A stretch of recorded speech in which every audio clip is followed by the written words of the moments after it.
Oh na na na na. Oh na na na na. Oh na na na na na na na na na.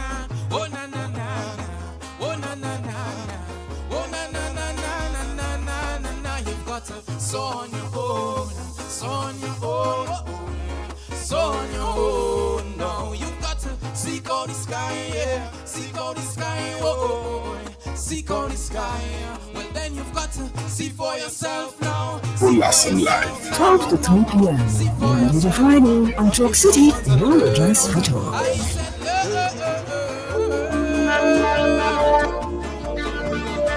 wings don't get short. No, no, no, no, no. Until there is a stay. You still don't know, you don't know. Said this morning I woke up and I looked in the mirror and every part of my body was in place. Many people died and never saw this day. So another day I live, I appreciate.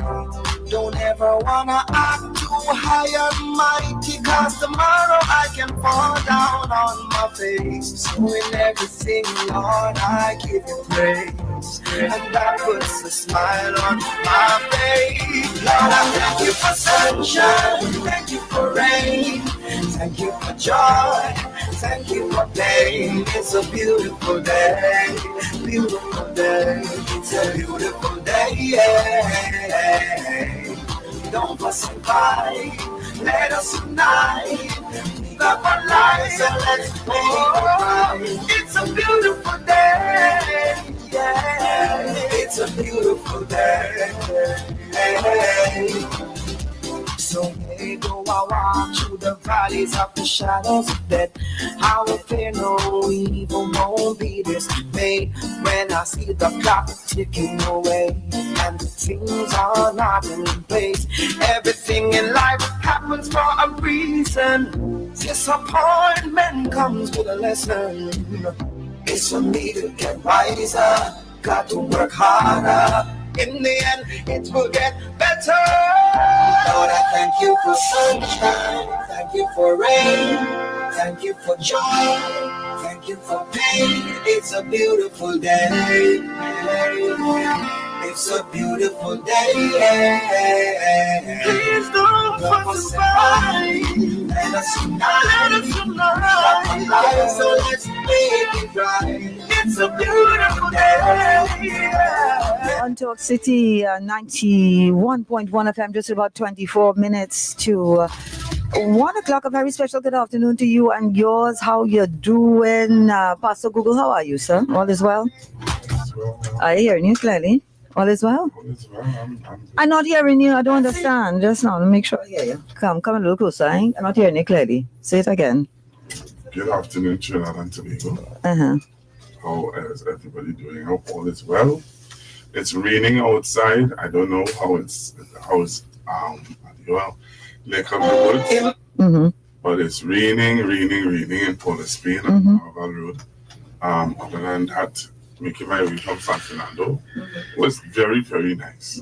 Very nice. Here's the thing. I think we may have to do some changing of some mics, because I'm not hearing you too clearly. And so if you want to go across, let's go across there. And because I want to hear you loud and clear. Yours truly, Nicholas, and with Pastor Google this afternoon. And as he said, it's a good day, a little bit of rain, but that's the way I like it. There was a song that used to say, that's the way, I like it, for those of you who from way back when. And I just saw my guest look at me and say, yes, he thinks he remembers that song. I think it was Casey and the Sunshine Band or something like that. So that, let me see if you're hearing me now, Pastor Google. That's what we're talking about. Funny thing with you, Pastor Google, for a man that has, such a vibrance and so much to say. At times you sound so cool, calm and collective. Nobody won't believe, Some people say. As my father would say, there's a time and a place for everything. Oh yes, I love it. Yeah, sounds like a man that knows that.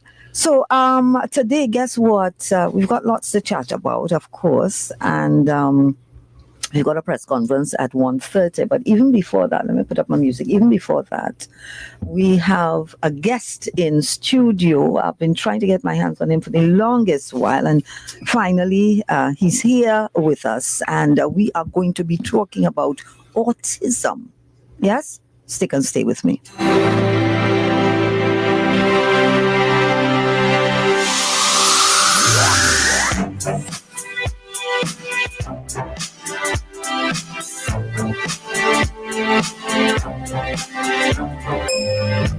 Join us this Monday as our guest, Nigel Thompson, shares his unique journey as a single dad, raising a son with autism, the obstacles he's faced, the victories he's celebrated, and why it's crucial to continue raising awareness about autism beyond World Autism Day. This Monday, 12:30 p.m. on Talk City, your address for talk.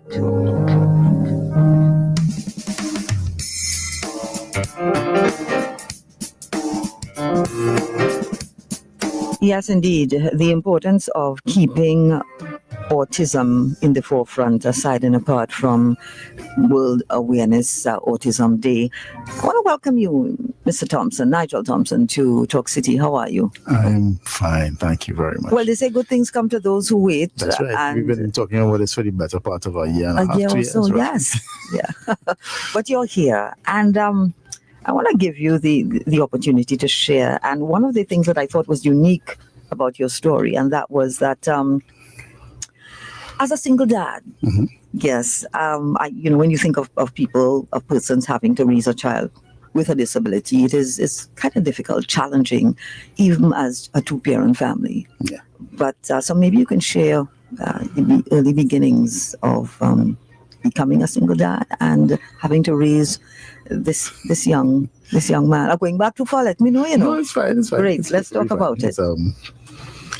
It's been years, but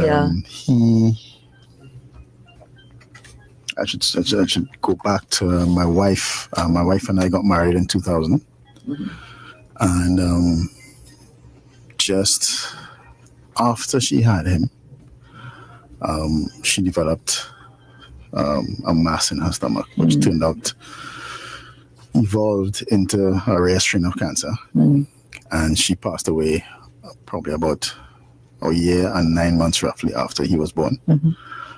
So, and even during that 1 year, 1 year and a half period roughly, I mean, he exhibited like some extreme intelligence that you wouldn't expect from a child that age. You know, people were saying at the time, children these days, this is how they are, etc., etc. But it was different with him. They thought they were saying that you have a gifted child. And, yeah. And he was taking long to talk. But of course, the regular thing in Caribbean families is don't worry, he will talk. Uncle so and so take long to talk, and then he started talking when he was on. So, it was that, having to deal with that.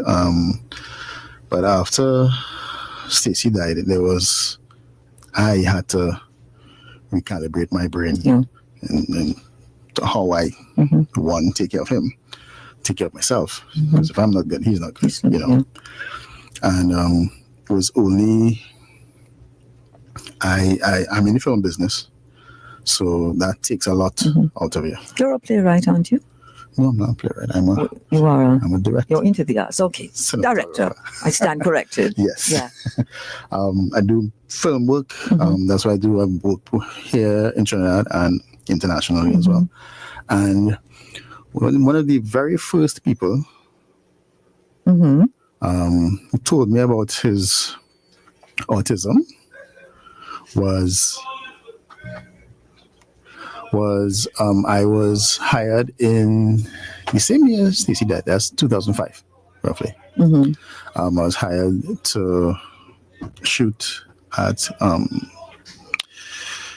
Jazz Festival in St. Lucia, and I met a producer from BET, and she started asking me, we're there for 2 weeks, so you end up getting to know people, and she started asking me about him. So I started telling her, well, he's 2.5 and he's not talking yet, and etc. And lo and behold, her daughter is autistic. So she started asking me what traits he had. And she's like, your son is autistic. I'm telling you, you need to go and get him tested. And so when I came back home, a couple of weeks later, and I spoke to his pediatrician, etc. They told me, yeah, let's get him hearing tested first, which I did. And then got him tested by a speech pathologist. And lo and behold, that was exactly what it was. You know, so Nigel, can I interject here? I've spoken to a couple of parents who have had children with autism, and they've said one of the things that they have found is that the doctor would have taken a little bit too long with the diagnosis, and they were told if they had earlier, then it could have been curbed a little earlier. I don't know if that was your experience. No, I don't think autism is not something you could curb. But you can identify it from early. Identify it from Correct. early. Yeah. And the sooner you identify it, then Correct. the better help the child will get. But it's not, you can't take a tablet from autism. It is what it is. It is what it is. But early diagnosis, then early you know diagnosis, how to, correct. exactly. Yeah. All right. And then you will be able to get the child, whether the child is speaking or not speaking, vocal and verbal or not verbal, and whatever else.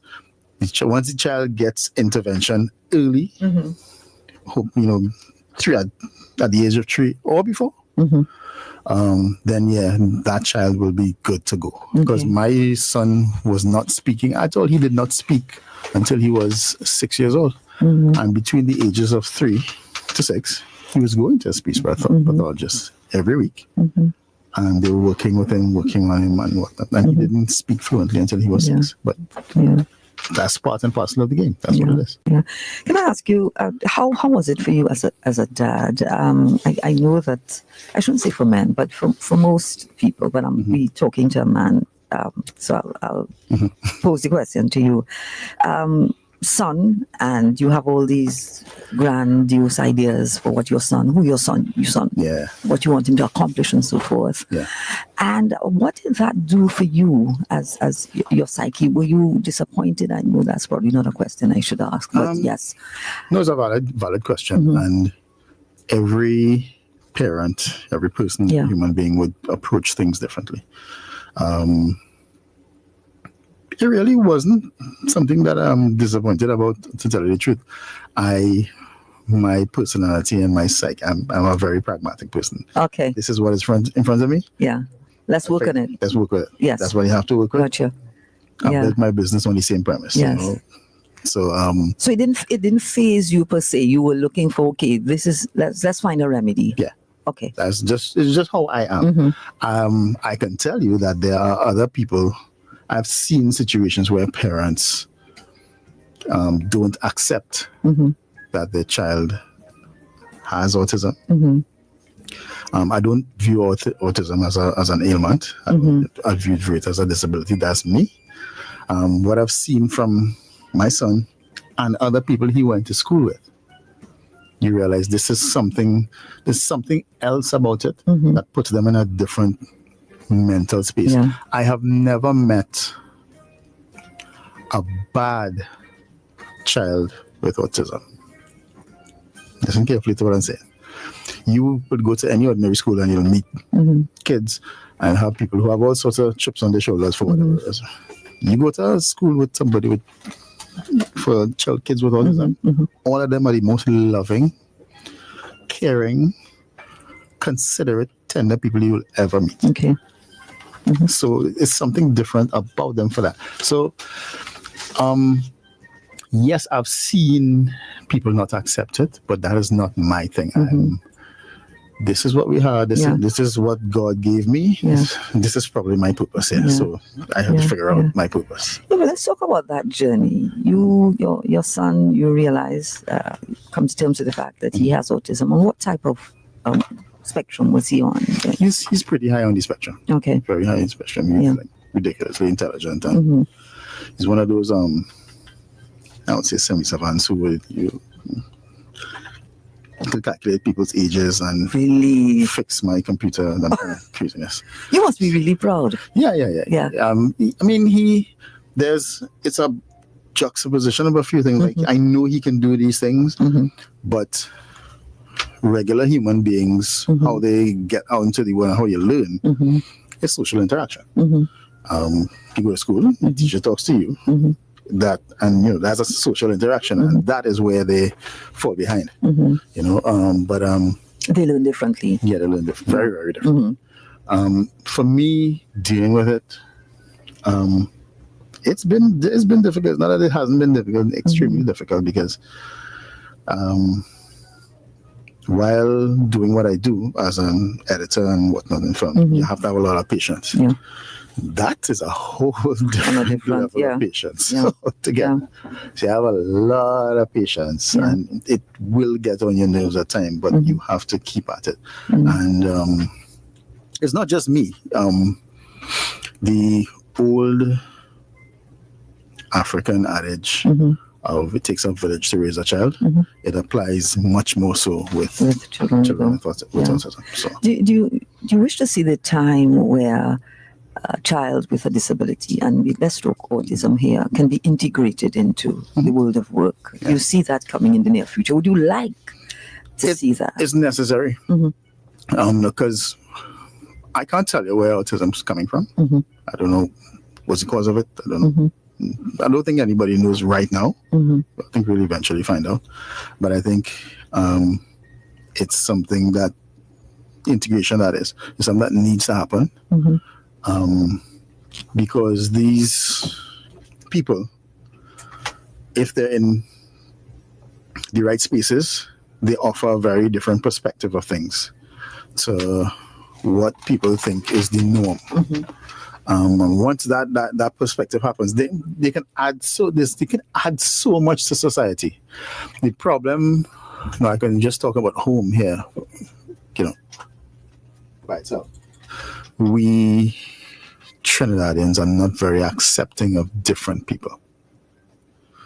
We'd like to think we are, because we call ourselves the big cosmopolitan stuff, but people with special needs aren't readily accepted. Could you repeat that again for us? Trinidadians and Tobagonians, I would say, are not very accepting of people with special needs, or differently able people, or just different people as a whole. And I think if autistic or special needs people are integrated into society, our society will literally get better, and we'll have new ideas, because they bring a very, very different perspective of things. And once they are accepted into society, we can actually help. Will help the economy. I guarantee. All the more reason why we're saying that while the day is gone, we need to keep this awareness. It shouldn't be this specific day where we talk about this disability and then move on. It should be even in schools. I think children should be able to talk about autism, know about autism, and any other disability for that matter. One of the good things I saw when he was, how old was he? He was probably like about 6 or 7. And the younger children, in primary school and stuff, because I think autism is much more recognizable now. So the primary school children, the people as I guess who know in secondary school and so on, they know what it is. So there was one instance when he was 7 years old, he went to Carnival Saturday with my mom. My mom is like in her 70s and stuff. And they went to Grandstand. She'd taken her child to see mass, the regular. And she had to go to the bathroom. But she didn't, it was just herself and him. She didn't want to leave him alone. So she took him downstairs and she told him stand right outside of the toilet where she was, right? When she came back outside, he was playing with a bunch of children. And one of the, when she saw him, she called him. So when the little boys ran up to him and asked her, she's like, why is he not talking? She said, well, he's autistic. And the guy was like, oh, okay. He's a little boy, about 6 years old. Yeah. She's like, oh, okay, yeah, I have a cousin like that. What's his name? Kai. Yeah. Come, Kai. He understands. So they understand. Yes. So it's the older people like ourselves. Yes. who have this the big wall up inhibitions. Yes. against, you know, Yeah. don't bring your child here, don't do this and don't, you know. So Yeah. God forbid it, but once we clear the way and the new generation comes, I think everything will change. A lot of things will change. And we probably do need to clear the way here. Yeah, To get- definitely. we need Yes. to get out of the way and let them do that. Please. Yeah. So he's 21 years now in the in closing time. Where is he now? What is he up to apart Right from? now, he does stuff with me. He's at home most of the time, but as I told you, I work with film, and he is learning how to edit. Hopefully he will be an editor within the next year or two.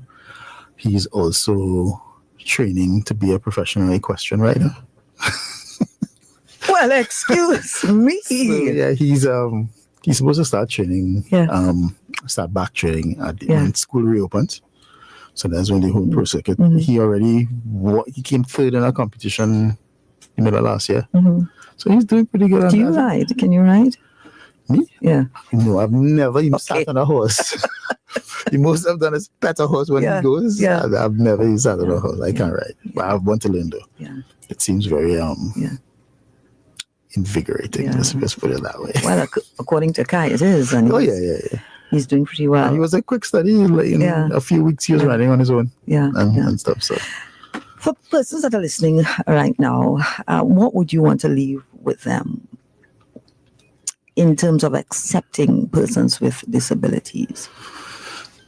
Or even a father or a mother listening who is saying, well, this is not my story, and they need encouragement. there's a lot to say where that's concerned. Excuse me. First thing first, accept the child from what they are. Don't try and make your child into something they're not, or stick them into places that, will be difficult for them or you, because whatever they experience, you experience as well. Accept them for what they are and work with and around that. There's a lot of instances that I've seen where parents just don't accept that their children is on the spectrum. I'd be like, nah, you good or she good, whatever. No, acceptance is the first step to get them therapy, get them help, so they can get to where you want them to get to. Because if you don't, they will stay in the same place. If I thought, well, Kai would talk eventually, and didn't get him the help, he would not have been speaking right now. But acceptance is the first thing, and a lot of patience. See that one more time. A lot of patience. Yeah. It's a lot. And don't think that your child can't get there. Just don't think that way. Just Continue put that to out to your have head. Yeah. And just let God guide you after that. Just keep it moving. Yeah. Keep it moving. If there's any family member, friend, person who don't understand or don't want to understand, move away from that person. Plain and simple. And you focus on what you need to do. You and your family who understand, move with them. Yeah, family support. Because what you don't need is the negative part of anything. Stick with the people who understand and agree on pushing you through. Nigel, thank you so much. As I said, it's good things comes to those who wait. Yes. We've waited quite a while. However, it was worth, I love your candor and I love the hope that you're bringing when it comes to persons with disabilities. In specifically, we're talking about autism. And let's continue to have these conversations. And I'd love to meet Kai. Yeah, I wanted to bring him today. It's just that he was busy. That Kai, you want to come? No, I'm busy editing. So Okay. So when he's not busy, we can fit into his schedule. Maybe it'll be good. We can have him. Yeah. Thank you so much. All right, no problem. It's been a pleasure.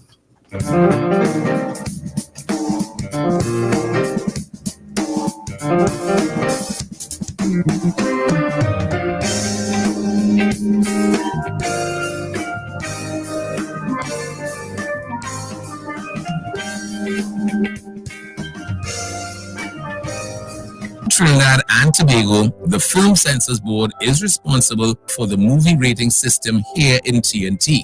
They provide oversight for the ratings assigned to films and give clearance for films to be aired for public consumption at cinemas. Take a listen to our conversation with the chairman of the Trinidad and Tobago Film Censors Board, Miss Ingrid Jara, to understand what the board does.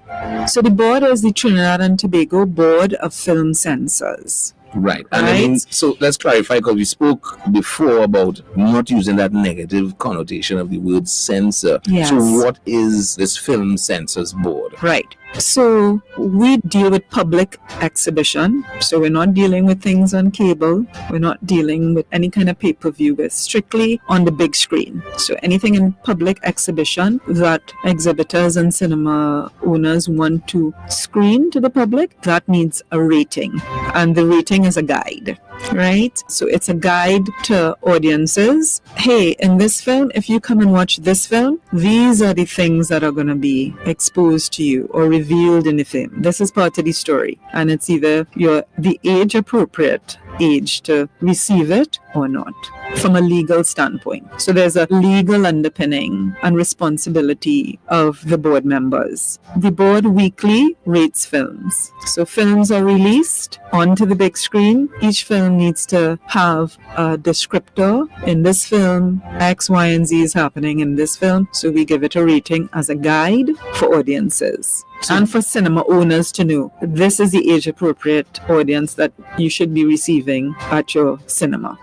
Did you know that the ratings we use are specific to Trinidad and Tobago? So this board that we have here in Trinidad and Tobago has its own remit in terms of ratings. It doesn't just copy and paste ratings from other territories. So when we first came to office, we didn't actually have a guide. We knew of the ratings, but we went through an extensive exercise maybe within the first 2 to 3 months of being a board, of going through what do we interpret an all-age film? What are the elements of an all-age film? What are the elements of a parental guidance, etc., etc., and went through each rating, each letter that rates a film, that communicates this is what the film entails. So that when we all rate a film, we know these are the things that we're benchmarking in the film. Parents who are concerned about the content of movies for their children are encouraged to pay attention to these local ratings and research films online. In our next installment of the Information Corner, Infodiv Radio continues our talk with the chairman of the Trinidad and Tobago Film Censors Board, Miss Ingrid Jara. This was a production of the Information Division, Government Communications.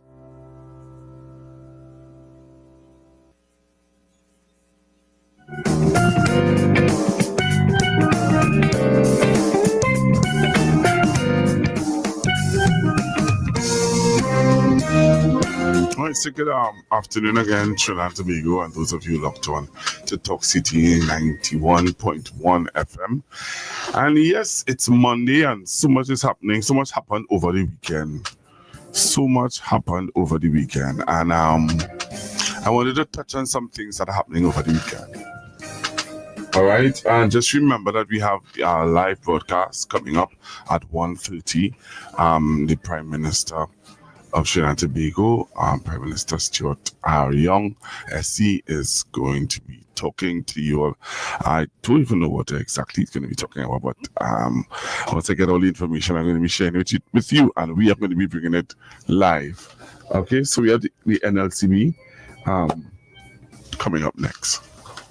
Your numbers to any of the winning numbers to win the prize shown below. Reveal a money $ symbol and win double the prize shown. Reveal a money stack and win $1,000, or find a stack of coin symbol and win $500. This is your chance to turn $100 into $1 million. Plus, there's over $25 million in cash prizes to be won. Prizes start at $150. Join the Millionaire Club. Play New Instant Millionaire today.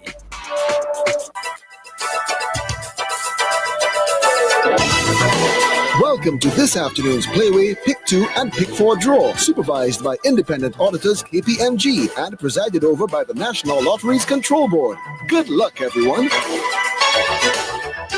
Good afternoon. Welcome to the NLCB's Playway Pick 2 and Pick 4 draw for Monday, 7th April 2025. We begin with the Playway breakaway draw. There are 5 white balls, 3 blue balls, 1 pink ball, and 1 gold ball in the machine. Once you have wagered on at least one Mega Mix option, you can win up to $30 for every dollar played on the base, $90 with the Mega Ball, $120 with the Mega Ultra, and $150 with the Mega Extreme based on the ball drawn. Players, the blue ball has called. Congratulations. You will receive $28 on the base and bigger Mega Mix payouts. Now for our winning Playway number.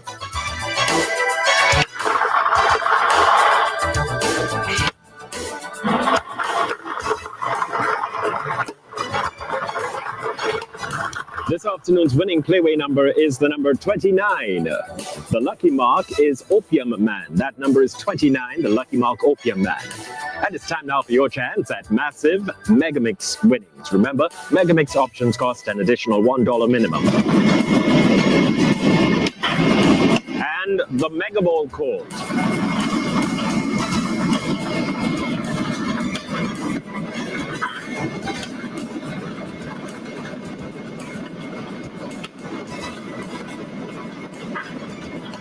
Congratulations, Playway number 29. The mark Opium Man has called with the Mega Ball. Win massive payouts with the Playway breakaway draw. At the earlier 10:30 a.m. draw, the winning Playway number 7, the mark Hog, called with the Mega Ball and the Mega Ultra Ball, along with the White Ball. Players won over $2,400,000. Congratulations to those lucky winners, and don't miss out on this afternoon's Mega Mix winnings. Next, we'll draw this afternoon's winning Pick 2 numbers.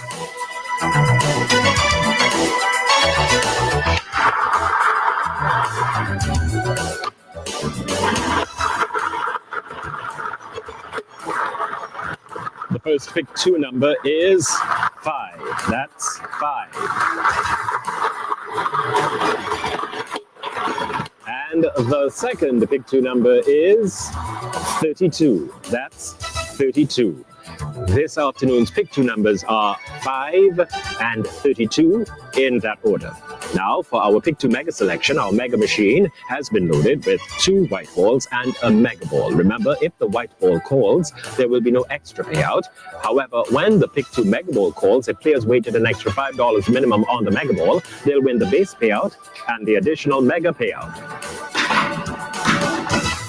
Pick 2 numbers 5 and 32 in that order have called with a white ball. Remember, you can win an additional Mega payout every time the Mega Ball calls. Now for our Pick 4 numbers.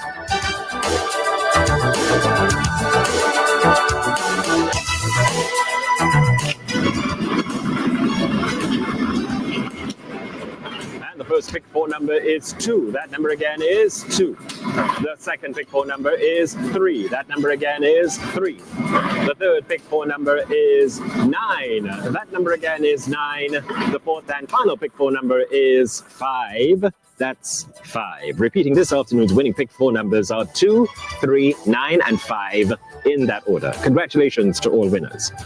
In some online news, congratulations to last week's 38 Cashpot Jackpot winners. You don't have to wait for the draw. Add instant win to your Cashpot bet for your chance to win on the spot. To date, over 1,500,000 players have won over $25,300,000 in Cashpot instant win prizes. And no one chose Saturday's winning Lotto Plus numbers, so the jackpot is rolled. Wednesday's Lotto Plus jackpot is now an estimated $9,500,000. Remember to add the Lotto Plus multiplier to your bet for only $5. Play today. And players, try our new scratch game, 5 million cash blowout. Tickets cost $50 with 22 chances to win over $5 million in cash prizes. Reveal the $200 or $400 symbol and win the amount instantly. Scratch, match, and win today. Thank you for joining us, and do so again at 4 p.m. for another Playway, Pick 2, and Pick 4 draw.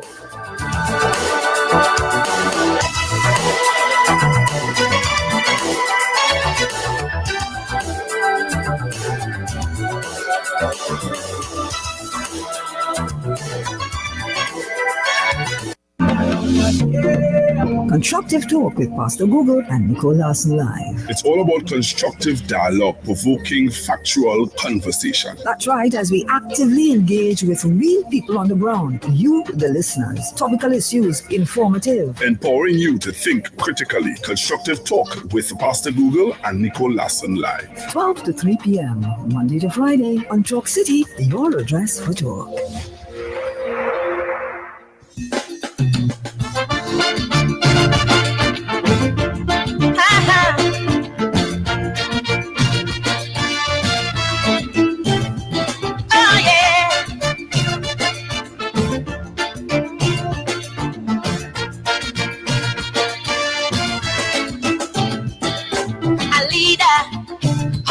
Choose a leader. That's the most. All right, Trinidad and Tobago, so we're back with you. And yeah, this is Pastor Google and Nicole Larson. We are live on Talk City 91.1. Or in this mixed up land that we call. So yeah, we're getting ready to go. As I said to you earlier on, we're getting ready to go to a press conference by the Prime Minister, the Honorable Stuart Young, SC. And in the interim, I just wanted to touch base with you all. And let you all know that, hey, there's some things that are happening in our community and in our society that we need to address and touch. But I think, it's going to start to get a little out of hand. So one of the things I was looking at is the destroying of some billboards in La Hoqueta, Talparo. I haven't heard the person who going up, Mr. What's his name again? I can forget, Mr. Cummings. So Minister Cummings, or the person who's going up for the area for the PNM, I'm seeing a lot of the billboards are being destroyed, and I think that that's something that we do want to condone. We don't want to get out of hand. So I'm asking whoever it is, allowing persons to go out there and destroy billboards. Let's not go down that road. Let's keep it decent, keep it nice. Who calling already? I will take your calls. I'll take calls in a little bit. But I just needed to talk about the billboards. Other thing that really got me upset this weekend. While talking to my nephews and some of their friends, they were saying to me that these fake profiles that are coming out, that's one, fake profiles, and also these cutting up of these videos and misleading people. There are some videos of the Prime Minister saying some things which was taken totally out of context. I want to deal with that. Must be the one to set the template. So those coming after could duplicate. Oh yes, a leader that is 6 things prevail. Know how to cut apart. Yeah, there is no trail, not a gambler or a drinker. That is not. So it's 10 past 1. It's 10 minutes past 1 o'clock. And I know some of you looking up for me on Facebook and on YouTube. You're going to get a link in a short bit. So, Nicole, how was your weekend? Pretty good. Are you hearing me? Loud and clear. Yeah, man. It was really good. I got the opportunity on Sunday. And why didn't you listen? Well, I know you was busy. All right. On Sunday Soul Sessions, I got the opportunity to chat with the chairman of TTT Limited. Okay. Mr. Neil Parson-Lal. Very interesting. Okay. Yeah, very interesting. I saw a video of you hosting a wedding. I don't know, you and my friend, Avana Hector, I suppose you were dancing. Well, actually, I was the MC and she was the mother giver. It was her brother that got married. And you thought I didn't have moves? Is that what you're trying to insinuate? Were you surprised at my moves? Pastor Google is what I'm asking. Did you think that I did not have moves? Oh, what's the time?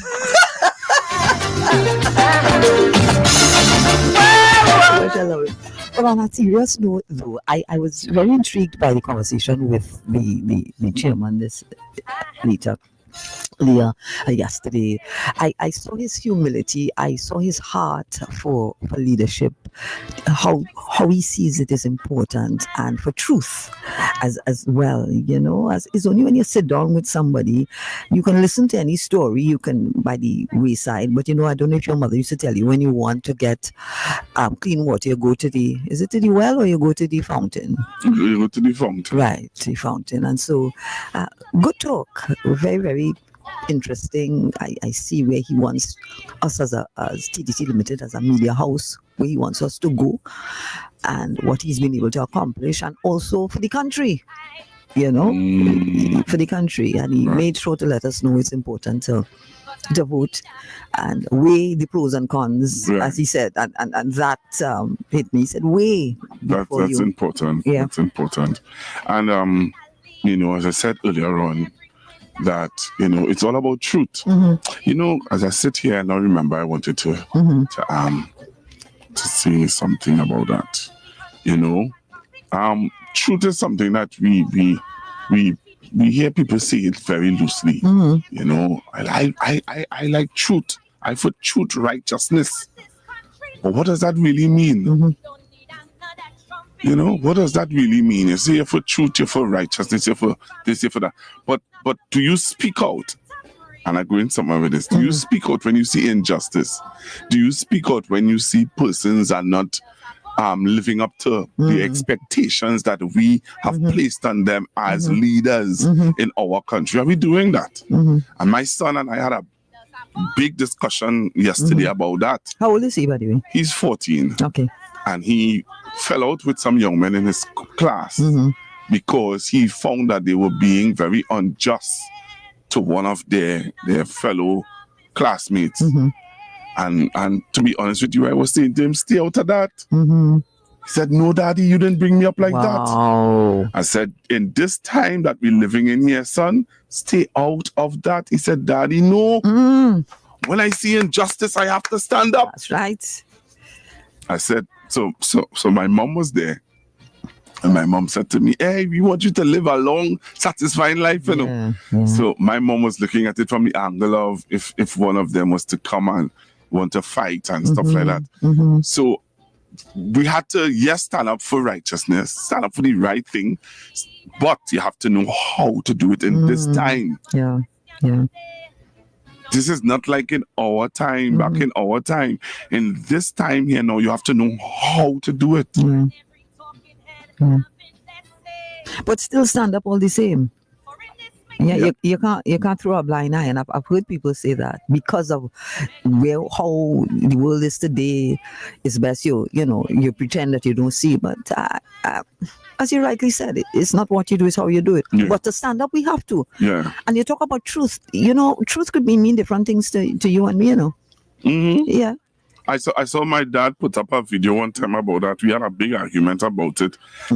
Because, it's how you view, it's where your standpoint of how you see truth. Yes. So that leads me to this video that has been making its way around social media.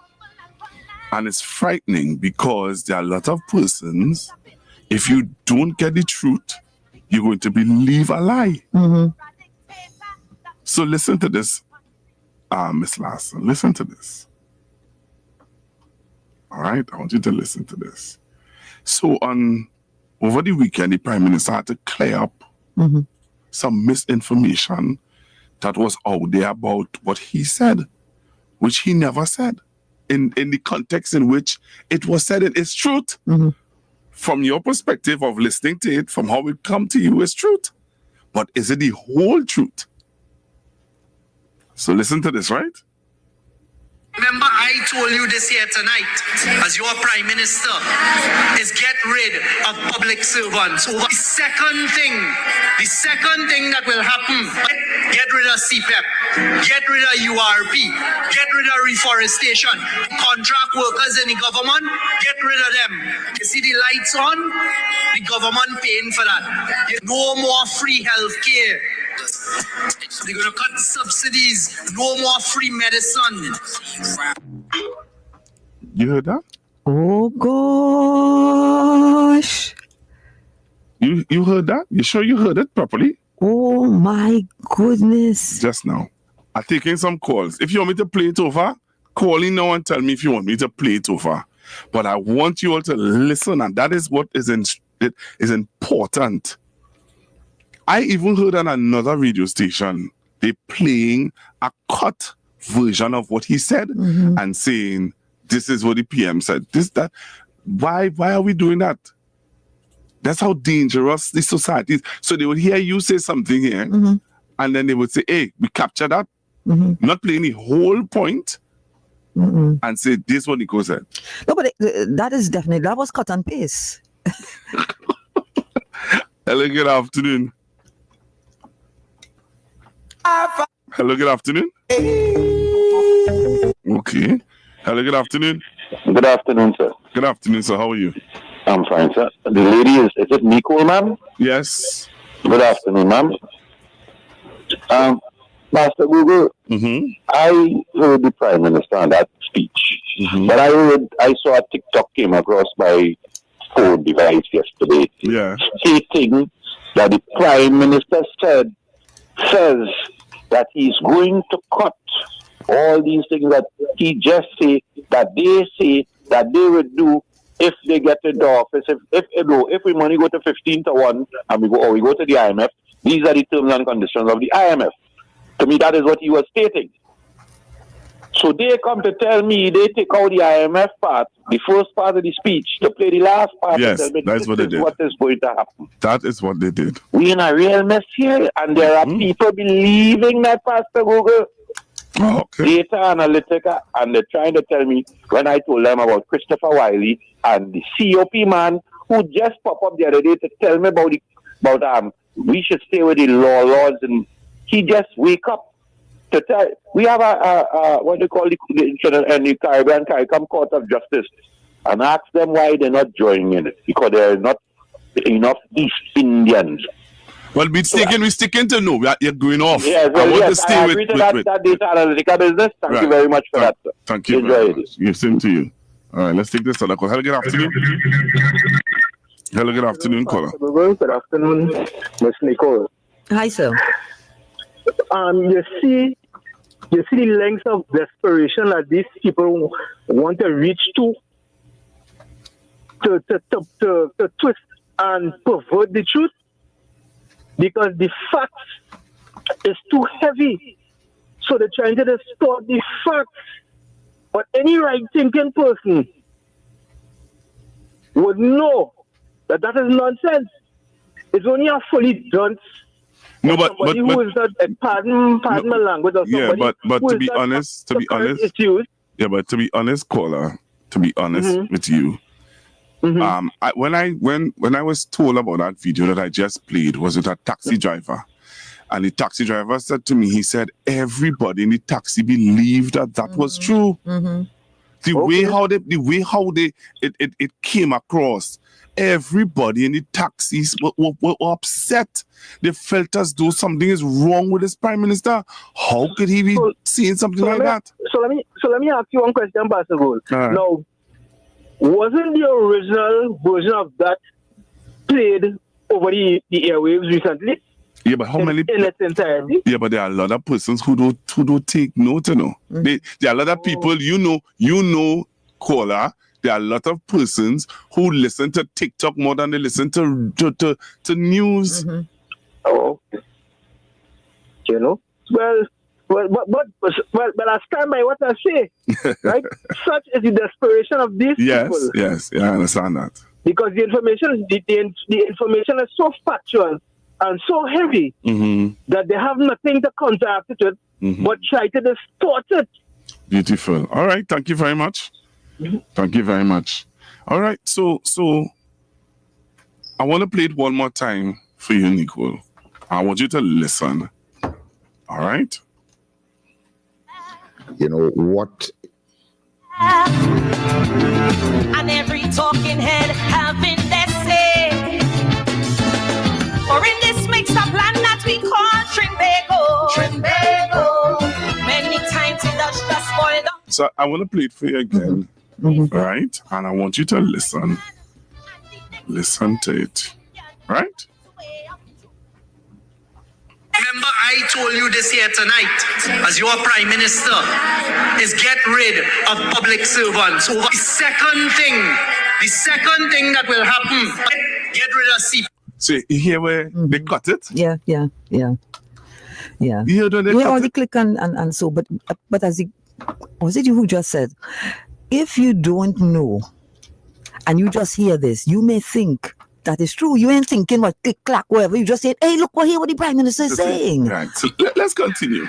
We're going again. Remember, I told you this here tonight, as your prime minister, is get rid of public servants. Over the second thing that will happen, get rid of CPEP, get rid of URP, get rid of reforestation, contract workers in the government, get rid of them. You see the lights on? The government paying for that. No more free health care. They're going to cut subsidies. No more free medicine. You hear that? But let's play the truth. But the prime minister dealt with it. I just want to play what he said. You have a government that is not. Right. Just now.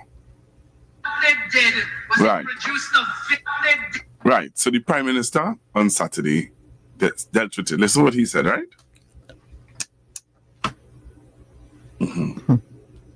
was they produced a video of me standing saying that I would get rid of CPEP, I would get rid of URP, I would get rid of this, and I'll get rid of that, which you all know was a lie. Because that is the way that irresponsible, dishonest, thieving party operates. So let's take some calls. I want to take some. Hello, good afternoon, caller. Hello, good afternoon. All right, caller. Call me back. So the numbers to call, sorry for those of you who might be listening and you want to get into the conversation and you're saying, but what's the number? The numbers to call are 622-4911. 622-4911. And they could also WhatsApp us on 394-4911 as well. All right, let's take this call. Hello, good afternoon, caller. Hey, Pastor Google. Hi, good afternoon, Mr. Sandy Grandy. How are you? Good afternoon, Miss Nicole. Get this. Pastor Google. Uh-huh. This is what God tell us. They're going to have tricks coming at you to deceive you. Like, all right, I'll bring this instance. When there was a problem, right? The people was in problem. They was calling for help. When they crossed the Red Sea, they went back to the ways of the old ways, right? And this is what you're seeing here that is presenting to the people of Trinidad, right? Everything going nice to them. If they go to the UNC, right? And they start and they get in there, all the promises they get them, they will see hard times and they will want the ball to come back to the PNM. But it's too late. If you remember in 2010, 2015, the UNC fired everybody in URP and CPEP. And PNM government was to go to court to fight to get those contracts back to pay the workers and CPEP. So what Minister Young is telling them, do not make the mistake with putting UNC there. They will do the same thing what they do in 2015. They are very deceiving, Pastor Google, but they will get a shock of their life. UNC will get that. I'm telling you that. I'm saying that. Okay. Blessed and have a good day. Thank you. Hello, good afternoon. Hello, good afternoon. All right, call me back. Call me back. So what I really want us to look at and for us to discuss is how do you, as an individual, you listen to something like that I played just now? Blatant, you've seen where it's a deception, it's a lie. They're trying to create a narrative of fear mongering. That's what it's really about. Because if you saying that you are the prime minister and you cut up a tape of him saying that, hey, he's going to take away contract jobs and CPEP and free healthcare, and you hearing that, it would frighten you. you would become very disturbed about it, and you would decide. You make a decision based on that. Is that right? As a society, is that the way we want to go as a society? Hello, good afternoon. Good afternoon to you, Pastor Google. Hi, good afternoon. Good afternoon to you, Nicole. Good afternoon, sir. Pastor Google, what has to happen is simply this. We cannot stop it. Right. But what we have to do, we have to have people in place to immediately rebut it. Right. But let me stop you one time though. When you say we cannot stop it, that's not totally true, because we have a unit called the cybercrime unit. If you take something that I said and you cut it up and put it across as though in a way which I didn't say it, that's a crime. Yes, that's misrepresenting the cybercrime unit. That is misrepresenting the truth. I agree with you. Mm-hmm. But how many persons have been arrested by the cybercrime unit of Trinidad and Tobago? Maybe something I need to look into. Mm-hmm. Well, exactly. Not many, if any at all. And if there's no consequence to what was done immediately, well, then they will continue to do it in this election month, because that is the excuse that they will use. And say, well, by this election month, you have to expect anything. At the expense of the truth and honesty, because they know it is wrong, but they know that nothing will happen to them. If they knew that they would be arrested and carried to court immediately, within 24 hours of being detected, they won't do it, but they will continue to do it and do it over and over again. You know, that is why our police, the inefficiency of the police service, or the cybercrime unit, to be more exact, more precise, is what is troubling to me. And therefore, that's why I'm saying that the PNM has to put things in place to arrest that situation as early as possible, if not before. So what you're saying, caller, is that the rebuttal by the Prime Minister is not enough? And it's 24 hours or 48 hours later. After it has already, as Pastor Google indicated, already settled into the minds of those youths who are on TikTok and would believe it. Because it sounds genuine, it sounds real. Because you can't say you arrest it? Right, and you cannot say it's an AI generated voice, because it's his voice they use. Yes, exactly. Yeah, and that is what is frightening about this. And they have their people listening and doing the dirty deeds almost immediately. Yeah. But doesn't that in some way, all right, so we put in using examples here. So let's say I was to do that to a pastor. Let's say I want to get a pastor members. So I say to myself, you know what? He had too much members than me. I want my church to be big like his own. So what I start to do, I take things from his sermon and I start to cut it up and make it sound like if he's saying something, which he did. That is not true. That isn't. But yes, stop that, please. Yes, you can do that. But at the end of the day, the question is, will you be arrested? No. I'm not even going with the arrest yet. I'm going with the perception out there of deceiving people to get them to come to my church. It's all about deception, you know. Yeah. But not only that, Pastor, it's all about the desperation for power. It's that people are desperate to get into office. Okay, and they would because do anything. Where the authority lies. Yeah, and they would do anything. And who they can assist. Yeah. So it is anything they will do. Yeah. To get into the minds of the people. It's not about helping anybody, it's helping themselves. All right. I hear you, Paul. It's about getting votes on removing votes from the incumbent government. All right. Thank you very much. Thank you very much. Thank you. Yeah. We are standing by for a live press conference shortly. It's now 29 and a half minutes after 1 o'clock. So we will be stopping as soon as we connect with. I see you laughing. You're getting a couple more calls. I see you're smiling. Yeah, man. Callers coming in fast and furious. Hello, good afternoon. Hello. Hi, good afternoon, caller. Good afternoon. Good afternoon. We have to be careful with the Donald Trump of the world. We have a Donald Trump in America. He's male. We have Miss Donald Trump down here. And anytime you give them a yard, remember, they could dress it up and fix it up to suit them. That is what's going on right there with Miss Kamala. But she will pay very dearly. But what is your thoughts? Trump will pay and she will pay. All right, but what is your thoughts about deception though? We're looking at deception. We are looking at is it that we are in a society we are accepting deception? Are we comfortable with persons cutting up people's voices and presenting it as truth? Deception is the whole thing. All right. Yeah. Yeah. Very deceitful. Wow. Thank you very much. Thank you very much. From the time she put so much blackmail, I'm saying it, on the East-West corridor in prison, and then turn around herself and her right-hand man, what's his name?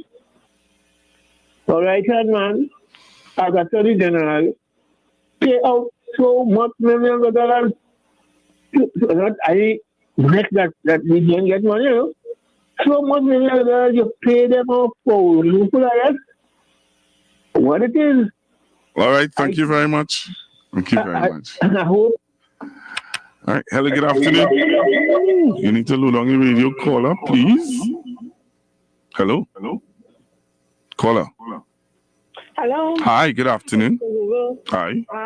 I understand listening to what you presented, the soul safe, and I want to just say I'm sitting listening and I'm saying that would somebody going up for election say those things, that they're going to cut those things?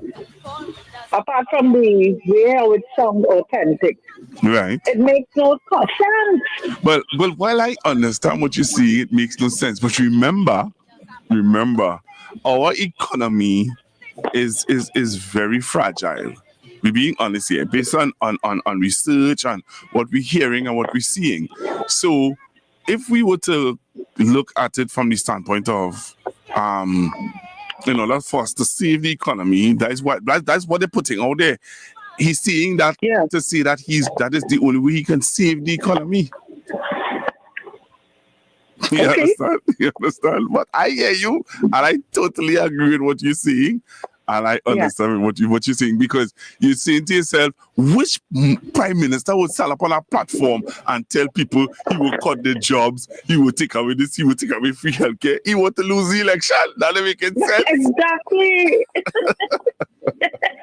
It makes no sense. None whatsoever. Anyway, thank you, Pastor. We will continue with the great work and Nicole that you all are doing. And I want to thank you very much for calling in. Thank you, Honey Bunny. Just to let you know that we were standing by to hear the Honorable Prime Minister Stuart R. Young at 1:30, and it has been preempted to 2:30 this evening.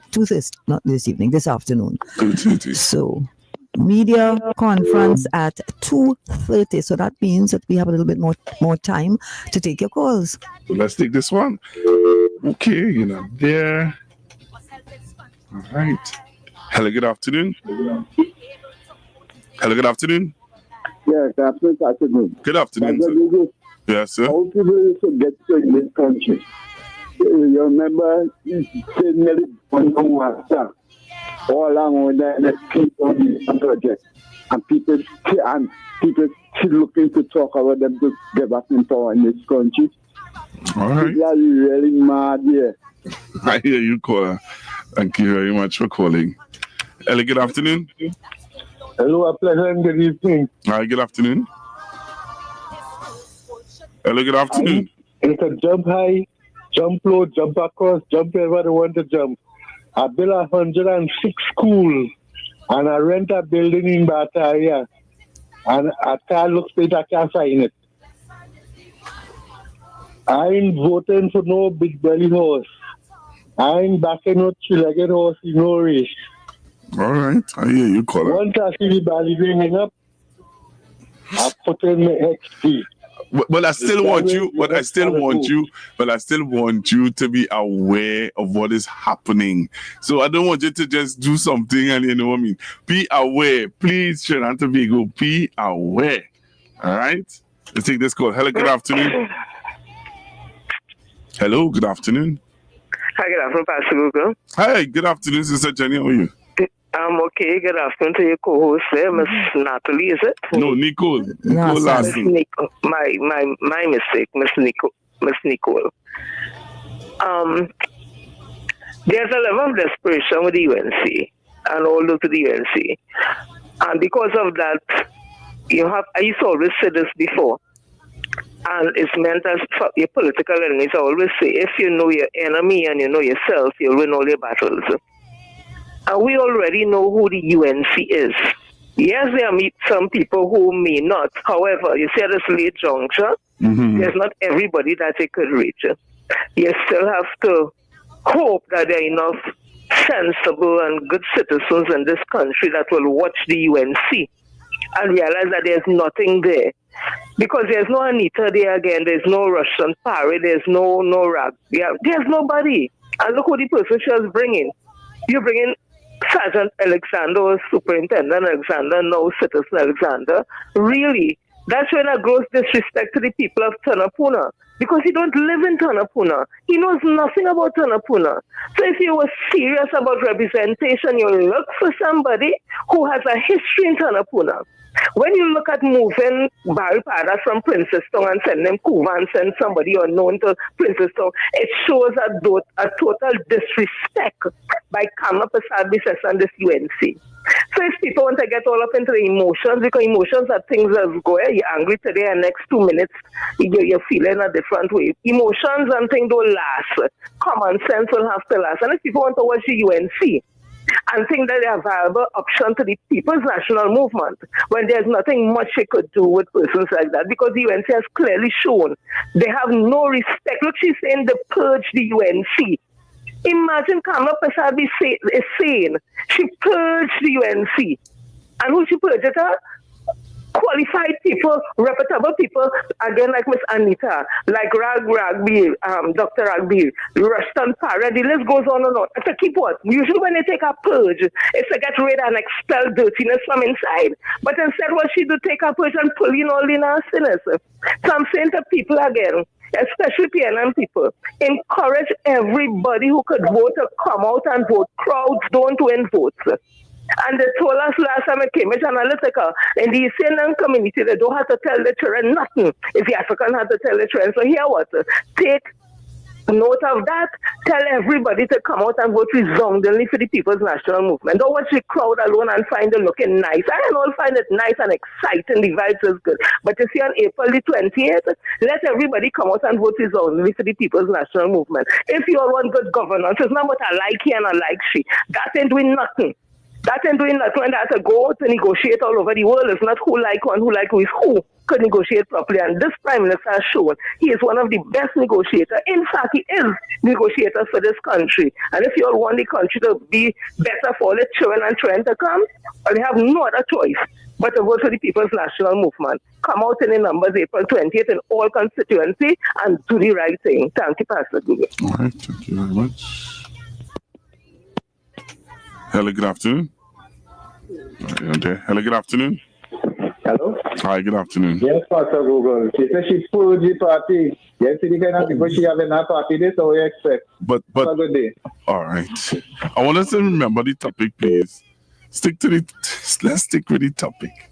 The topic is it acceptable to put out misleading information or mislead or to mislead people to believe somebody said something when they never said it to lead Trinidad and Tobago? That's the question. So let's go with the question again. Listen to the question again. Is it right for us as a nation to put people in, if they're using simple things like this to deceive you, what would they do if they have the opportunity to lead you? That's my question. Is it right? Hello, good afternoon. Hello, good day. Hi, good afternoon, caller. I just want to make a comment about the AI thing that you sent that is laid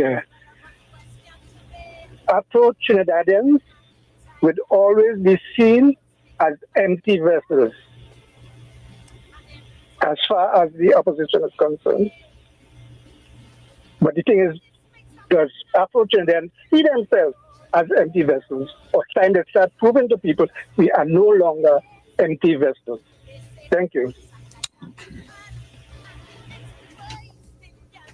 Hello, good afternoon. Hello, good afternoon. Hi, good afternoon. This is Miss Moore. Hi, Miss Mora. And prior to the date was, God bless you, darling, and you stay strong, okay? All right. Love you all. Love you, Miss Mora. Hello, good afternoon. Good afternoon, Nicola Pastor. Hi, Good afternoon, sir. No, I don't agree with, but you see, what happened to me, I just look at the meeting them and see what they're saying and what they are not saying. Right. So you can't get me and cutting notice and doing nothing and doing nothing. Mm-hmm. Whosoever, you see, it's have people who don't understand, don't look, don't hear, and they will go with that. Right. But so if they start to lock up somebody or something, okay, everything will go. Look, let me go one Saturday again. You know who I missing on that UNC trail? A fella called Wade Mark Bay. Oh, you missing him? Yeah, or if he gone away. He's right there. Or anything like that, or you see him? Yeah, he's right there. He's right there. But I hear him. All right. He managed to do all the line in Parliament. All right, well, I will tell him to let him talk. Let him know that some people looking for him. All right, then. Him. All right. I will tell him. Okay, sir. Hello, good afternoon. Afternoon again. Hi, good afternoon. And good afternoon again, ma'am. Now, good afternoon. Pastor Google, you come like technically lying to me, you know. Well, that's what I want to know. Is it acceptable? Is it because because people say politics have a morality of its own? No, not that. The people who saying that, they are the people, because I keep telling you, or I would like us to remember, there was a man who made a decision in Trinidad and Tobago based on moral and spiritual values. So are you saying then that group of people have none? So wait, just now.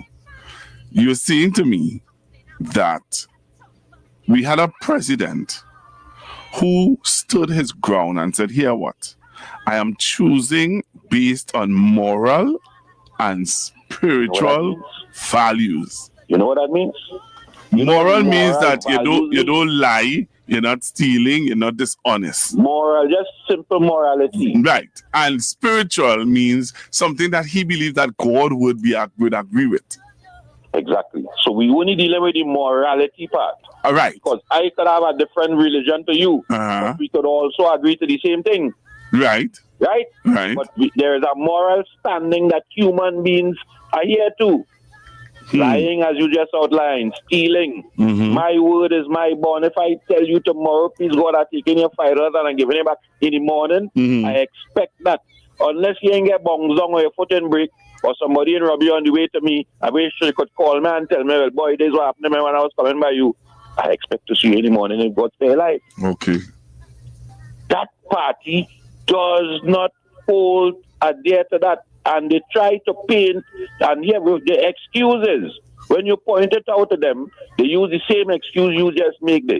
You know what they say? That politics has a morality of its own. But and you know that is that. But that is the standard. Most people, when things like that, wait just now. I of one man because he was caught in a string up. Right, but John went before a commission of inquiry and said that she spoke to the Prime Minister at the time about the corruption in the airport. Right. So when he mean moral values, was that the moral they were talking about, that they come back and give me Section 34? All right. I don't want to go all day. We will go all day. I'm trying to tell you, there are no morals, no stand-up in our party. Imagine you have a group of people describing my president at the time. All right. Yeah. We know what. We know. All right. All right, caller. If a PNM man was drunk and all about the place, you think he'd be sitting in the parliament? Well, I no. But let's say I have a lot of other callers holding on. So we will enjoy your day, man. Thank you. Hello, good afternoon. All right. Sorry about that caller. Wow. All right. So we take some more calls on 622-4911. So we're sticking with the topic. And I realize some of my callers want to go all over the place. We're staying with the topic. Is this what we are accepting? Right? So we discussing this. I want to hear your views. And if you're now joining me, what we're talking about, if you don't know what we're talking about, during last week, and over the weekend, a video was out in the public domain of the Prime Minister saying something which was edited. Right? Now, to say that the Prime Minister didn't say it, he said it, but it was edited. So it was edited to mislead you. So listen to what it is. Remember, I told you this here tonight, as your Prime Minister, is get rid of public servants. So the second thing that will happen, get rid of CPEP, get rid of URP, get rid of reforestation, contract workers in the government, get rid of them. You see the lights on? The government paying for that. No more free health care. They're going to cut subsidies. No more free medicine. So let me play for you because somebody saying to me, Pastor Google, why are you playing that? Play what he really said. Thank you. Who is that caller? Go to the front of the class. But it's a caller. Is that text somebody tell you that? Nah, they come good. Yes, I was just about to tell you that. They're that person. Thank you, mommy. Mommy, a wise mother. Oh, gosh. The UNC, God forbid, get a tiptoe into office and do what they say they're going to do.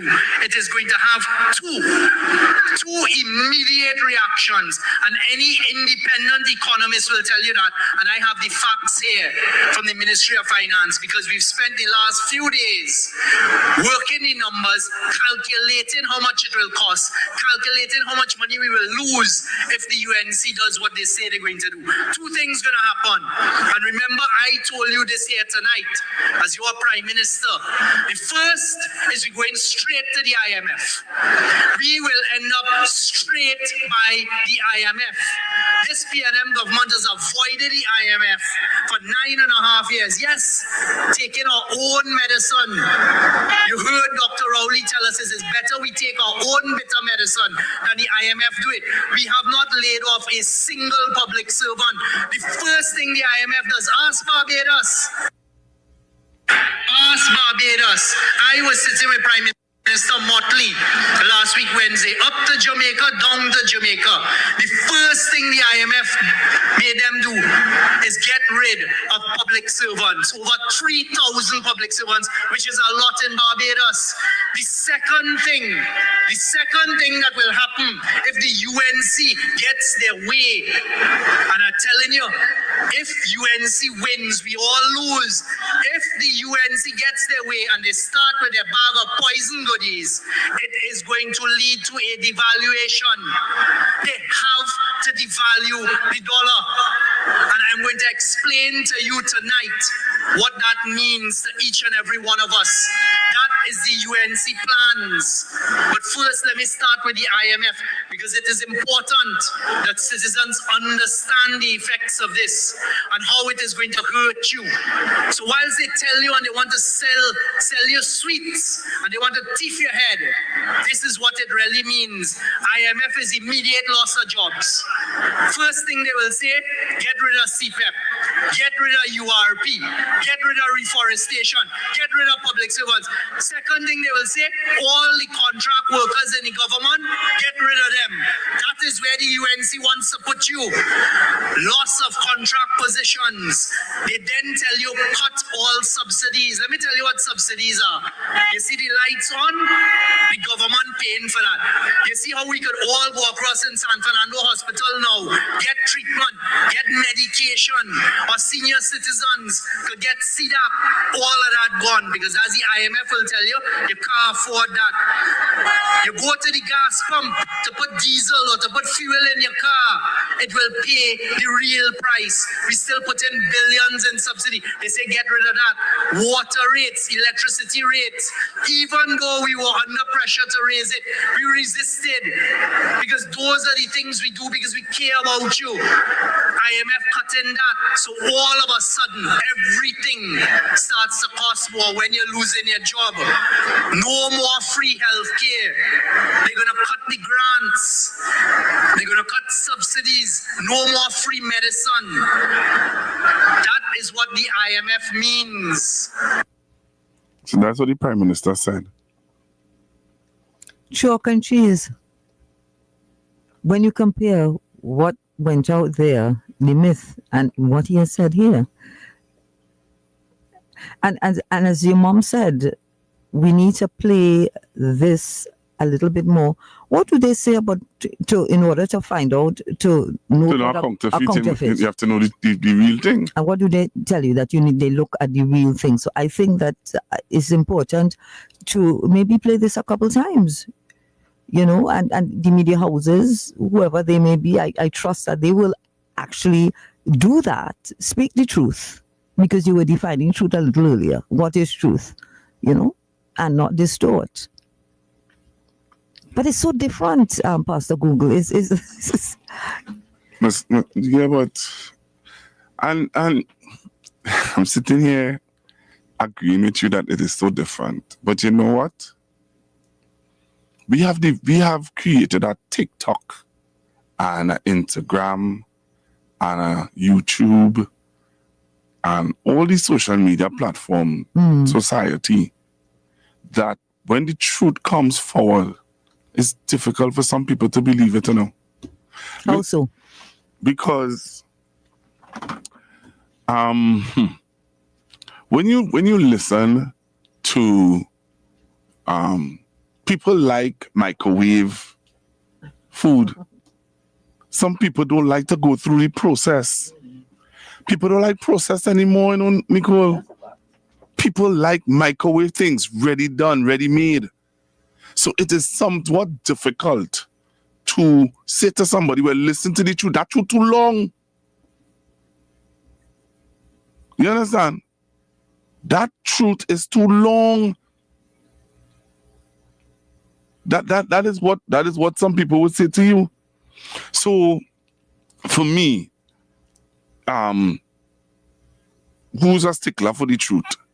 It's sometimes difficult to even get persons to believe or accept the truth. Let me take some calls. Hello, good afternoon. Hello, good afternoon. Hi, good afternoon, sir. Yes, sir. Pastor Google and Lasso. You sure you're on the right station, right? Huh? You sure? Before you still on the question, right? Yeah, but you sure you're on the right station, right? Yes. This is your hours, man. Whether I was over at the other place or here, this is your hour. I'm just making sure, we always we have a little joke we share with each other concerning the other place. Yeah. Go ahead. No, I'm glad Ms. Larson there, right? Before I respond to the question, I would like Ms. Larson to tell me if Ms. Farfan is be on every day with the community concerns. All right, hold on, Ms. Larson is going to answer you. So, let's call. I want to know if Ms. Farfan is on every day with community concerns. She is on Monday, Wednesdays, Monday, Wednesday, and Friday from 5 minutes, let's say about 5 minutes after 12 o'clock. That's right after the news. Right. And depending on, she will give you a Lani app, depending on, and come on a Thursday. But the days where you're sure to have her is Monday, Wednesday, and Friday, at around 5 minutes after 12 o'clock. Right. What happened is I was going to report a light not working, a street light. All right, here's the thing I want you to do. Call this number now, 622-4141. Call it now, 622. Just 4141? 622-4141. Oh, 622. 4141, yes. All right, Pastor Google, I'll answer the question after, right? Yeah, take care, yeah. All right, thank you very much. Thank you very much. We're going for a break. Come back, yeah. And we're going to come back, all right? Yeah. We're going for a break and come back. Shannon Tobago.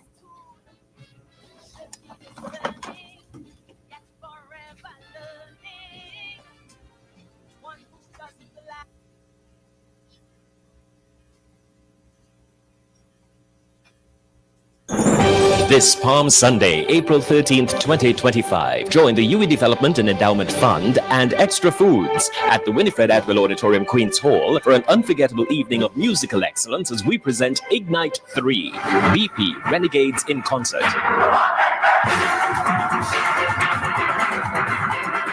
Enjoy a spectacular benefit concert that supports financially challenged students at the UE St. Augustine campus, featuring 13-time panorama champions BP Renegades and soloists Eddie Cumberbatch, Natalia Dockwell, Leandro Head, and Quinton Neckles. Tickets are just $350 and are available now at the UE Student Services in Queen's Hall box office. For more information, call 730-6489. Don't miss out. See you this Palm Sunday. Lenten offers us all a very special opportunity to grow in our relationship with God and to deepen our commitment with the way of life rooted in our baptism. In our busy world, Lent provides us with an opportunity to reflect upon our patterns, to pray more deeply, experience sorrow for what we've done and failed to do.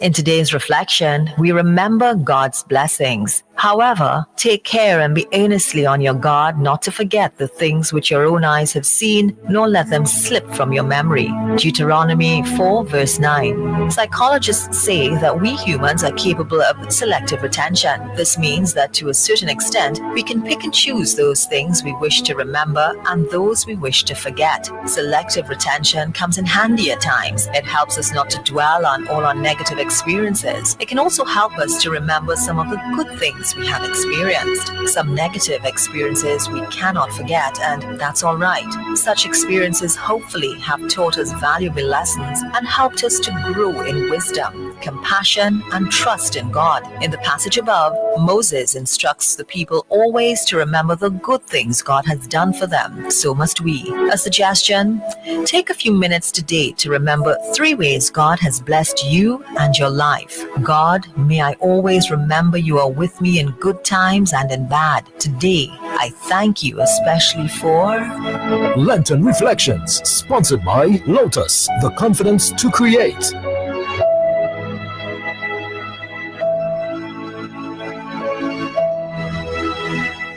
Honey, what you put in this pillow to taste so good? I just switched to Lotus parboiled rice. Sally told me that she swears by Lotus for all her rice dishes because it comes out softer and perfect every time. Plus, it's a good source of energy and gluten-free. Mm-hmm. It really is better than the pillow you made last week. So, I can have seconds? But of course, I boiled this rice and I found I got a little extra with it. For that great taste every time, add Lotus parboiled rice to your family meals. Lotus, the confidence to create.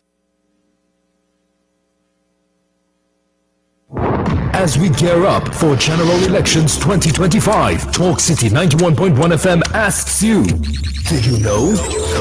Did you know that in September 2015, 18 parties took part in the general election? They included COP, DCP, IDP, ILP, IND, LOVE, NCT, NJAC, NNV, PNM, TF, THC, The New Voice, TOP, TPT, UNC, YEP, and your party.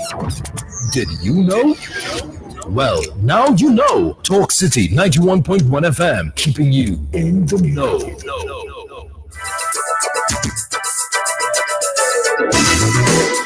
The winning numbers in the National Lottery online draws for Monday, 7th April 2025 at 10:30 a.m. Play away the number 7 Hog, Mega Ball and Mega Ultra Ball called with a white ball. Pick 2 the numbers 34 and 15 in that order. Pick 4 the numbers 2, 0, 9 and 1 in that order. And at 1 p.m. play away the number 29 Opium Man, Mega Ball called with a blue ball. Pick 2 the numbers 5 and 32 in that order. Pick 4 the numbers 2, 3, 9 and 5 in that order.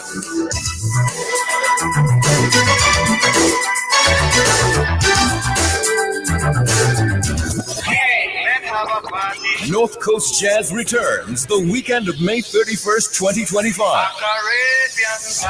We begin on May 30th with Movie Night, which features the Pan story, an impactful account of a band that changed the paradigm of steel band music. On May 31st, it's a musical tribute to Dennis Franklin Williams, The Merchant, A Caribbean Connection.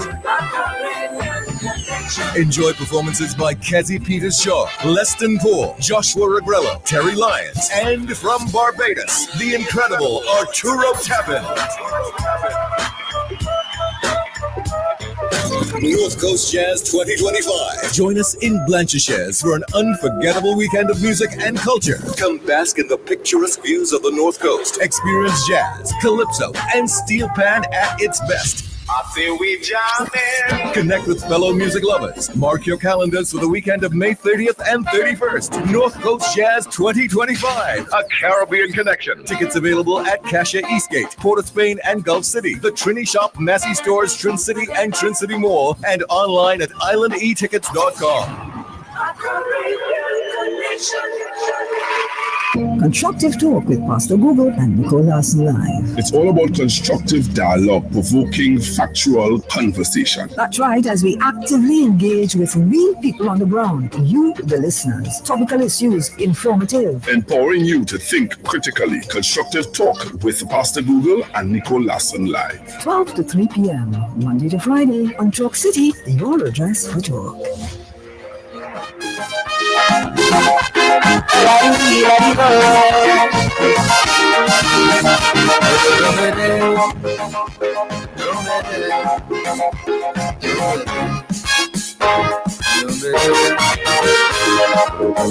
Yes, to be popular is mere accident.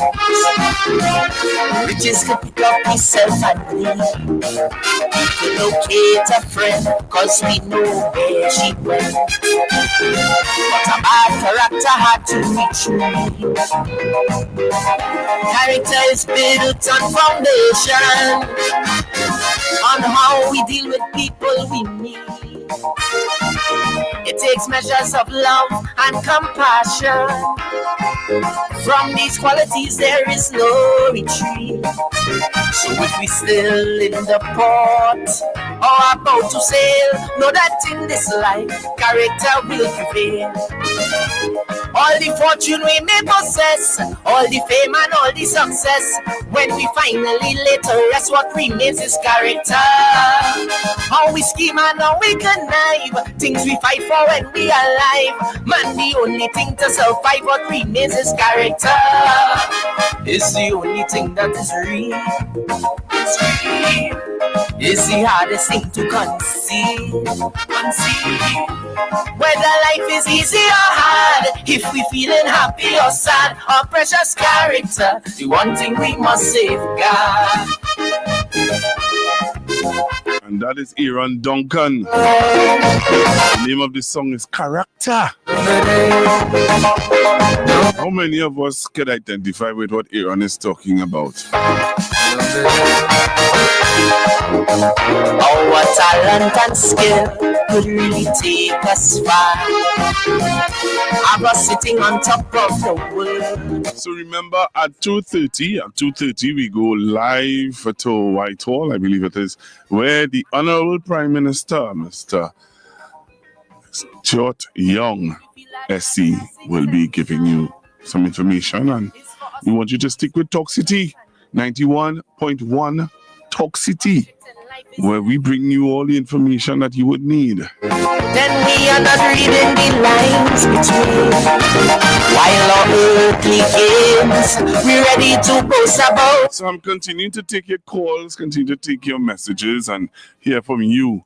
What we're talking about, the misleading information that people put out there to get you to believe lies, you know? Pastor Google and Miss Larson, good afternoon. You know, I think the only thing that is worse than a deceptive leader is a blind follower. And I think that is what we are very anxious about.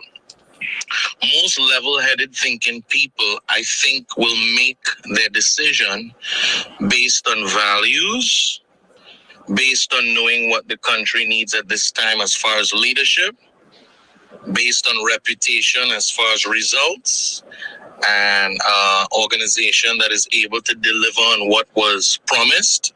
Even whether it's perfect or not, we can gain from who has had good results, solid results. So my advice is, while we live in a world of deception, I think leadership should focus on vision. Right. Anytime most of what you're saying is about the other parties and trying to discredit other people from being in leadership, we're going to find ourselves in trouble. I think the majority of conversation needs to be about where we are going. Where we are going. That is the crux of the matter now. Every person who wants to lead this country needs to be able to articulate a clear vision. And if that cannot be done, then I don't think any party is worth asking anybody to follow them when they have not mapped out a clear vision. We could say a prayer every day and don't practice the things we say. We could do that from June to May. What remains is character. It's the only thing that is real. It's real. It's the hardest thing to conceal. Whether life is easy or hard, if we feeling happy or sad, our precious character, the one thing we must safeguard.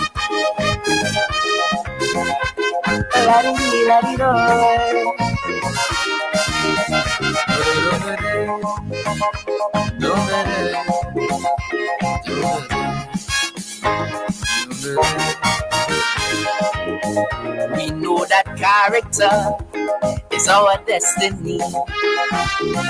It's in all of us, we cannot pretend. It's how we deal with good, how we treat adversity.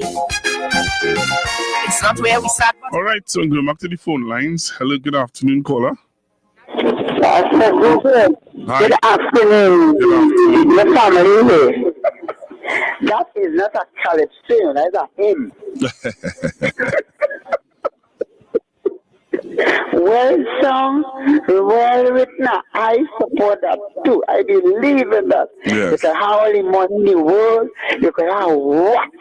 After Jesus is your character. Yep. Have a good day, brother. Thank you God very bless much. you. Nice to hear you. Thank you very much. Love you. Love you. Hello, good afternoon. Hello, good afternoon. Yes, sir. Pastor Google, thank you. I'm Miss Larson. I got through and they took my information. Yeah. In response to the question, it's really insulting our intelligence. The adverts where they're telling stories and things, you know. Like, for instance, the one with the pension. And they even the minister on a cock, she came on some one of the programs and she explained that the man still working and he's saying he getting pension. You know, they take it off now.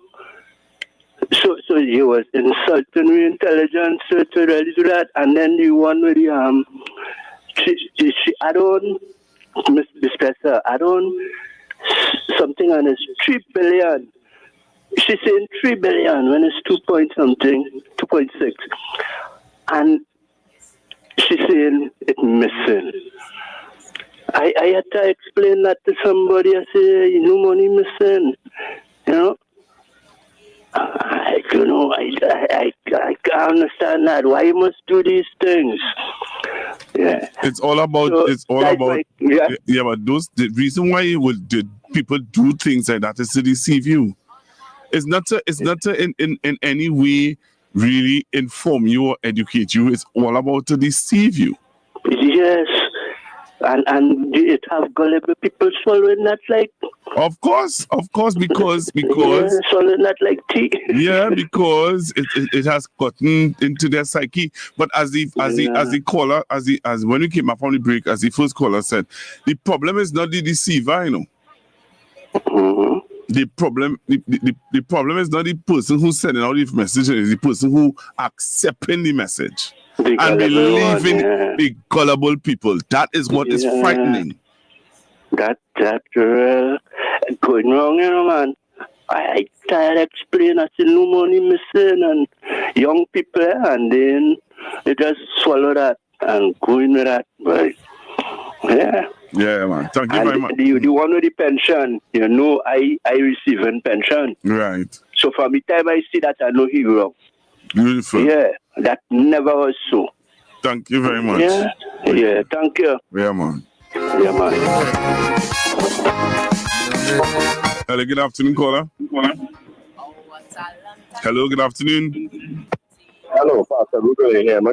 Hey, what's going on, Lillian, good man? Afternoon, I remember the number, Pastor Google.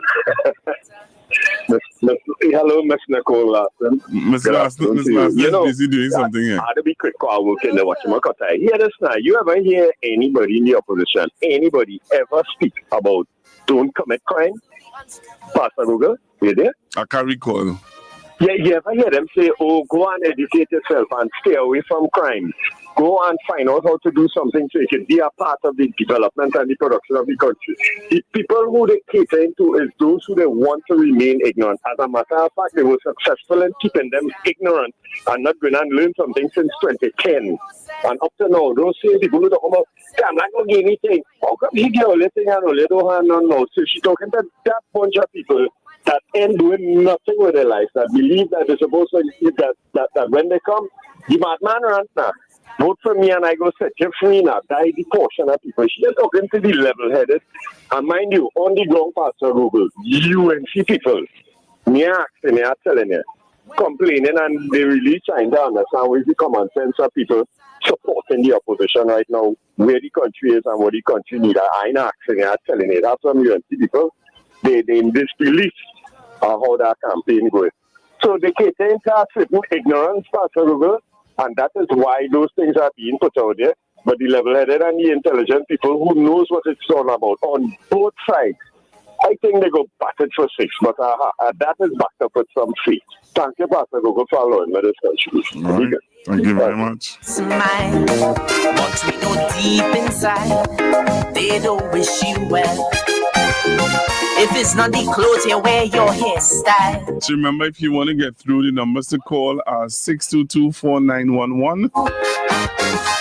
622-4911. We're looking at leadership, we're looking at character, we're talking a little bit as we get ready to, in a short bit, to go to the press conference. My discussion this afternoon is with as my friend would have called it, and I was sending a voice note saying, how gullible are you? Hello, good afternoon. Hello. Hi, good afternoon. Pastor Google. Hey, mommy, what's going on? I good, darling. What's going on with you? I good. You. This is the first time you're calling, or you're calling already? No. You forget. Oh, all right. But Pastor Google, you're younger than me, Keep that to your bag. Pastor Google, we are all kind of characters, you don't know that? Very true. Yes, but you look lovely on Saturday afternoon. You saw me Saturday? Yeah, leave me alone, please. And you didn't even come and say hello, mommy? I was far away from you. Mommy, sometimes you have to lie low sometime, You heard me? I hear you. Yes. But how was everything otherwise? Everything is blessed. Yes, Pastor Google, I am waiting for you going across to the press conference the next couple of minutes there. Yes, we're going over to the press conference. But Pastor Google, well, this is a real big ban on the 20th of this month. On my section, we have 17. Yep. Ay. Pastor Google, this is the first time I've ever happened in Trinidad and Tobago. Am I right or wrong? Very right. I know I'm right because I told her to do special ballots, so you understand me? Yes. Pastor Google, it's left to be seen. You hear what I'm telling you about? I hear you. I know what she's going to win now. What she say right there, Pastor Google. And Pastor Google, is it Gavin Nicholas I see back on another party too? I don't know. I haven't. Yeah, Gavin Nicholas, yes. Okay. They go there. Good we. Pastor Google, have a good one, right, babe? Same to you, mommy. Okay, bye-bye. All right, bye-bye.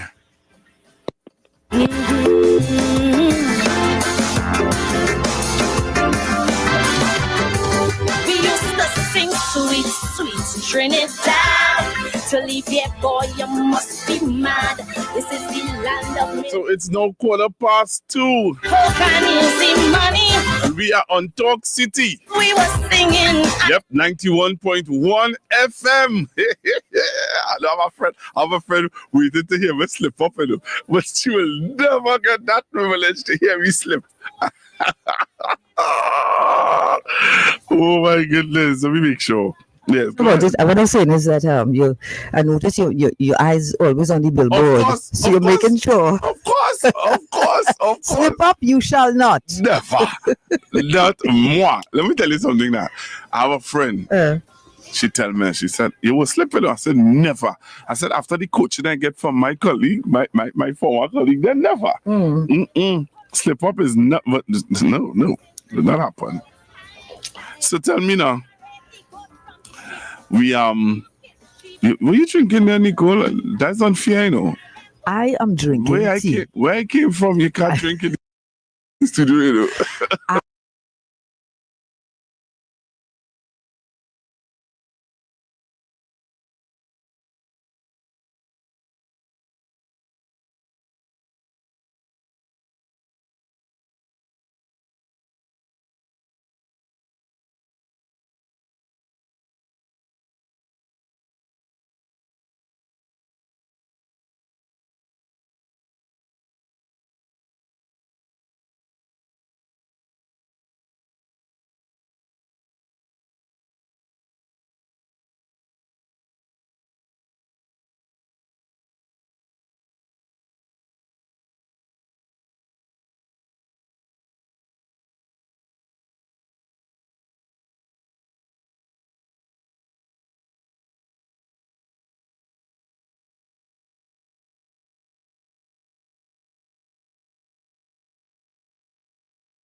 Cambridge Analytica was there, baby.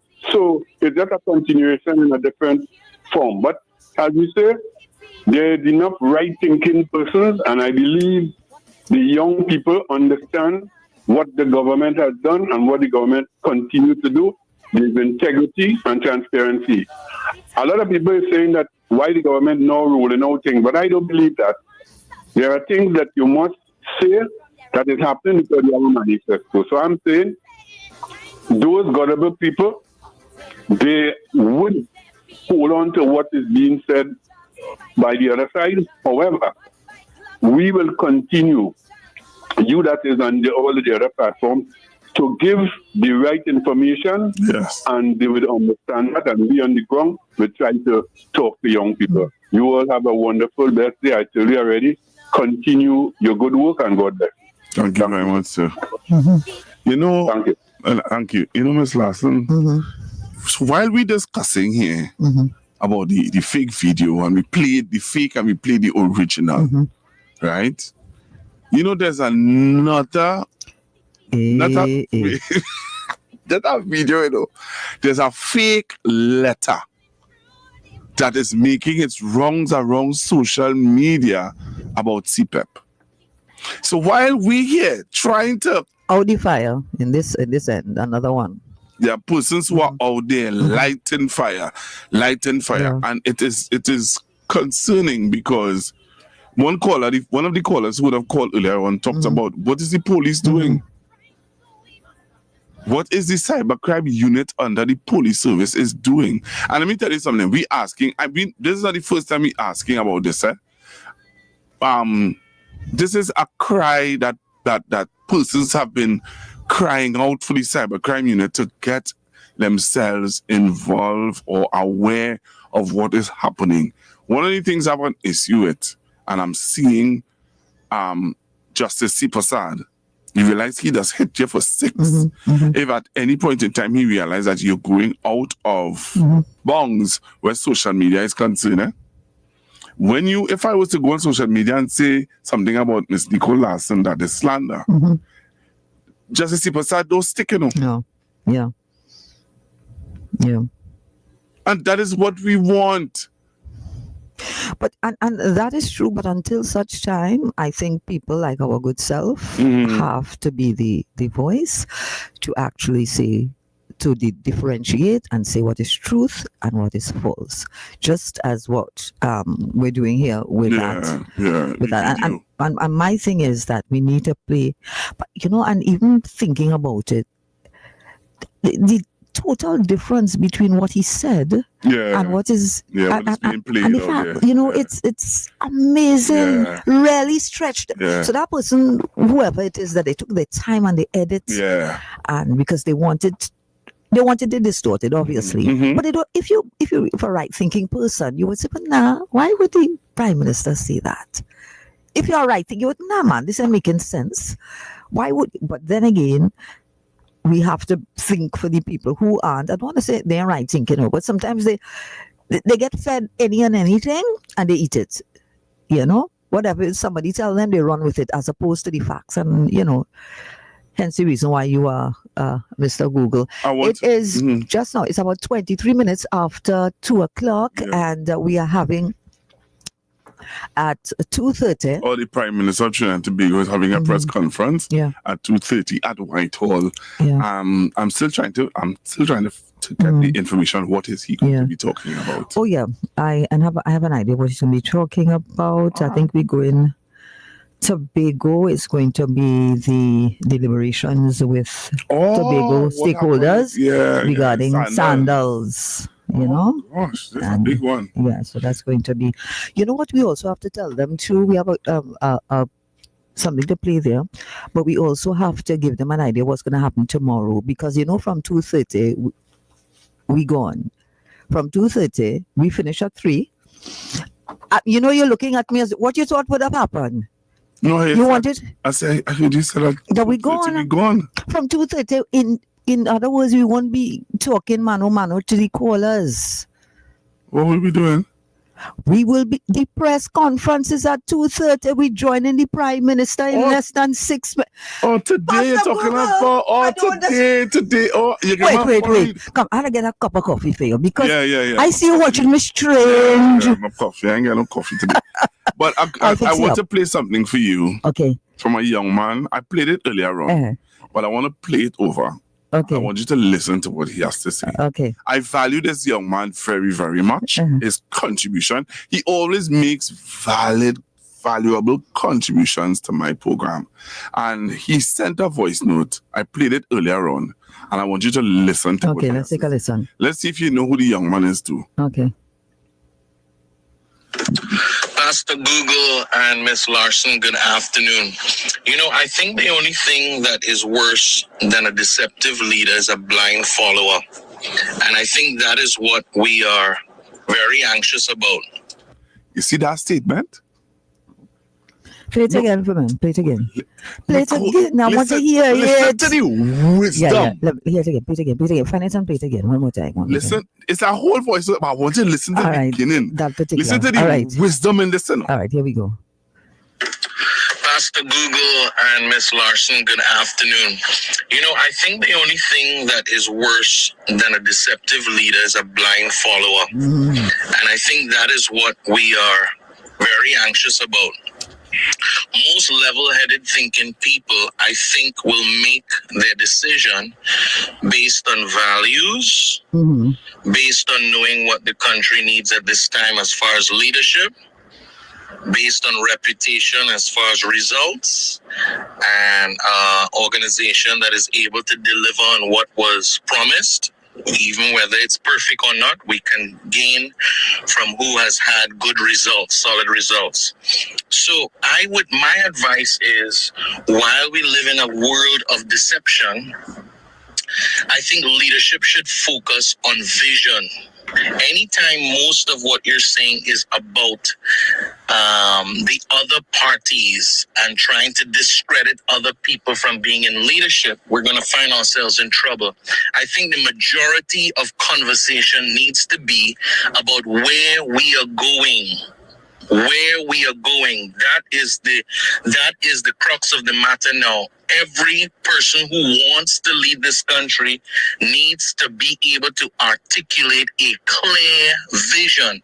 And if that cannot be done, then I don't think any party is worth asking anybody to follow them when they have not mapped out a clear vision. That is leader himself. That's Luke Kwame. Oh, you know that? Of course I know. Yeah. Wisdom. Yeah. But you see, if you could get this, you see this? Pastor Google and Miss Larson, good afternoon. You know, I think the only thing that is worse than a deceptive leader is a blind follower. You see that? Yeah. No, I love all what he said. And let me tell you something. You see what he said there? I will pass the information. Yeah. I will let persons know that, hey, people want to hear the vision. People want to hear where we going, how we going forward. Right? They want to hear a map of how we moving forward. But you see that statement he made there about the worst thing is a blind follower. That's how David, the one who Quran, what is it? I know who you're talking about, and he deceived hundreds of people in Guyana. Yeah, drink Kool-Aid. Yeah, that's how that has happened. There's a movie called Rootless by what's his name? And it comes Tyler Perry. Correct, and it comes from not seeking for yourself and letting people speak for you, or you hear one particular view and you run with it, as opposed to seeking truth for yourself. It is 27 minutes after 2:00. We will be standing by for the Prime Minister as it goes, so we'll be kind of connecting with our sister station to ensure we're going to continue to take some calls, and we have just a bill to pay there. And again, Pastor Google, I keep telling you, next couple of minutes, just in case we latch on at 12:30, and when we say 2:30, what's happening tomorrow? So you have to say hasta bye to the people. We have to let them know what's going on tomorrow. Tomorrow's got to have a young person coming in to share their perspective on how they see politics and what as Pastor Luke said, what are their expectations? What is the vision moving forward? How things like that. So I have a young person, 2 young persons supposed to be coming in. Nice. Come on, please, God. Yeah, that sounds like a plan. There's a plan. There's a big plan. I want to hear the voice of the youth. Yeah. They are the ones that have to lead this nation in time to come. Yeah. But I was telling you about Rootless, about this movie called Rootless, where this man that's called himself the highest.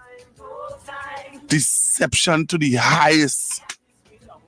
Oh, I haven't seen that movie. No, you don't need to see that movie. Why I don't need to see it? Nicole, have a good afternoon.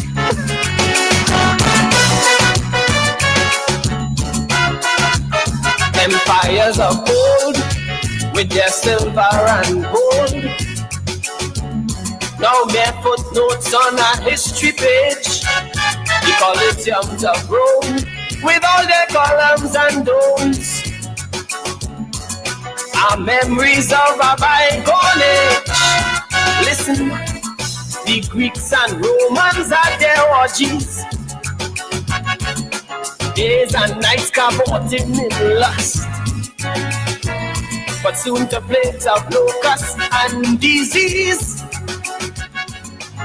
they were crumbling into the earth. Get ready for a sensory explosion at Creme Brulee, a festival of arts and music, a celebration of creativity, culture, and unforgettable experiences. Immerse yourself in stunning art exhibitions, mini fashion shows, a live museum experience, live music from incredible performers, Voice, Ravi B, Terry Lyons, Freetown, and so much more, and mouth-watering gourmet delights. Join us on April 13th at Naparima Bowl Amphitheater, San Fernando, for a festival like no other. Doors open at 4 p.m. and tickets are selling fast. Grab yours now at islandetickets.com or any committee member. Art, music, and flavors that ignite the soul. Creme Brulee is where creativity comes to life. See you there.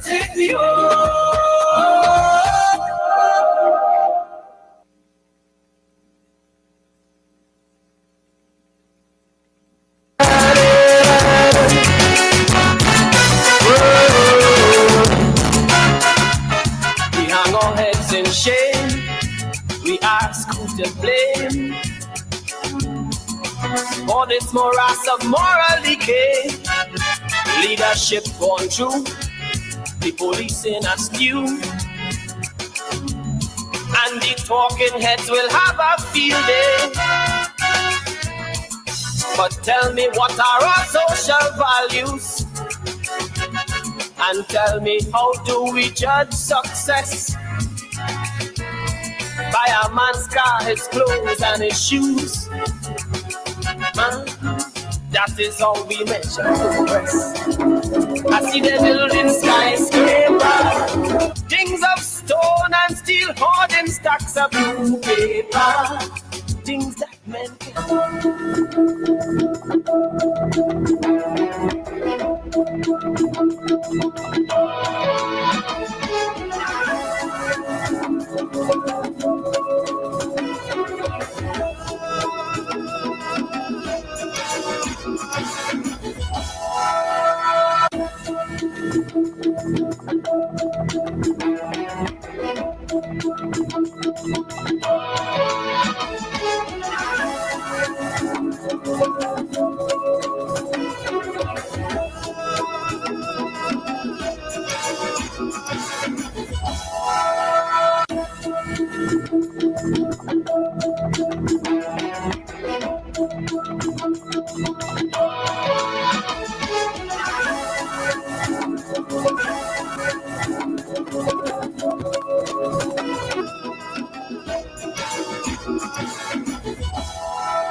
Good afternoon, members of the media and the wider viewing and listening public of Tobago and Trinidad.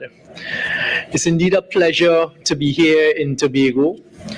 My first visit my first visit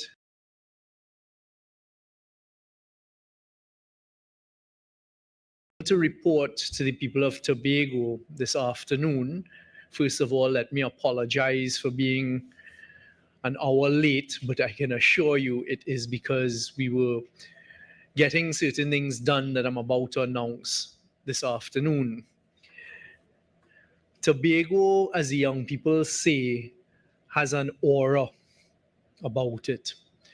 And I am glad to report to Tobago and Trinidad this afternoon that that aura has prevailed, I believe, in the interests of the people of Tobago during quite a lengthy set of meetings that took place this morning at the Prime Minister's official residence in Tobago.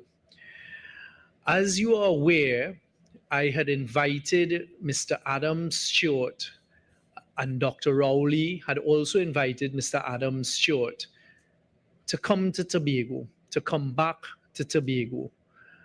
And I am happy that despite his very, very busy schedule, because Adam is literally running a very big, successful hotel chain of sandals and beaches throughout the whole CARICOM region, from as far north as the Turks and Caicos, Bahamas, come all the way down to St. Vincent and the Grenadines, that he was able to find the time to visit Tobago. The timing was dictated by his calendar. So fortunately, he was able to fit in, along with quite an extensive executive team of the sandals chain, a meeting with us this morning in Tobago. As soon as I'd received the date from him, I immediately reached out to the stakeholders, and it is a representative group of stakeholders of the people in Tobago, because our position, central government's position, is that the development and investments in Tobago are a priority for us as a government, and I certainly intend to continue that, but also that it was important that the people of Tobago and the various stakeholders, be it the farmers, the fishermen, the taxi operators, as well as business people, the business sector, the hotel association of Tobago, participate in any discussion that I was going to have along with the members of the central government with Mr. Adam Stewart and the Sandals Group. It was also important to have the Tobagonian politicians present at such a meeting where we were engaging with the Sandals Group. So I'm pleased to say that we had the Chief Secretary leading his team of the Secretary of Finance as well as the Secretary of Tourism present and participating in the meeting this morning. We also had, as I call him, Comrade Watson Duke there with his representative as well, who turns out to be, as you're all aware here in Tobago, the representative representing the fisher folk in Tobago. And they came in their colorful manner. We were all dressed in business attire. And of course, Comrade Duke, who can never lose the opportunity for a bit of, I'll call it friendly theatrics, turned up in his political attire and jersey with a jacket over it. I then also had with me, as the government's team, the Minister of Tourism, Culture and the Arts, Minister Randall Mitchell, and importantly, the two young ladies who, along with my predecessor, Dr. Rowley, have been the advocates at the cabinet for the last 9.5 years, advocating for progress, development, and a fair share for the people of Tobago. I had Minister Shamfa Kujo, the Minister of Sport, Culture, Sport and Community Development, and of course, I had Minister Ayana Webster Roy, who is a minister in the Office of the Prime Minister with responsibility for gender and child affairs, as well as Tobago affairs. I also had with me the two Tobago senators, government senators, Senator Ansel Dennis, as well as Senator Lawrence Hislop.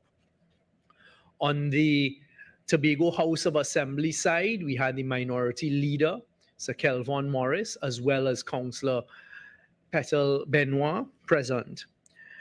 We then had Mr. Dion Taylor, the Tobago District Agricultural Society. I was quite pleased that he made this a priority and was there today, as well as Mr. Roland Murray, the president of the Goldsboro Young Farmers Association. Mr. Curtis Williams, the president of the Tobago Division of the Trinidad and Tobago Chamber of Commerce. Mr. Alpha Lord, the president of the Tobago Hotel Association. Mr. Martin George, the president of the Tobago Business Chamber. Mr. Joseph Johnson, the president of the Tobago Taxi Cab Association. Ms. Diane Haddad, the past chairman of the Tobago Division of the Trinidad and Tobago Chamber of Commerce. Mr. Sean Robinson, the president of the Divers Association, the Dive Association of Tobago. Mr. Demi John Cruikshank, the former president of the Tobago Division of the Trinidad and Tobago Chamber of Commerce. Pastor Glenroy Frank, the leader of the People's Church of Tobago. Mr. Watson Duke, assemblyman of the THA, and Mr. Curtis Douglas as president of the All Tobago Fisher Folk Association, as well as Mr. Jeremy Nutt, sort of representing the private sector business community outside of formal associations, someone with a long history here in Tobago.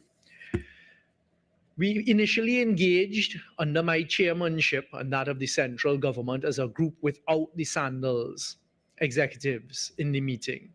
And the purpose of that engagement was for me as the Prime Minister to have, quite frankly, an open conversation with the various stakeholders that I've just listed, and to tell them that it was central government's position, having looked closely at the Sandals brand, but not saying exclusively that the only hotel chain that should look at investing in Tobago is the Sandals brand, that we wanted to have a conversation with the Tobago stakeholders, because this is all about Tobago and investment in Tobago, and importantly, the development of Tobago. And then I wanted a conversation that was had asking whether we in central government, as well as all of these very important Tobagonian stakeholders, should not request of Mr. Adam Stewart and the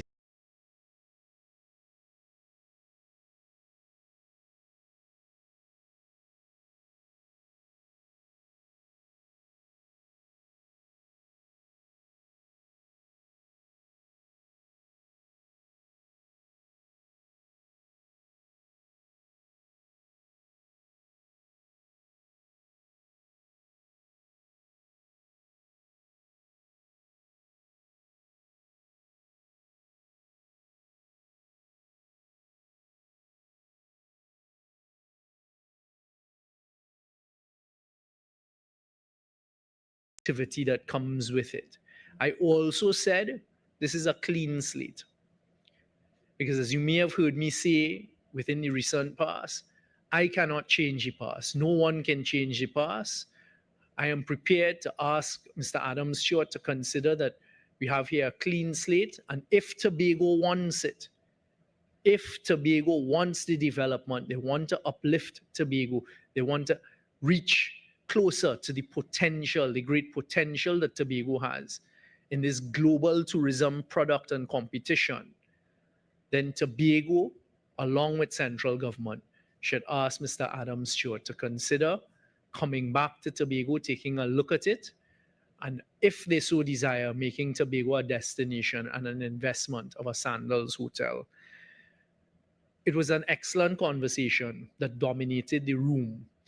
And by the end of the various views and the various inputs, everyone who wanted to speak, spoke, and hearing from everyone, I asked the room, and collectively everyone agreed that we should invite Mr. Stewart and his executives in to do a presentation and to have conversation with us. Tobagonians, if it is one wish I had for today, was that every single Tobagonian could have seen the presentation that was done by Mr. Stewart. It was not a presentation for Tobago, but it was such a powerful presentation and one delivered with passion by Mr. Adam Stewart, showing what sandals can do and the benefits that it does bring. He used an example of St. Vincent and the Grenadines, where they literally opened a new hotel there, a sandals hotel, in March of last year.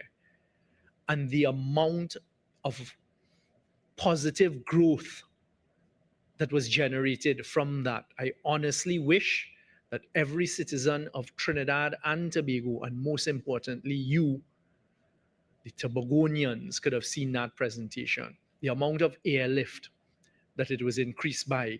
An airline like American Airlines now flying there more than once a day on some occasions.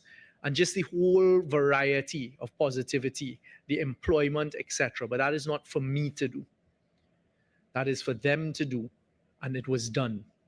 So at the end of that meeting, Mr. Stewart said a number of things to us, that he has always loved Trinidad and Tobago, that he's had a particular passion for Tobago, that he continued to have a relationship with Trinidad and Tobago. And he said a few interesting things, along with telling us how the brand had been built and the recent awards and their global marketing scheme that they've now launched, which I took a very careful note of, Made of Caribbean, and showed a particular slide that shows they spent 735 hours last year on primetime international television. If you work that out, that is more than the 2 hours a day on primetime international television, and the reach it got and how it had positive effects on all of the islands that they're invested in. And he said that he agrees it's a clean slate. He agrees that the past is the past. What I should say at the start, as he came in and I gave the introduction of who was there gathered from Tobago and from Trinidad central government and all of the various stakeholders, and Mr. Stewart introduced his team, one of the very vocal people, a lady by the name of Diane Haddad, saw it fit to then give a very passionate and emotional apology to Adam and his brand, and to apologize for what had happened in the past and any unfortunate words and language that were used, not by her, but by persons in the past, because we understand how a brand could be harmed. Adam said, listen, basically bygones are bygones, bygones are bygones, and let us get on with it. This is a clean slate, and he wanted to show all gathered. I then asked Adam and his team to allow us to caucus once again in their absence. And they then engaged in some robust conversation. And we were looking to get one very important point out. I was looking in particular for consensus by everyone in that room, and unanimous consensus that we should invite Adam Stewart and the Sandals Group to look at Tobago and to consider future investment and making it Destination Tobago part of the Sandals brand. I am happy to say that almost immediately, unanimously, everyone in the room said an astounding yes, that we should pursue that path. Watson Duke and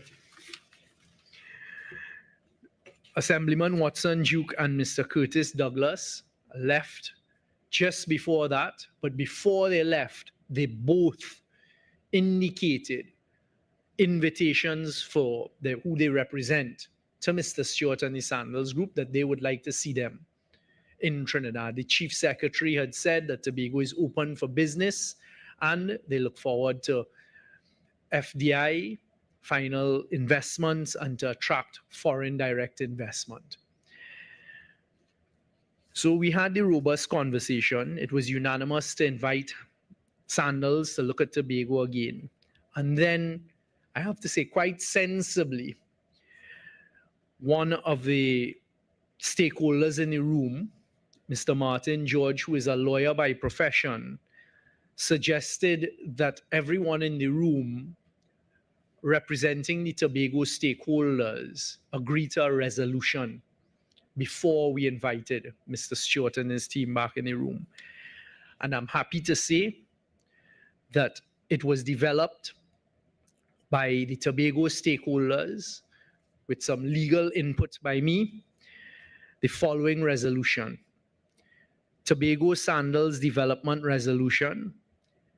Be it resolved that having had a meeting with the Prime Minister, the THA, and the central government, and the team from Sandals Resorts, we, the leaders and representatives of sectors and interest groups in Tobago, have collectively agreed that it is in the best interest of Tobago for us to invite the Sandals Group for discussions and negotiations for the bringing to Tobago of a Sandals resort, if they so desire. And that was signed by everyone in the group from Tobago and the Tobago stakeholders. So Chief Sec Farley Augustine, go down the list. The only two people who are departed by that stage were Watson Duke and Curtis Douglas. Both gentlemen who we all heard and who they expressed of their own volition to Mr. Stewart the exact same sentiments before they left the room and said that they can be counted in. I then invited Mr. Stewart and his group to rejoin us, reported what I think is very good and positive news to him. And he immediately thanked us and said they have 5 investments right now of new hotels throughout the Caribbean that they are embarking on. I told him make Tobago the 6th. He has undertaken that they will go back, they will have the necessary discussions, and I am hoping in the not too distant future, the Sandals Group will take a positive decision to look at, not only to look at Tobago, because that's what they've gone off to do, to indicate to us that they are prepared to brand Tobago as part of their destination packages and to invest in Tobago, a Sandals hotel. Ladies and gentlemen, and in particular Tobagonians, this is a good development. Sometimes God gives you a second opportunity at something. Sometimes when you're given a second opportunity, what you do is you look at what happened in the past. If you have to pivot and you have to make certain directional changes, you do so. But what I saw in that room today, and the type of conversation and collaborative effort I saw by stakeholders of Tobago, is a very positive thing and a positive development and a step in the right direction for Tobago and the people of Tobago. I give the undertaking that as Prime Minister, I will do everything in my power to secure the future investment and development in Tobago. So today, it went a lot longer than I had predicted. Mr. Adams Stewart and his team have departed with a copy of the resolution in his hands, which he said he is very pleased to do. And he's gone away to give it, hopefully, some positive consideration. And I expect to hear from him in the not too distant future. In the meantime, what I told the group is we should not lose the momentum of collaboration. And let's not spoil a potential opportunity if it arises. It was very cordial, very positive. I'll go beyond cordial types of energy in the room. And I'm really hoping and looking forward that in the not too distant future, Tobago will be the pride of the Sandals Group. I'm hoping, fingers crossed, and we will be able to have a Sandals hotel here in Tobago for the people of Tobago, inviting persons to come and spend their money in Tobago. So I thank you all very much for your attending here this afternoon, and I'm looking forward to the positive outcomes as we go forward. I'll take a few questions.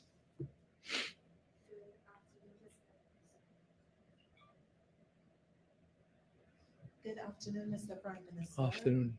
Elizabeth Williams, TV6 News. In terms of today's meeting, any deadline as to when Mr. Stewart will return? And in terms of the location, I know environmentalists, they were concerned about the location in Buku. Was that presented in terms of you Mr. Stewart looking at somewhere else? I know at various sandals around the Caribbean, in terms of some of the sandals I have visited, I have noticed that they have refurbished some construction sites. So is it that they will be acquiring another hotel in Tobago? Was that looked at? All right. Let me start one question at a time. Let me start with the first question. I'm trying now, Liz, to remember you had a long second question. The first question was in terms of agreeing to return. Okay, timeline.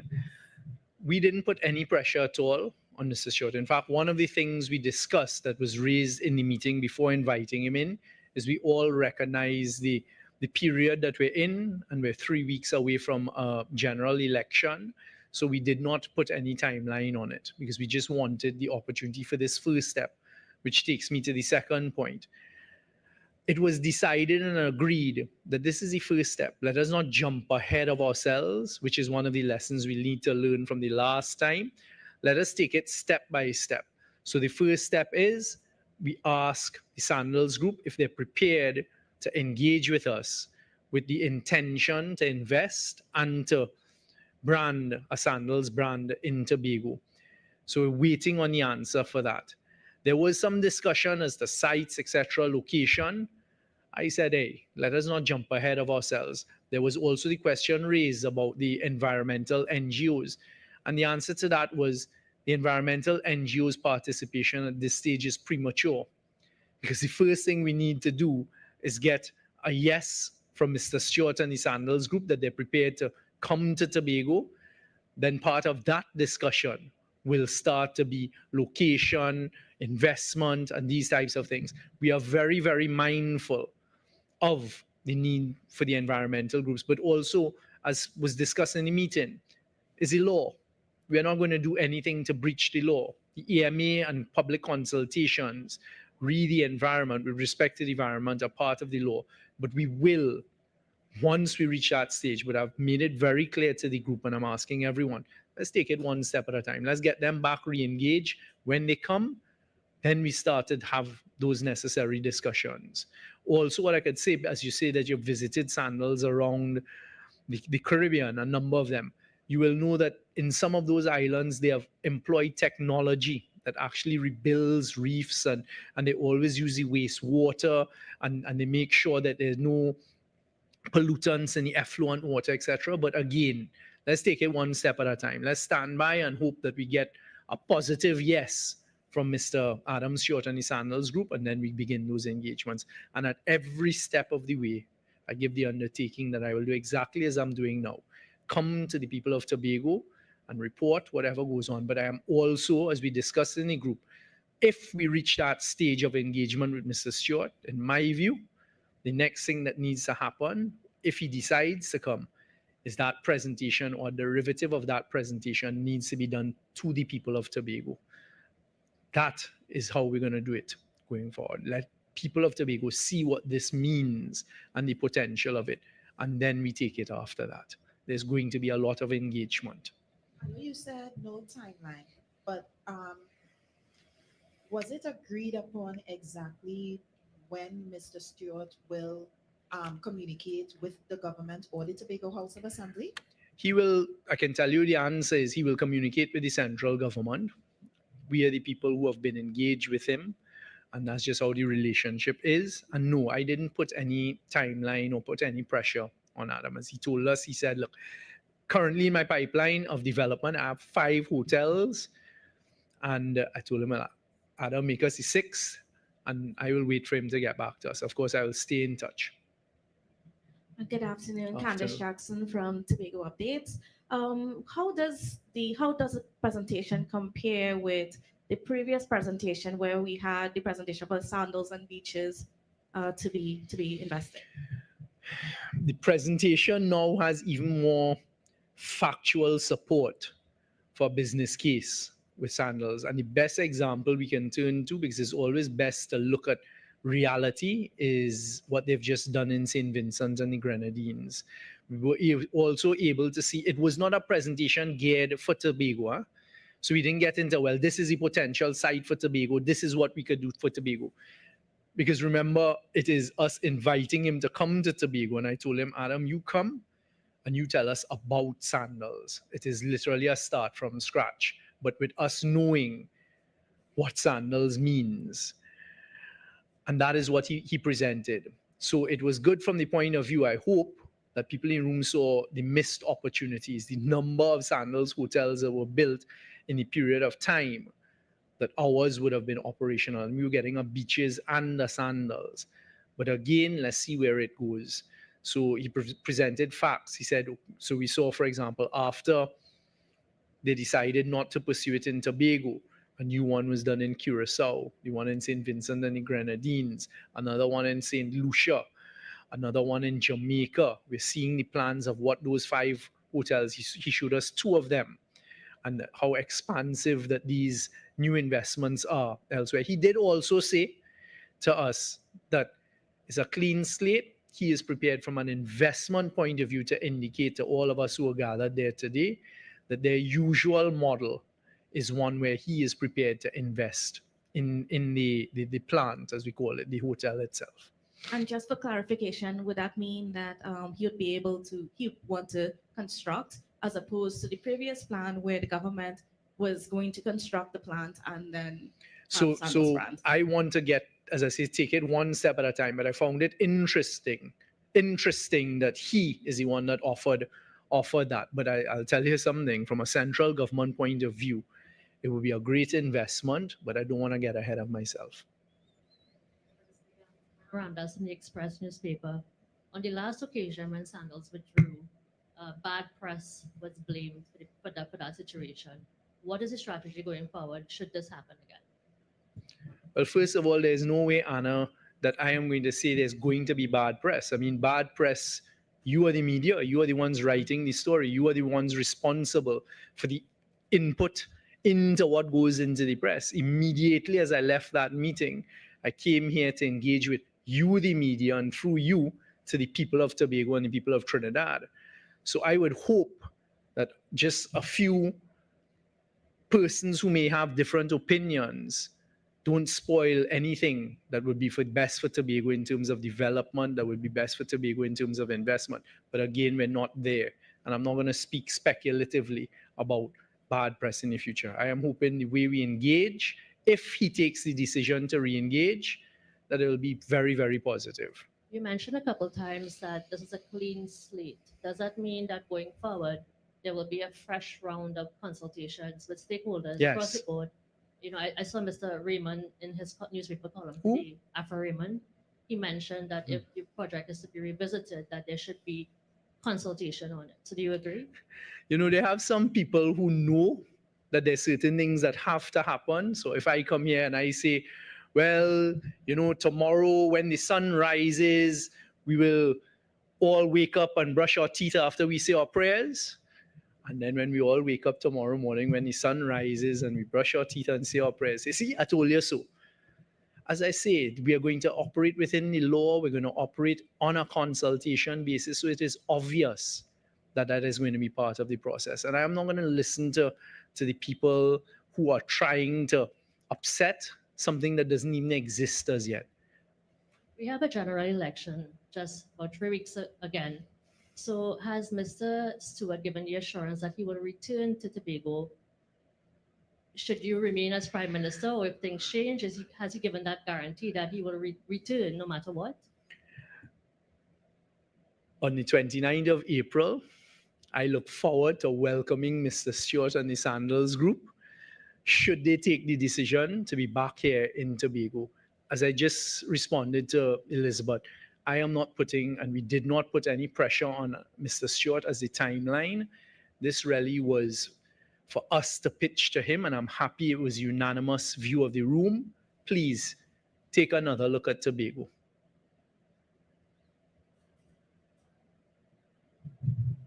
Knowing that we are just weeks away before 3 weeks. Yes, Exactly. 3 weeks before the elections. Just wanted to know from you, in terms of the caucus meeting, was it spoken upon by the leaders there to be cautious of utterances on political platforms with respect to the Sandals Okay, I project? was going to say, if I had achieved that one, Elizabeth, that leaders on political platforms would not only be cautious but be responsible, then I would have performed a miracle this morning. The answer is yes, we did have some discussion. By then, Mr. Duke had left. But the discussion and the agreement was that the position coming out of today's meeting is exactly as I've articulated. What came out of today's meeting is a unanimous decision to ask Mr. Stewart and the Sandals Group to consider investing in Tobago with a Sandals hotel and branding Tobago as part of its destinations. Yes, you mentioned that the St. Vincent the Grenadines Sandals has resulted in tremendous airlift for the island. Was there anything said that was just due to the Sandals in the St. Vincent the Grenadines? Could we expect the single Sandals in Tobago to produce the same? I guess every jurisdiction is different, but the answer to your question is an easy yes, because it is the Sandals Hotel that is a new plant put down in St. Vincent and Grenadines, and that is what attracted the airlift. Mr. Stewart told us that he had gone to the headquarters of American Airlines with that specific destination in mind, asking them to take a look at it. They initially put on a couple flights, and very, very quickly, within a matter of months, that expanded. That was immediately followed by Virgin flying there more as well, and JetBlue as well. And he said that Air Canada is now looking to put on. And one of the interesting facts that he put forward to us that he's seen in other destinations and arrangements, because when he engages the airlines, that if 50% of the plane coming to whatever the destination is filled with Sandals guests, the rest of the plane eventually follows up. And what it does, those guests now are coming to the other hotels, etc. on the island. But yes, I think it is empirical fact that airlift increase was as a result of the Sandals. You spoke a lot about the Sandals brand and the type of hotels and resorts they bring. Are there other models being considered for tourism development? That was part of the initial discussion with the Chief Secretary and the THA. The answer is that Tobago is open for business. Tobago welcomes investment. That is the position of the central government as well as the THA. This meeting today was to engage the Sandals Group. I am a person who likes to stick to what is the task in front, so we focused on Sandals. But I did say, as I said here a short while ago, this is not exclusive to Sandals, meaning if there's other investment and people want to build quality hotels in Tobago, then let's have the discussion. But today was engaging Sandals. Take a couple more questions. Just pass the mic. In the 2017 agreement with Sandals, the central government had agreed to provide us the lands and the funding to build the plant. So this time around, on a clean slate, does that offer still stand, or has it been revisited? A clean slate is a clean slate. As I've said numerous times during the course of today's interaction with you, let us take it step by step. Let Adam Stewart and the Sandals Group say they will look at Tobago. They're interested in investing and making destination Tobago, and we take it from there. That was the extent of the conversation today, step by step. You mentioned that they have 5 other projects throughout the Caribbean. Are they funding these projects themselves, or are governments? I cannot speak to the specifics of what is going on with those investments, who is funding it, where it is coming from. I did tell you that he made an interesting comment to us that their normal model is that they are the ones who will participate in the investment. All right. I think, again, there's nothing more that I could say on that.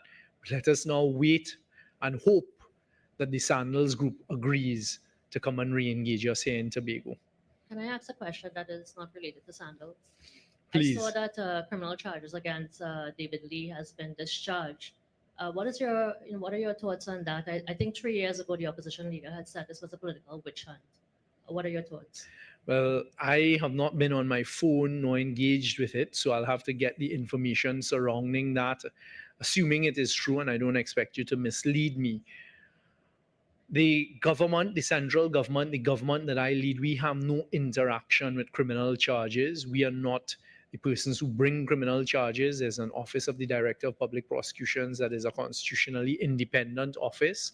I think that needs to be directed at the DPP. It certainly wasn't anyone in the government or the PNM government that charged Mr. Lee. So I assume whoever charged him had evidence that they thought would support a charge. From my experience in the courts, it is for a court to determine, assuming it was determined by a court, what happens with what is brought before it. Okay? All right. I'd like to thank you all very, very much, and I look forward to continued engagement with you in Tobago as well as in Trinidad. Thank you all and have a good afternoon.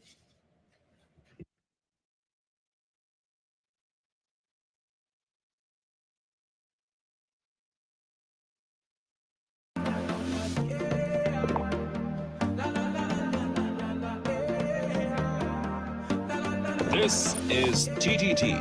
Live for local.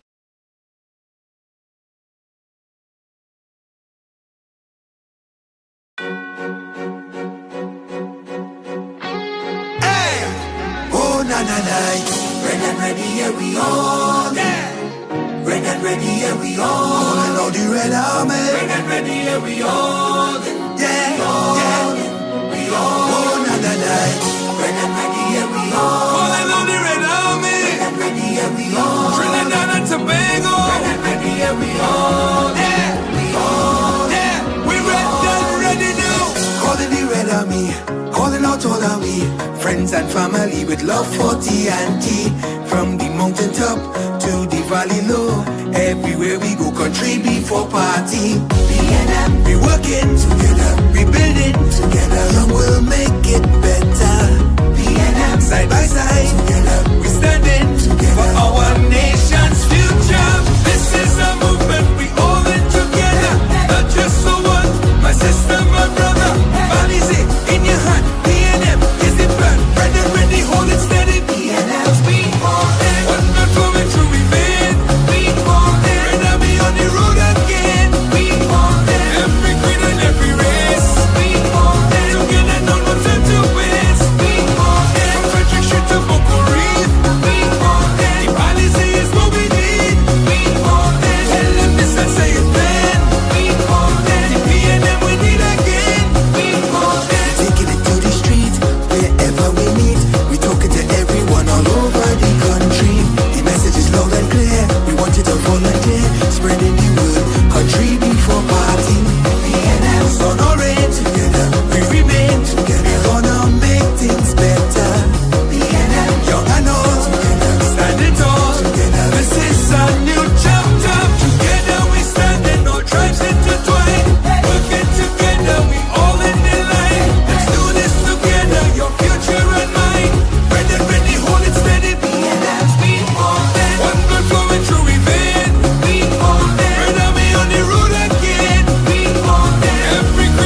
Show me who ready, ready. Show me who ready, ready.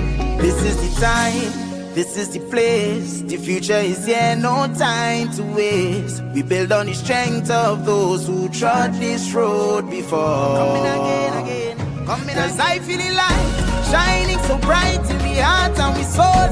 Red, black and white, together we strong, come sun, come rain. Cause it's blood in we veins, we all are the same.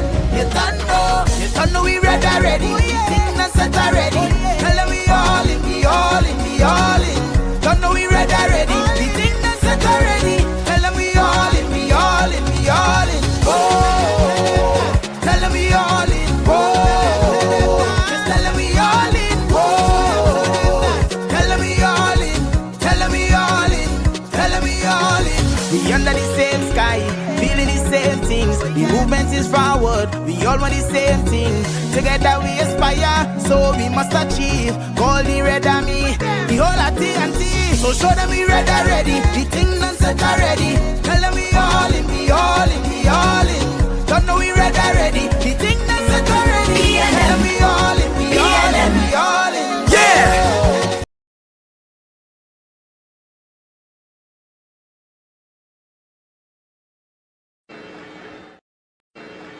And I, as MP for San Fernando West, delivered 31 projects.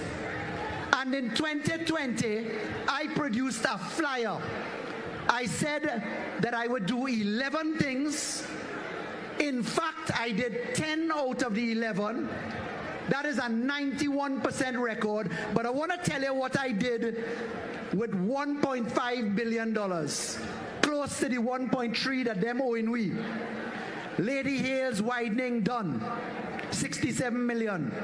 Mbakade, we repurposed that in the boots, 5 million. Carlton Lane housing done, 60 million. Waterfront reclamation done, 136 million. Plaza San Carlos being built, 61 million. San Fernando Fishing Port done, 38 million. San Fernando Family Court done, handed over March 18 for 14,000 people to stop going Port of Spain, done.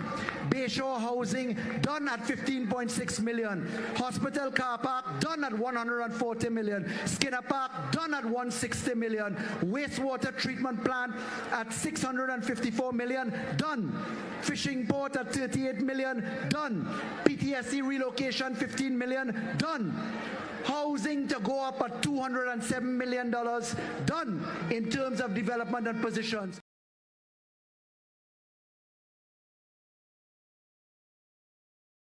Do you remember the time when this lady was appointed as your health minister? Okay, we heard you, so shut up now. What would have happened to us with her under COVID-19? I only entered political arena because I taught the new prime minister. So the new prime minister wanted me as part of her government. She made me a minister of health. I caused chaos. I told doctors they were making mistakes. They hated the fact that I pointed out they were making mistakes. How many of you can recall Section 34? It is clear that a deliberate attempt was made to deceive our parliament, and by extension, the citizens of Trinidad and Tobago. Former Minister of Justice, Mr. Herbert Vonley, indicated that all cabinet ministers was in on Section 34, with no objections. The former minister also said that when the note was taken to cabinet to have Section 34 proclaimed, none of the ministers, including the ones present at the July 24th meeting, raised any objections. Kamala claimed that her cabinet was misrepresented on the matter of Section 34. As a Prime Minister, why would she have accepted to amend the law without careful review?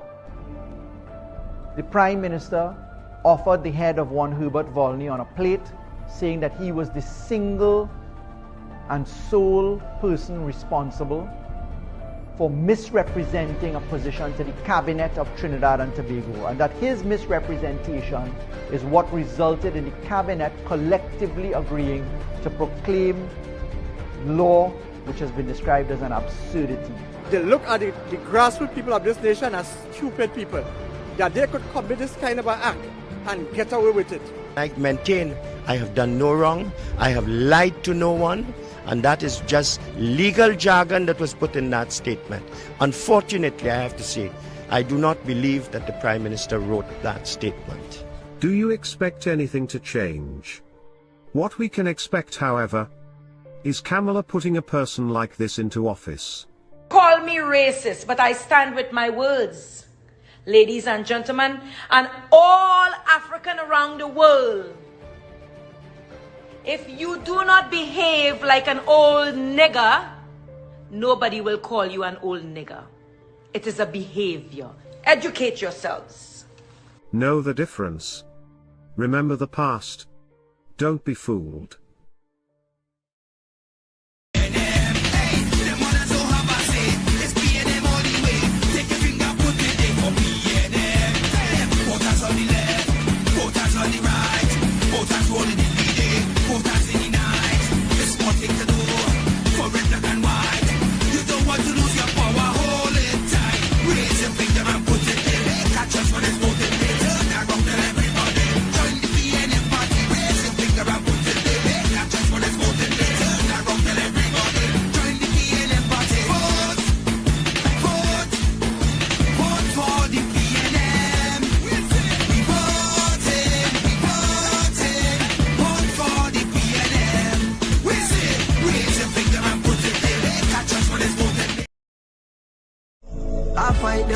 When I rise, man, I rise.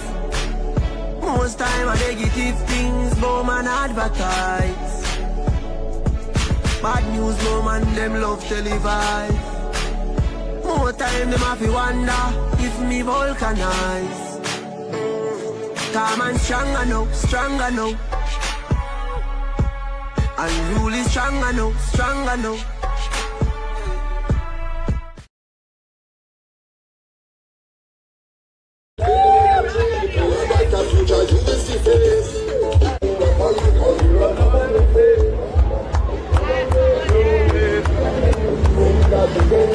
And we see the same. You are the full package, not just politician. Family and friend in one, with the power to expand. Training mentorship program, grooming the children from young. Tell who stand up on business, but support the businessman. No afraid to engage with them. You understand what the people in the need. What is the position? You're trying in the heart of the opposition. Hey,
Thank you.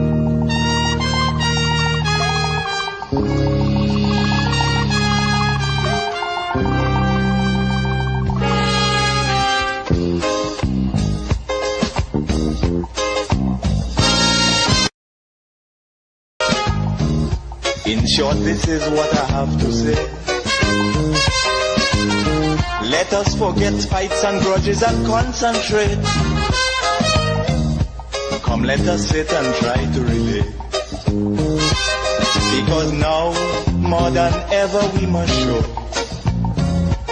discipline, tolerance, and production to build a strong and better nation.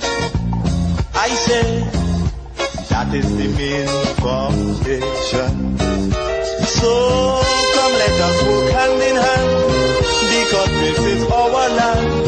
Come, my brother, come, my sister, and let us build a nation together. Oh, yeah.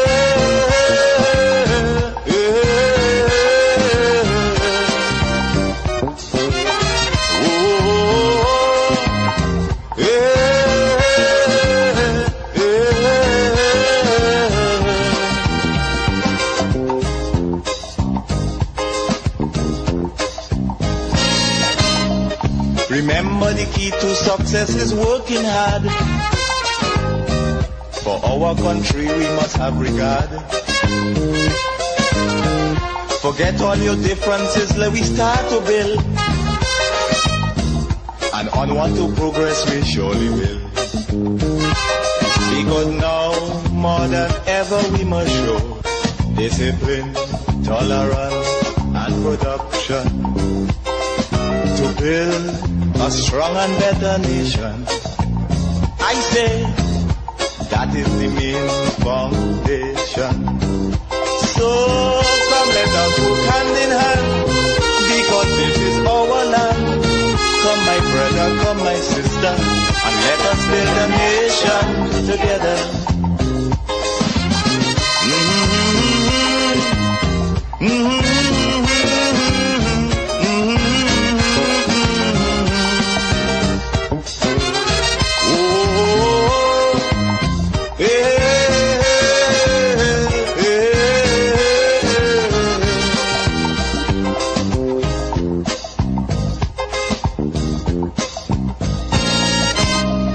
So much of things that we need to see about.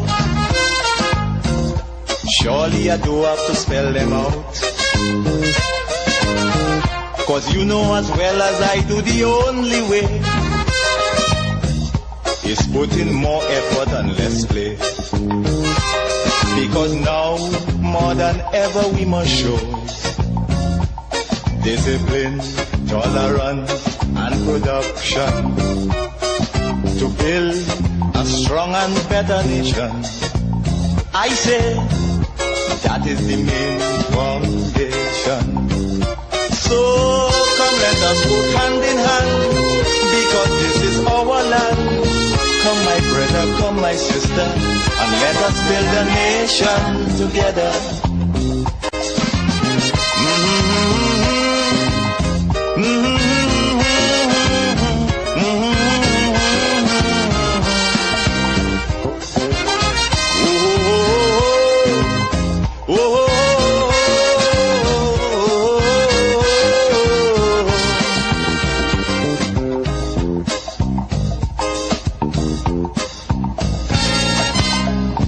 This also goes for every Trinbagonian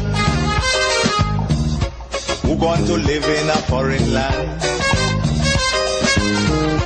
Now is the time to come home and do something, instead of staying out day and freezing.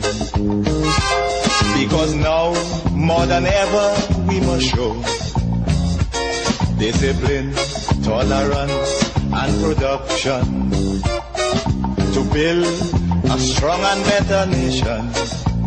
I say that is the main foundation. So come, let us work hand in hand, because this is our land. Come, my brother, come, my sister, and let us build a nation together.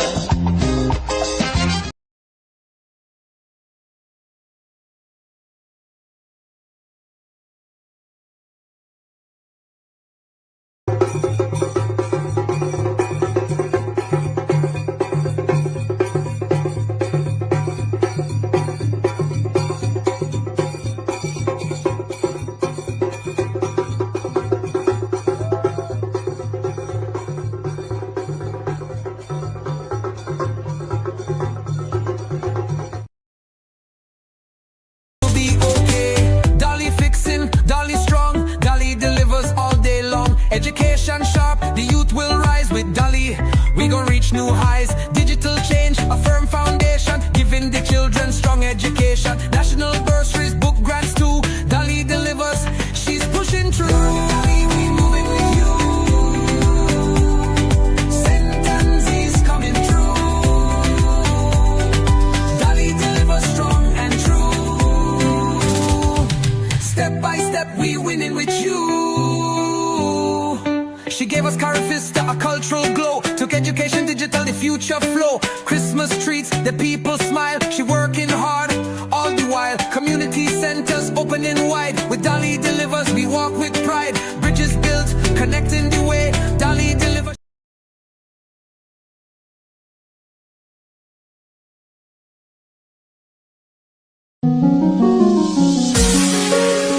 This is the time. I said this is the time. Ready, ready, show me who ready, ready. Show me who ready, ready. This is the time, this is the place. The future is here, no time to waste. We build on the strength of those who trod this road before. Coming again, coming again. Cause I feel the light shining so bright in the heart and we soul. Red, black and white, together we strong. Come sun, come rain, cause it's blood in we veins. We all are the same. You don't know we ready already. The thing that's set already. Tell them we all in, we all in, we all in. Don't know we ready already. The thing that's set already. Tell them we all in, we all in, we all in. Oh, tell them we all in. Oh, just tell them we all in. Oh, tell them we all in. Tell them we all in. Tell them we all in.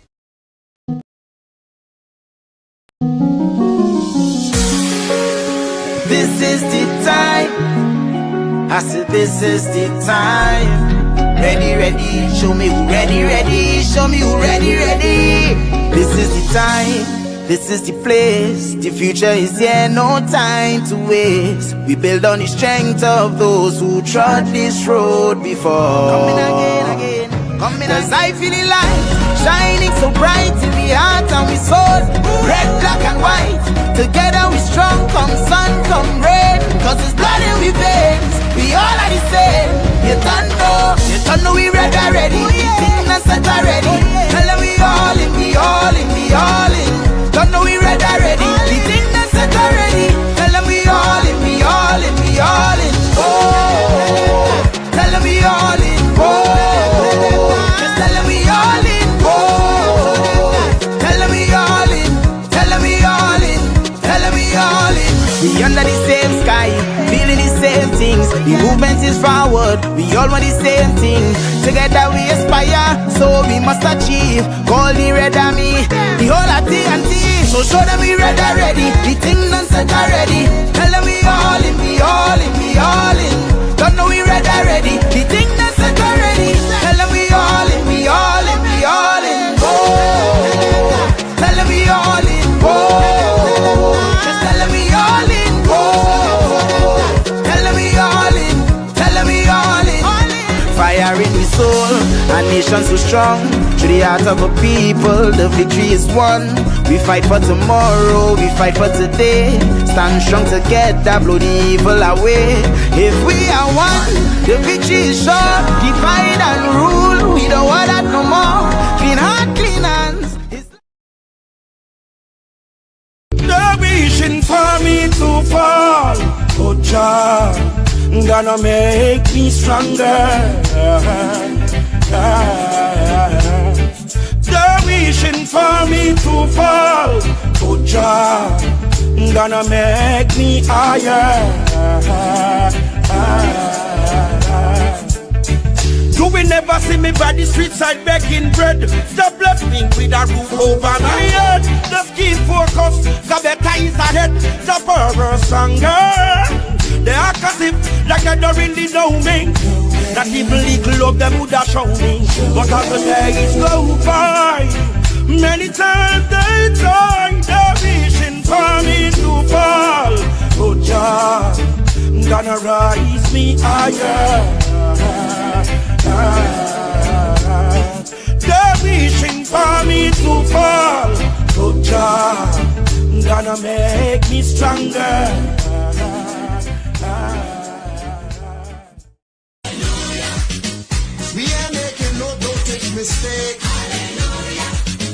So when them opposition get they go take. I wanna say okay, you know what I mean. Bring all your crew, we sweep in this country clean. We can't fail, 50 years on this trail. Great is the PNM, it shall reveal. Sweeping time. Sweeping time.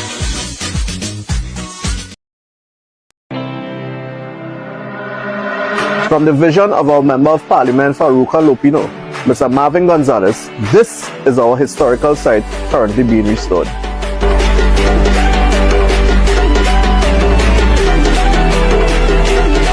From revitalized pathways to refurbished buildings, this historical site is 90% completed. This is not just a refurbishment, but this is a promise to preserve the culture and history of the historical site alive. Are you ready for the new Lopino?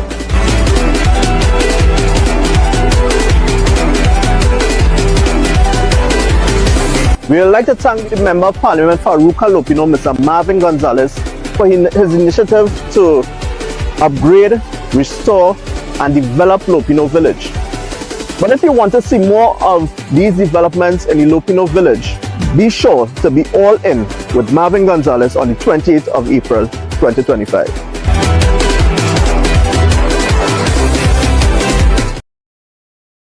Great is the PNM. We'll be them in the east, we'll be them in the west, we'll be them in the north, we'll be them in the south, we'll be them in the central. Red and ready, here we all. Red and ready, here we all. And all the red army. Red and ready, here we all. Yeah, we all. Red and ready, here we all. And all the red army. Red and ready, here we all. Trinidad and Tobago. Red and ready, here we all.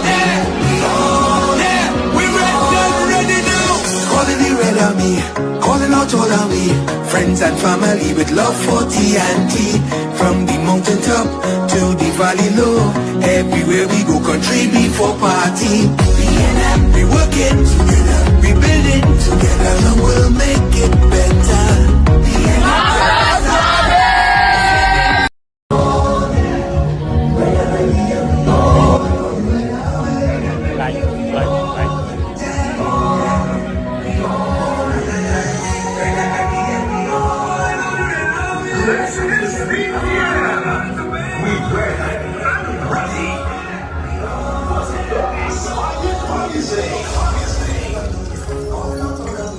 Friends and family with love for TNT.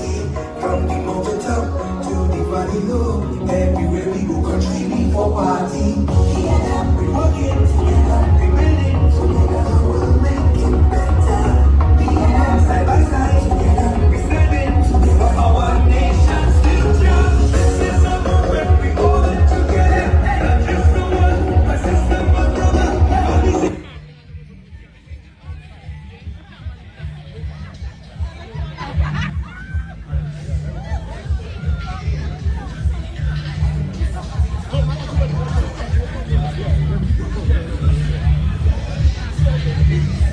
To the people of Valencia, welcome to the constituency of Arena.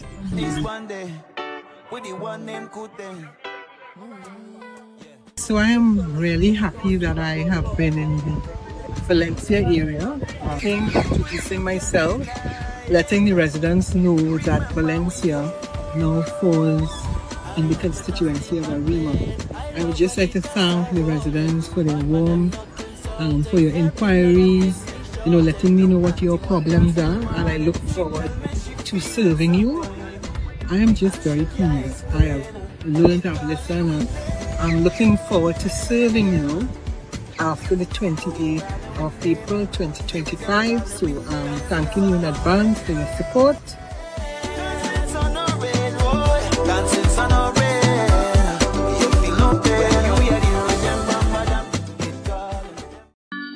Wake the town and tell the people. Foster comments coming your way. Alright then, Lord. We're moving forward with Foster, and we now look back. Barrow, we on the right track. If you want more improvement, vote Foster back. If you want more development, we moving forward with Foster, and we now look back. Look at Barrow, we on the right track. If you want more improvement, vote Foster back. If you want more development, vote Foster back.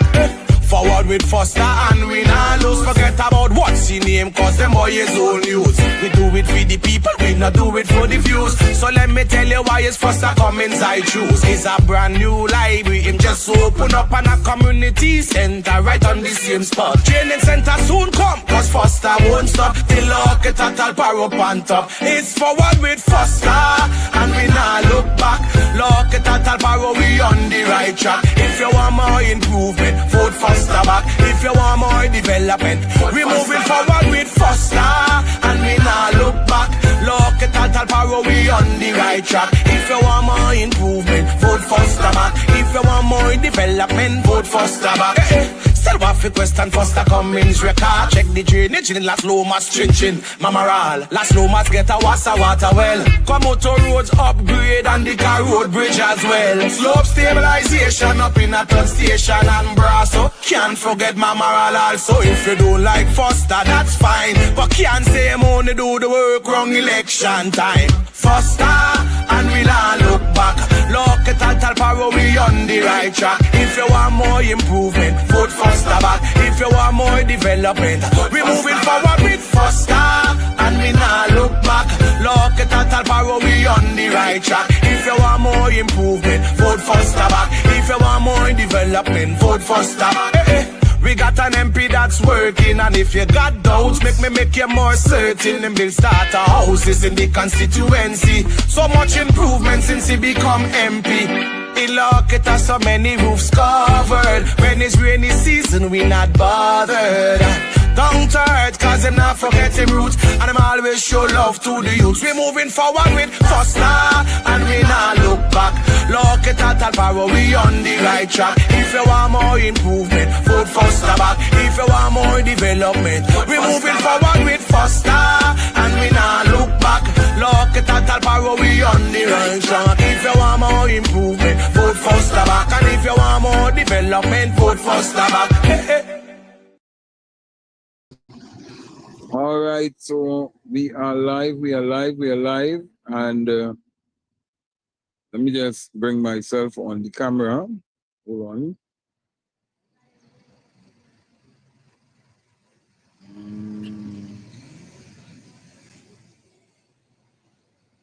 Live.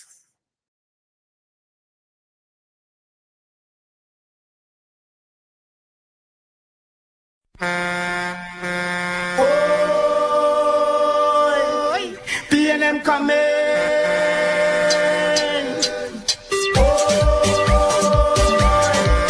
PNM coming.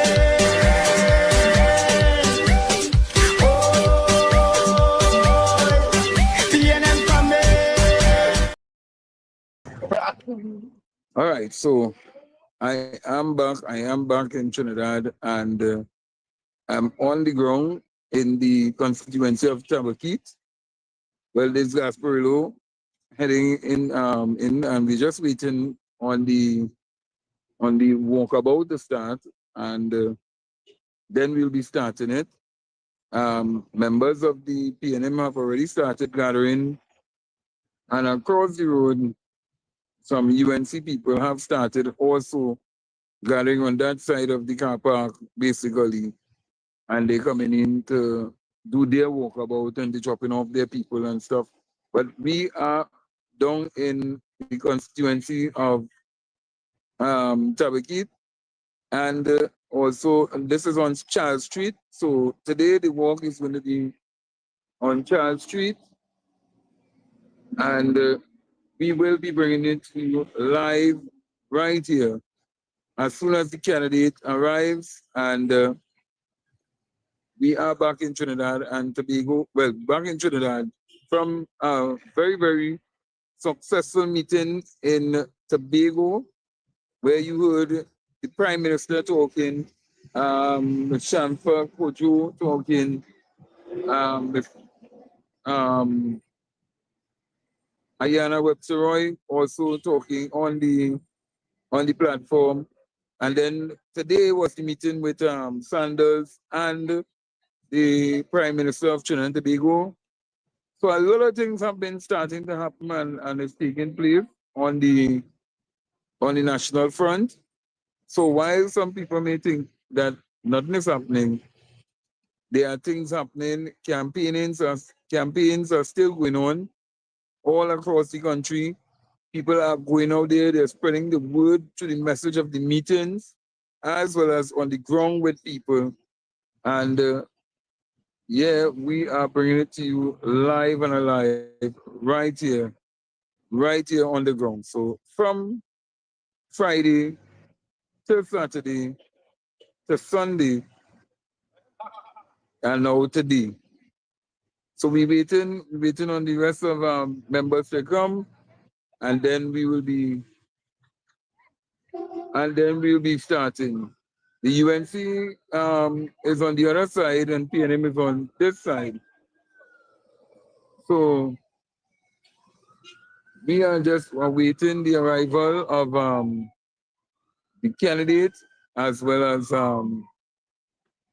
the other members of the PNM, the executive team down here and at the Tabakit constituency, and we will be bringing it to you live. Now there's a lot of traffic, so if you're coming into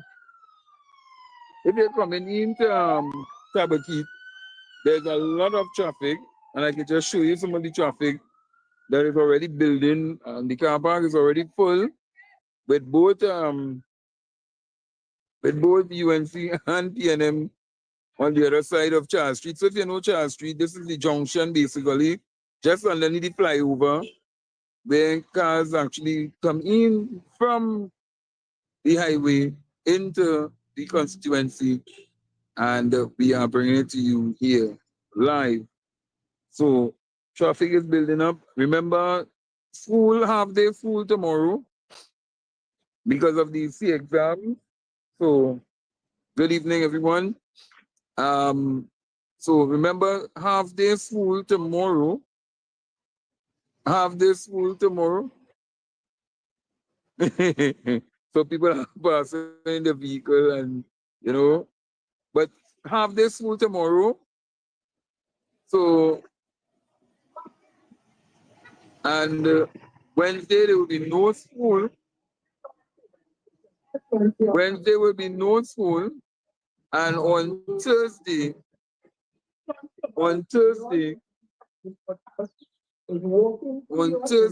is the exam. So most likely, I don't think nobody will be having any campaign around the schools or in any vicinity between the hours of 8 in the morning to probably, I think it's 2 o'clock in the afternoon on Thursday, to allow the children and them to be able to do the exams on Thursday. So I think that will be a given. So that will be happening. And we just waiting. That is the UNC spreading the propaganda next door with the loudspeaker because they realize that they're broadcasting. So they're trying to give the well, let me find out what is the ground saying, and try to see if I get some people to come in and make some thing, but I'm just waiting to go on the walk, and then we will hear from the people on the walk what is their views on the change that no longer they have the former MP and they have a new person going up for the seat. So, but it is real gathering taking place here. The PNM on one side of Charles Street and the UNC occupying the car park on the other side. Yeah, we will find out. And some people may not want to be on camera, but we can find out. Let me go to Let me go by the just going back here, just going back. Because we turn on Curtis and the candidate and them. They say 4 o'clock. So he must want me to reach early.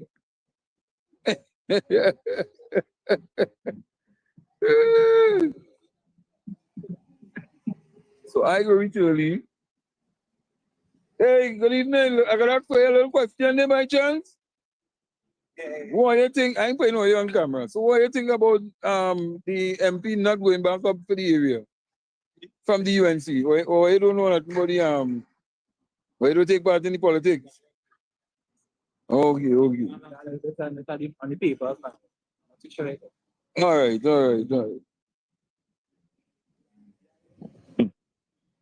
So they don't even know who is the candidate. Imagine that. They don't even know who is the candidate. But just who was the former. Let me go in the little go street here. Oh, what I pull a muscle. I don't know. A whole day I pull a muscle in my foot. Hey, get it. Let me get Caribbean Cool. Let me get Orange. And what could be here to eat, right? Yeah, well, let me get one of these them cakes. But so much I feel. Yeah? Yeah.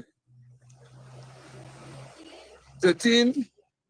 All right. So I gotta ask you a little question. A kind of live and thing, but I ain't putting you on the live, eh? But we just wanted, I ain't putting you on the live. Yeah. I could ask you a question. What are your views in terms of Miss Anita Haynes not going back up for the Tabaki constituency?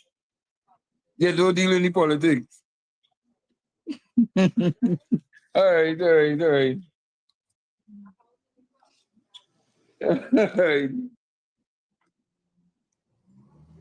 So, well, people are not, let me go and find out from these UNC people who are across the road.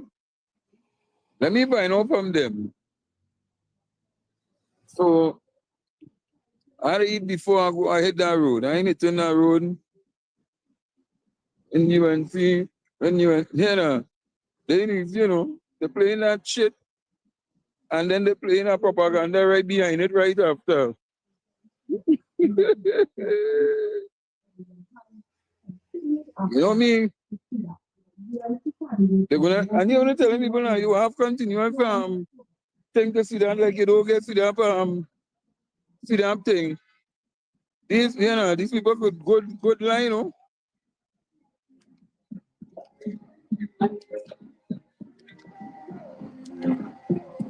Which color? You're wearing the color on the down low.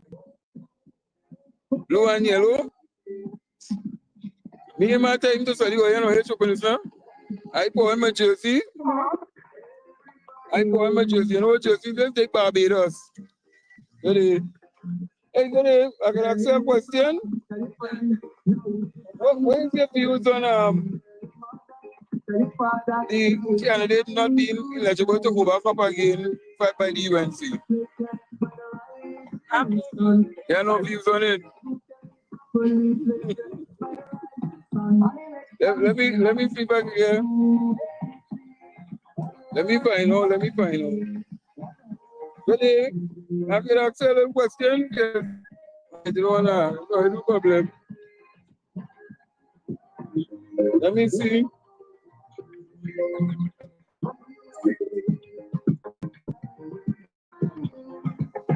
Let me Barbados jersey. Really? I can ask you a question. If you want to just step away from the song now. What is your take on the MP Anita Haynes not being given the nod to work up for the UNC.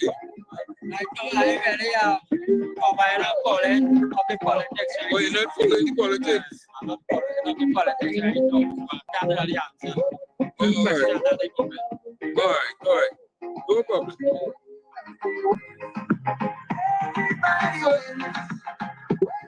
I could have said a question, sir. Can I say where any UNC jersey? What is your take on Ms. Anita Haynes not being given the nod to work the election? Huh? The candidate, the former candidate, which is Anita Haynes, not being given the opportunity to work for the election.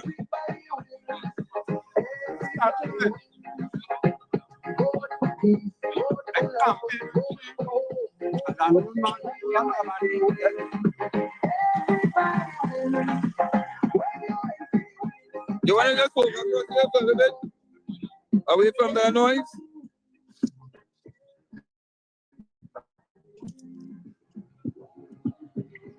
Yeah.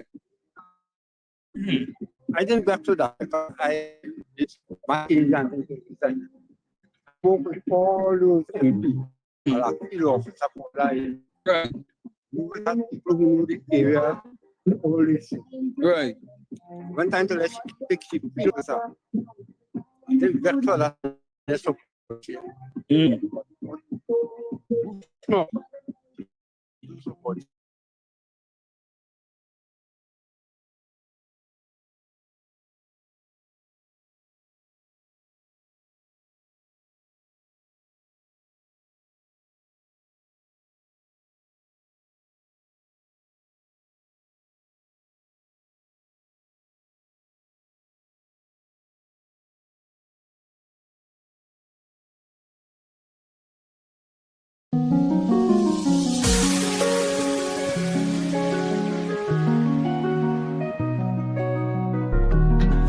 Ready, show me who ready, show me who ready. This is the time, this is the place. The future is here, no time to waste. We build on the strength of those who trod this road before. Coming again. Cause I feel the light shining so bright in the heart and we soul, red, black and white.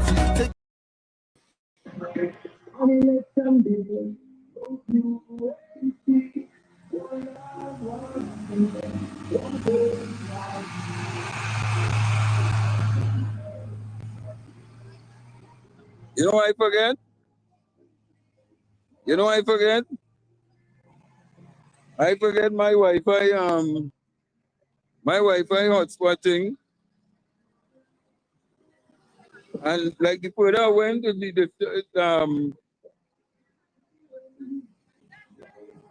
all right, so let me get Vivian. The guy was basically saying the reason why he not supporting Anita Haynes is because she picked cheap people and who never really walk with them. And he's upset with them.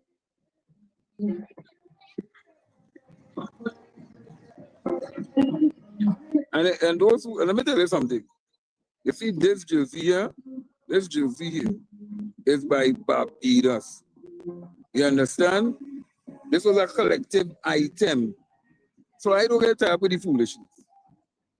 There's a collector's item. And when I went to Barbados with the artists that I was dealing with, they gave me this jersey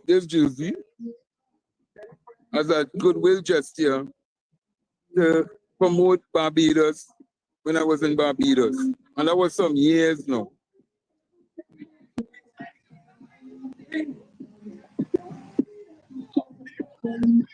So, let's say 4 o'clock. We're still waiting. So let me tell you something. So now that we're ready, and I don't know why majority of the people are already here. I know that. No, well, let me tell you something, eh? It is a serious, people let's take this election serious, eh? People let's take the election seriously. They don't play with the election. And you see colors, boys, right now you can wear green, blue, red, yellow. Any color you wear, it's like you're being targeted all over the place. I tell you, people like that. I said some people paranoid with this thing or what? Let's tell you how extreme people taking this whole election. And at the end of the day, after the election, we all have to live here. After the election day, and after we go out there, we vote, we have to live here as one nation. And that is what we had to look at.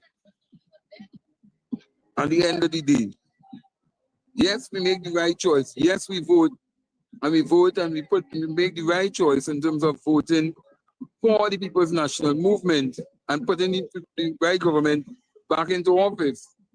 But we must not take it to the extreme whereby people are resorting to violence or any of the sort. Because let me tell you something, we have been hearing where people are attacking, like we went on for nomination and people try to attack one another, and it was really, really uncalled for. We have to remember we are one nation. Drunk or sober, we are one nation. So we're still waiting.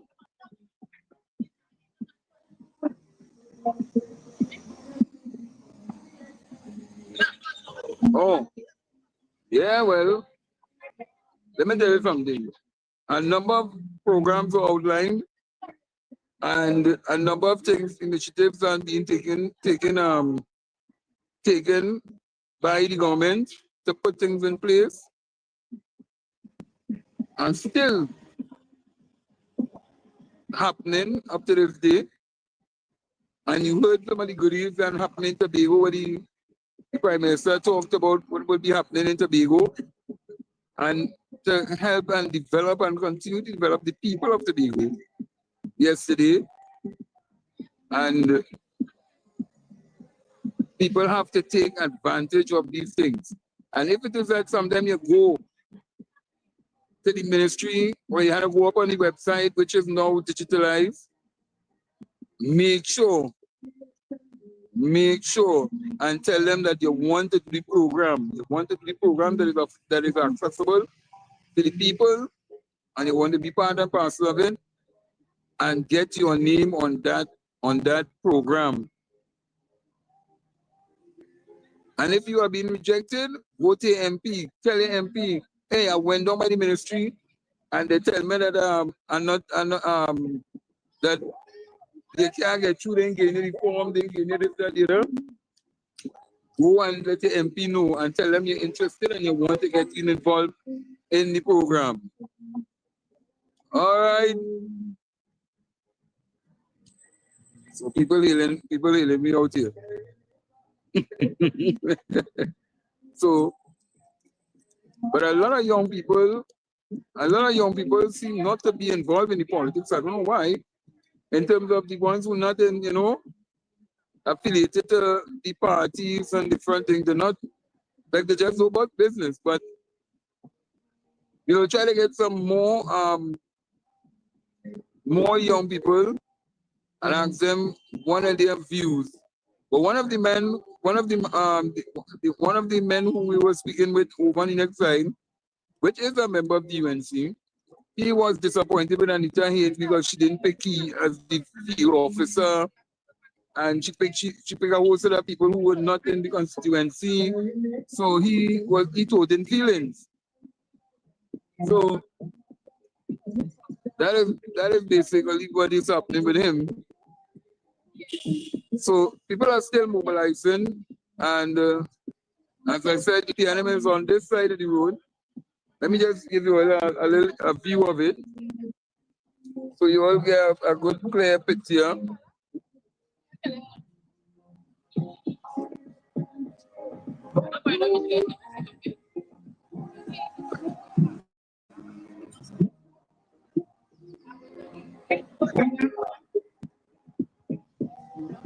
So UNC is on that side, and the PNM is on this side. So that side of the road is the car park, and this side of the road is where the PNM is assembling at this point in time. So we're just waiting, and then we'll hit the road. Well, we're on the walkabout. Chairman say he want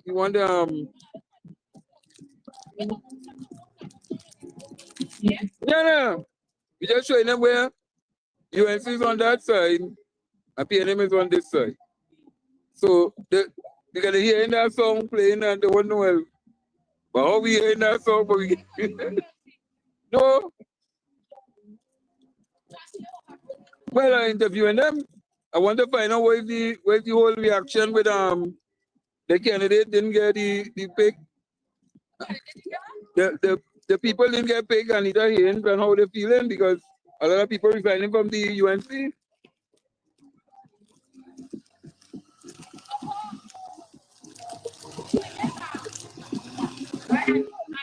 Yeah. No, they moved she. She ain't going back up again. She wasn't doing nothing.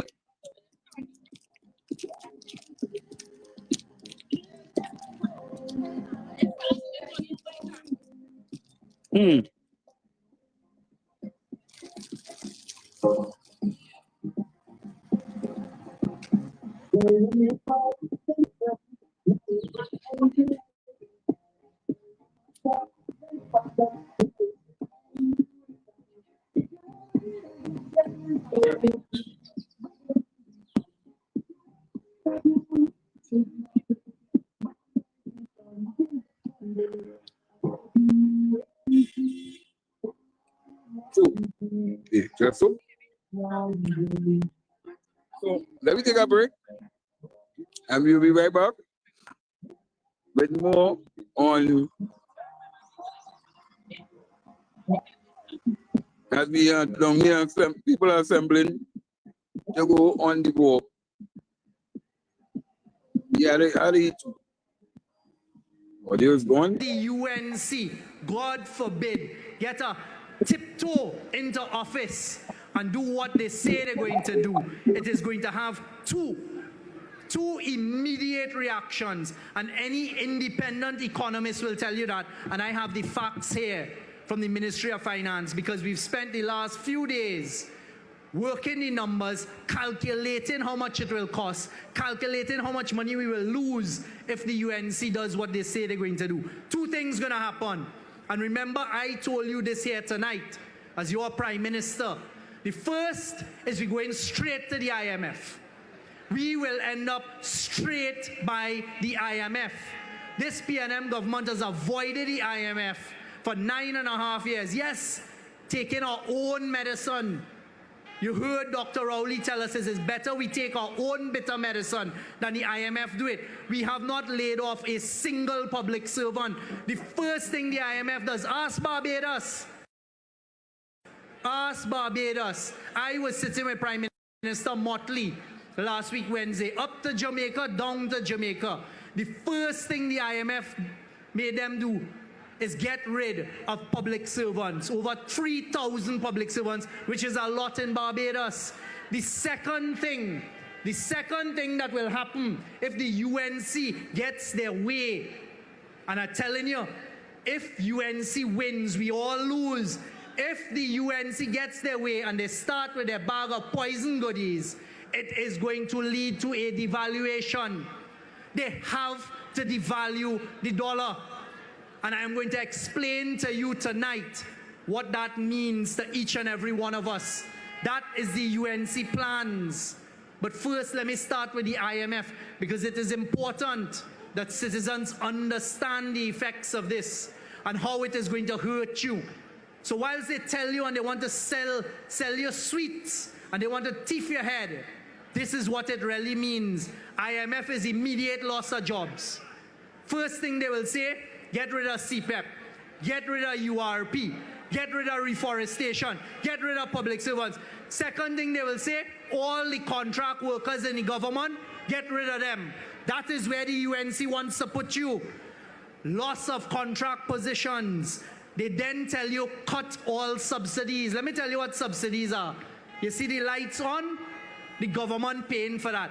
You see how we could all go across in San Fernando Hospital now, get treatment, get medication, or senior citizens could get CDAP, all of that gone, because as the IMF will tell you, you can't afford that. You go to the gas pump to put diesel or to put fuel in your car, it will pay the real price. We still put in billions in subsidy. They say get rid of that. Water rates, electricity rates, even though we were under pressure to raise it, we resisted, because those are the things we do because we care about you. IMF cutting that, so all of a sudden everything starts to cost more when you're losing your job. No more free health care. They're going to cut the grants. They're going to cut subsidies. No more free medicine. That is what the IMF means. Take it very seriously. So brothers and sisters, I have spent the last few days speaking to the Minister of Finance and to independent economists. For Kamala and the UNC to deliver what they are promising, it means a devaluation. And I am telling you here tonight, and I have evidence, that their plan is a devaluation of the dollar is coming. The IMF and the World Bank, if you go back and check their reports on Trinidad, have been saying you need to float the dollar. They've been saying to the PNM government, you cannot keep your dollar at 6.8, float it.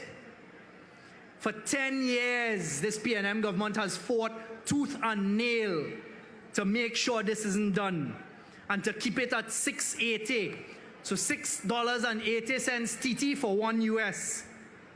The UNC's plan is to float the dollar. Brothers and sisters, I am not guessing. I am not making this up. I want to show the whole of Trinidad and Tobago something here tonight. I want you to look at who is speaking and listen very carefully to the leader of the opposition words in Parliament as she tells you, the population, what her plan is, and it is to devalue, to depreciate, and to destroy our dollar. Please show. Commit to the following to help protect our external position. Work with the central bank to ensure a competitive exchange rate.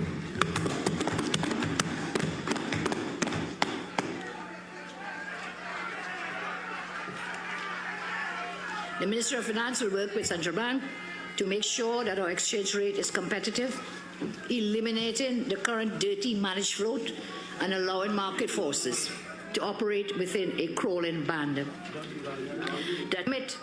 Stop. You heard Kamala Persad-Bissessar say they're going to eliminate it and float the dollar, and she called it dirty. That is their plan. And let me show you, I have a document here tonight. A document. The UNC's National Economic Transformation Master Plan for 2020 to 2025. The UNC's plan in black and white. And it says, listen to the words of the UNC. A new UNC government will commit to the following. Work with the central bank to ensure a competitive exchange rate. For those who don't understand what that means to devalue our dollar. She goes on to say the UNC plan for 2020 to 2025.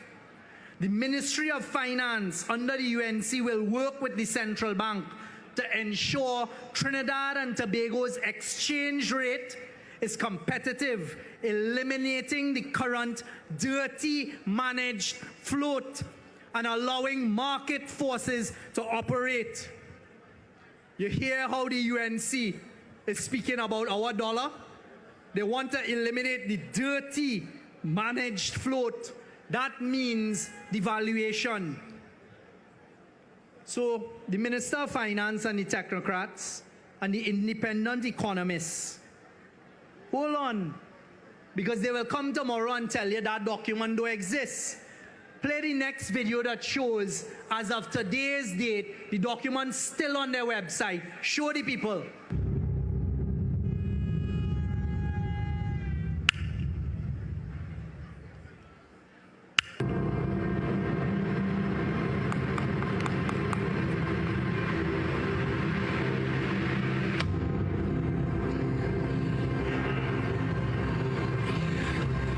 Eliminating the current dirty managed float and allowing market forces to operate within it.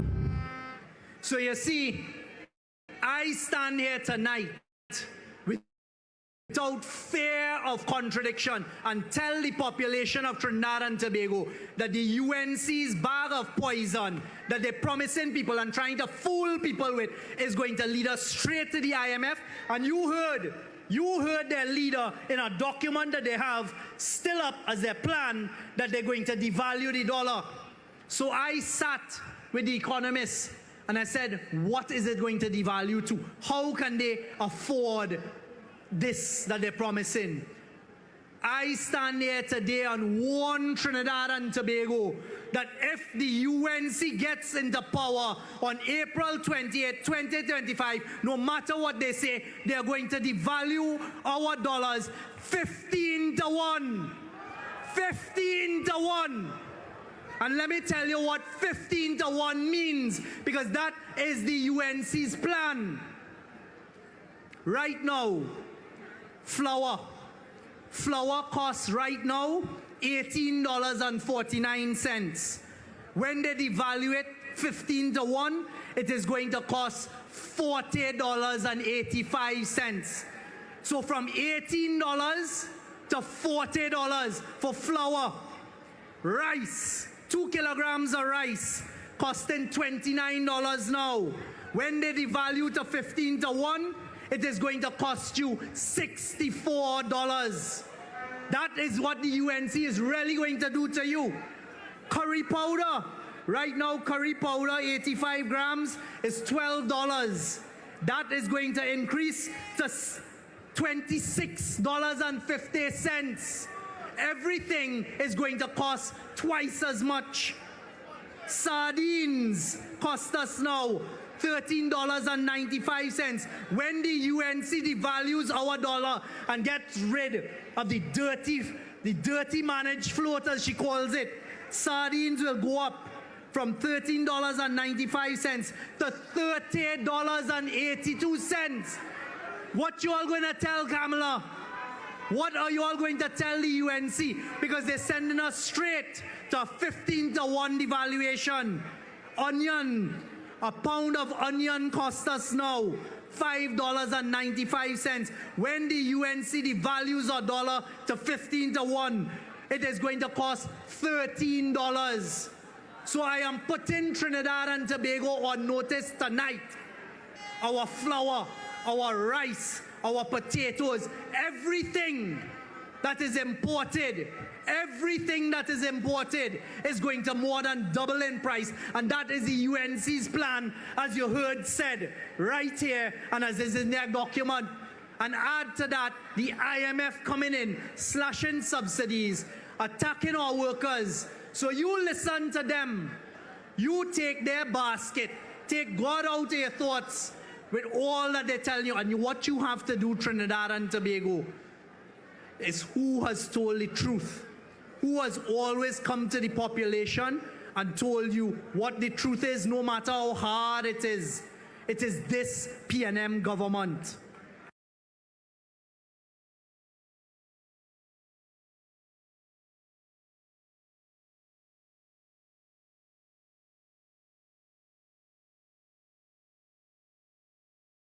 If the UNC, God forbid, get a tiptoe into office and do what they say they're going to do, it is going to have two immediate reactions, and any independent economist will tell you that.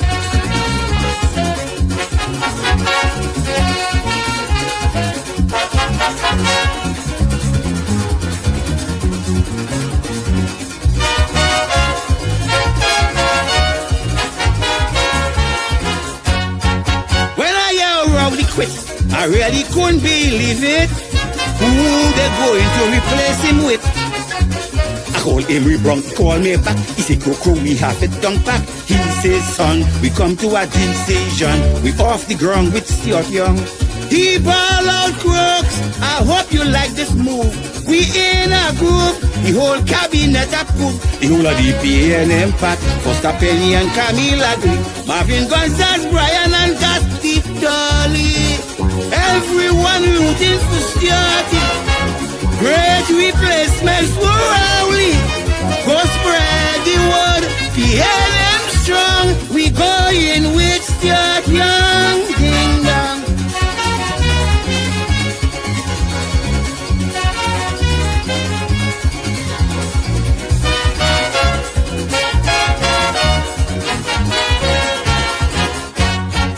We had a bit of troubles. Some wanted penny beckles, cause they know penny good for so. It was almost a split decision. The vote ended up 9-11. In the end, all of them hug up like friend, cause great is the PNM. He ball on crooks. I hope you like this move. We in a groove. The whole cabinet approved. The whole of the PNM party. Foster Penny and Camille agree. Marvin Gonzalez, Brian and Gatsby Dolly. Everyone rooting for Stuarty. Great replacement for Rowley. Go spread the word. PNM strong. We go in with Stuart Young. Ding dong.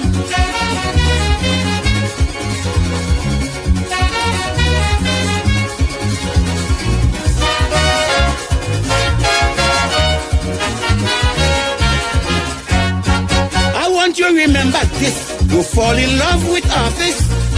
The whole nation send you a kiss.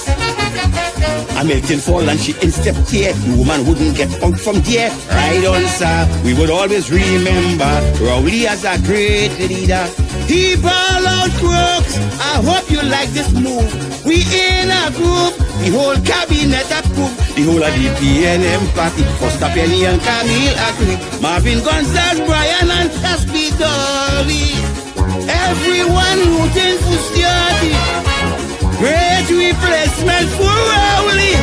Go spread the word. PNM strong. We go in with Stuart Young. Ding dong.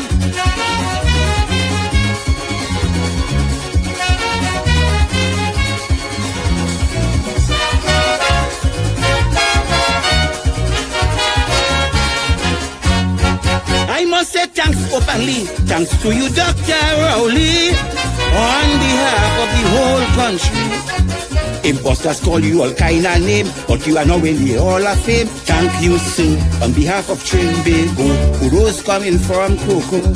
He ball out crooks. I hope you like this move. We in a groove. The whole cabinet approved. The whole of the PNM pack. Foster Penny and Camille agree. Marvin Gonzalez, Brian and Gatsby Dolly. Everyone rooting for Stuarty. Great replacement for Rowley. Go spread the word. PNM strong. We go in with Stuart Young. Ding dong.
the service, now that's an honor.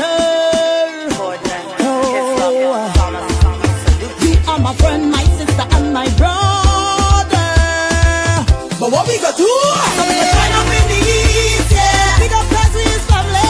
Team up in the west, yeah. Calling out everybody. See when we come together.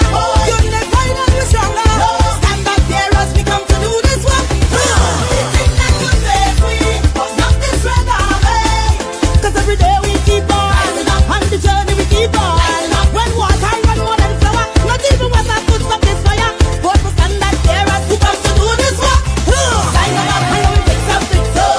Now when we link up, link up. We gon' tell now we bring back, build Tobago as one. Jump the country they know. The PNM army is the way that we love. For our representation. Hey, we got them. We got them. We got them. PNM. We got them. We got them. We got them. Whoa, whoa, whoa, whoa, whoa, boy. Who you voting for? Who you voting for? Who you voting for? Who you voting? On election day. Don't care what they say. Who you voting for? PNM. Who you voting for? Who you voting for? Who you voting for? Who you voting? On election day. Don't care what they say. Who you voting for? PNM. We got this. I'm talking this year about tomorrow. Dauntless defenders of good governance. Join host Fearless Warrior and the Dauntless crew every Wednesday at 8 p.m.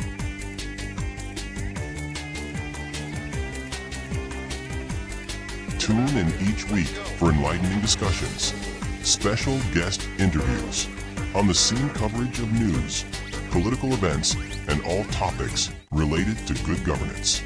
Watch the show live on our BounXup Central platform and social media channels, YouTube, Twitch, and Facebook. Keep the conversation going, even after the show. Chat in real time on our 24-hour live chat on BounXup Central. For more news, informative content, entertainment, special events, But first then something. Oh, na na na. Red and ready, here we all. Red and ready, here we all. Calling all the red army. Red and ready, here we all. Yeah, we all. Oh, na na na. Red and ready, here we all. Calling all the red army. Red and ready, here we all. Trinidad and Tobago. Red and ready, here we all. Yeah, we all. Yeah, we ready now. Calling the red army. Calling out all our we friends and family with love for TNT. From the mountain top to the valley low, everywhere we go, country before party.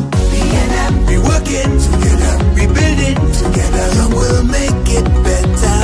PNM, side by side together, we standing together for our nation's future. This is a movement we all in together, not just for one. My sister, my brother, bodies it in your hand. PNM is the plan, ready, hold it steady. PNM's we all in. One man coming to evade. We all in. Red Army on the road again. We all in. Every green and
patrol. Let's answer when we call. CRT. With ear that go rock, he always vibrant and strong, energetic and he young. CRT. When I hear it, I didn't believe it. I went and checked it. They say he well fit. We have a new leader, he's strong with real power. The best in Trinidad, tell them Griffiths is so. CRT, a man with energy. Right, so let me just make myself bigger on the.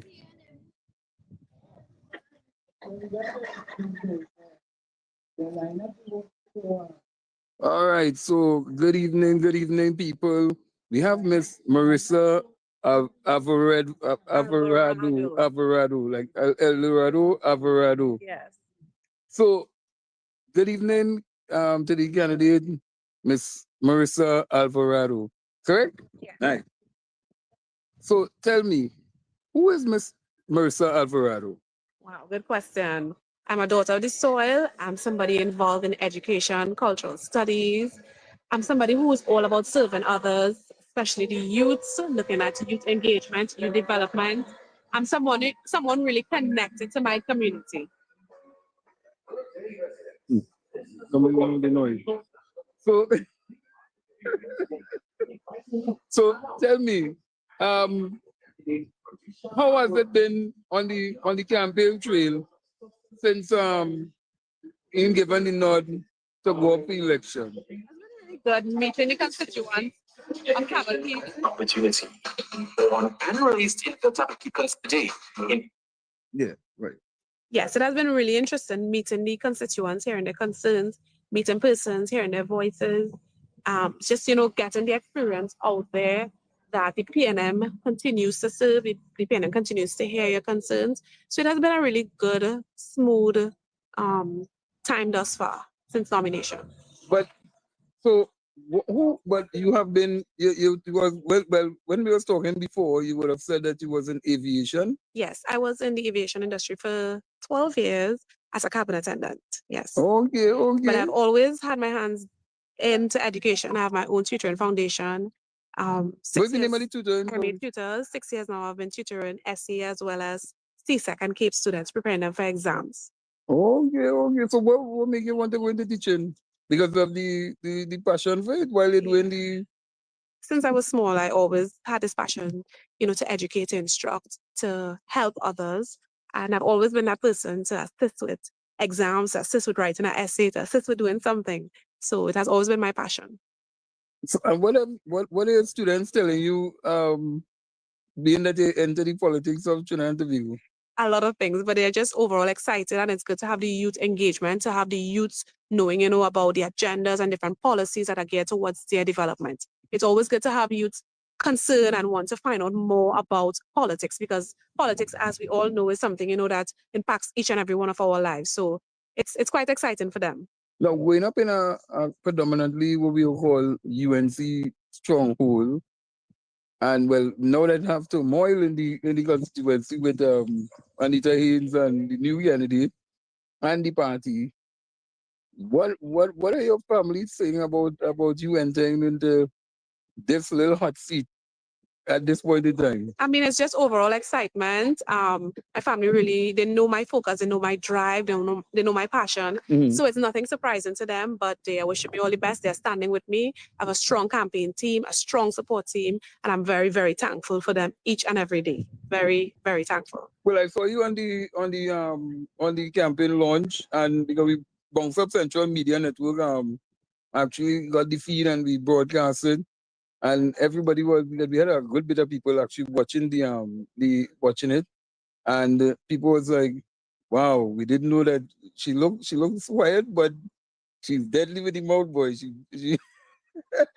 It's just bringing the issues to the fore and allowing the citizens to know who I am, to know my plans, to know the policies that I have geared towards them, towards the constituents of Tabakit, in terms of agribusiness, in terms of youth engagement, in terms of agriculture, focus on agriculture. So it was just a speech to allow the constituents to hear who I am and to hear what I offer, and for them to know that the only choice for general election 2025 is the People's National Movement. Well, you say from the Heliconia Foundation? Yes. I joined the Heliconia Foundation in 2017. In 2017, Yes. so and so you're moving up the ranks basically. Yes, it's a passion and it's a privilege to be part of the People's National Movement and to be the nominated candidate. And I think my work, I think the work that we have put in, the work that we continue to put in shows. And I think, stay tuned. We have so much in store for Tabakit. We have so much plans we have rolling out. And the campaign trail is going to really kick up a gear in the coming weeks. And I just want everyone to know that, I'm really supporting the idea that, Tabakit can be the agricultural food basket of the country and the Caribbean. Oh, so okay, so you know about the agricultural part of Definitely. Tabakit. My grandmother was a cane farmer Okay. many years ago, and her hard work and dedication, it proved to be a success in terms of her children and her grandchildren, and her great-grandchildren. So definitely know the value of agriculture within the constituency. Oh, yeah. Well, you see, a lot of people probably didn't even know that the little background about you, because I think you put out a bio Yes. eventually, but that was only part of it compared to what we know now. Yeah. And but in terms of moving forward, in terms of going forward, in terms of the politics and stuff, where do you see yourself in the next probably 5 years in the PNM itself as an institution? Wow, nice question. Definitely working towards serving the nation in whatever capacity. I mean, I've always stated that, my ambitions and my goals really are to work and to serve, but definitely within the parliament, definitely fighting for the constituents of Tabakit, fighting for the citizens of Trinidad and Tobago, and allowing their voices to be heard through me. Well, all right. Well, we're on the campaign trail today, and so I am here on the ground because, well, after coming out from Friday meeting in Marima to Saturday, into the Puna to Sunday, Tobago, now back on the ground today. It is going to be tireless, but we want to see what is happening in Tabakit. Well, this is my stomping ground, one of my stomping grounds, in fact. But this is but we want to see what is happening in Tunapuna. We're here to work with you today. Definitely come along. We're going to be meeting some constituents. We're going to be speaking with them, hearing their concerns, of course, sharing my plans as well as the campaign team, as well as the PNM's plan for Tabakit, and you'll hear the concerns of the constituents. All right.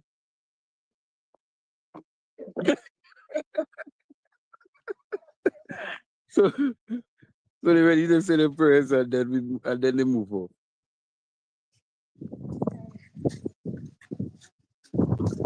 So we are here.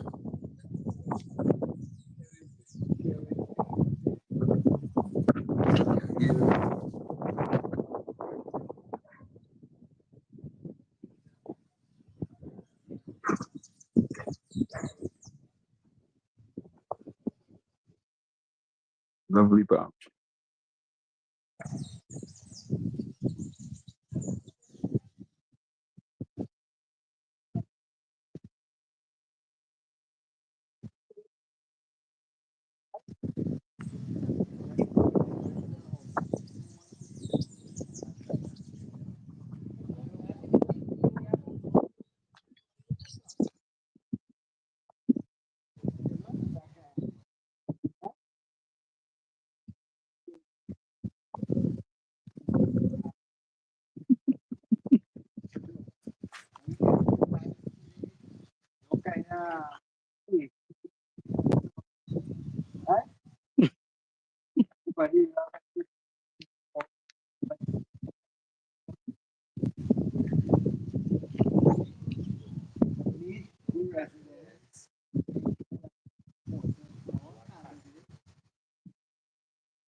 Yeah.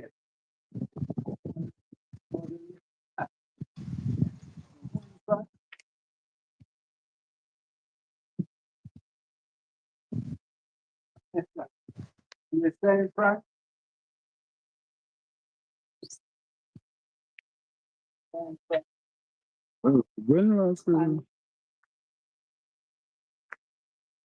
When last you saw a friendly society in Trinidad and Tobago? So while they're getting ready to hit the road,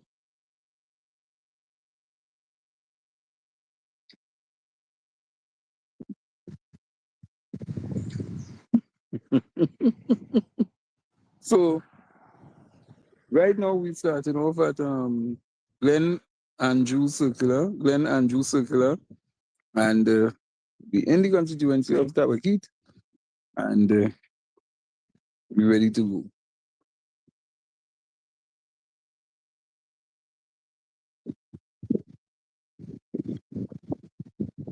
Working with the candidate eventually, and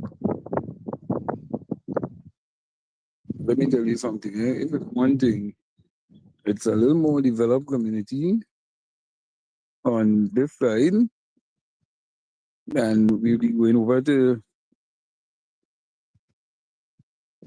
Yep.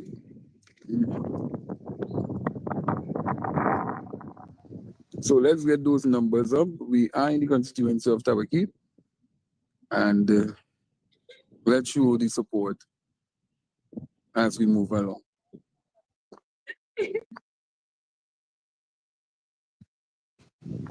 So we actually have the Gasparilla East. So in Gasparilla section of the Tabakit constituency, the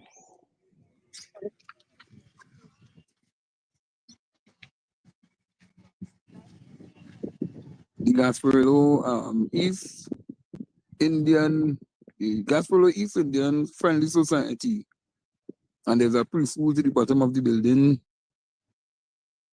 So it's a long time I haven't seen a friendly society in Trinidad and Tobago. But they have them, but they're in the minority at this point in time. So we're just waiting, and then we hit the road.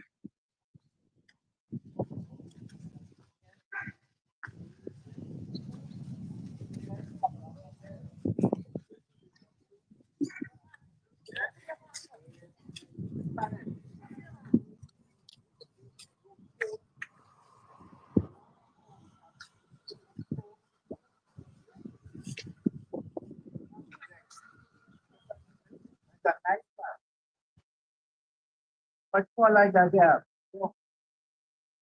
Balance, understand? Yeah, we'll give it away.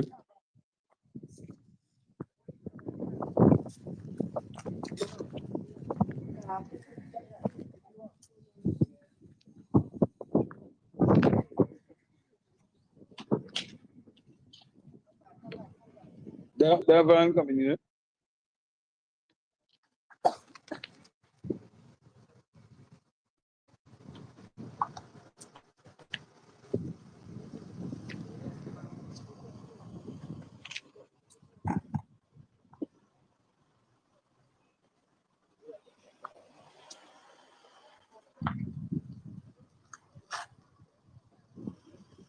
There's no problem. There's no problem. We take it from here, and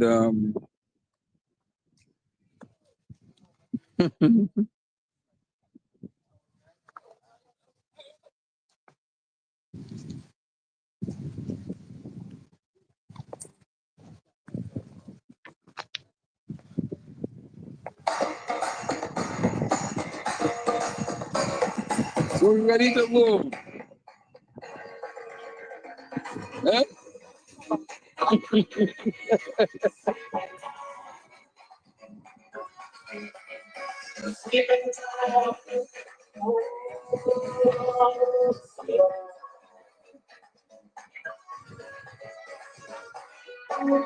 Good day, residents. This is the voice of the People's National Movement. We are in your area today, inviting you to come out, meet, and greet candidate Marisha Alvarado, a young and vibrant woman of substance, integrity, a people person committed to empowering you and shaping the future of the Tabakit constituency through education and opportunity. Born and raised in the Tabakit constituency, Marisha Alvarado says, let's build righteous law together.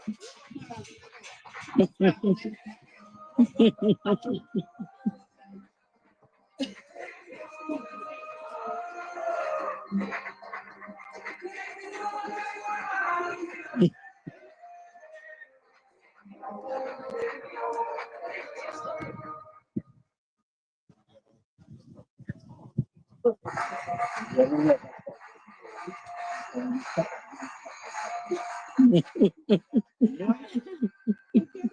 right, thanks.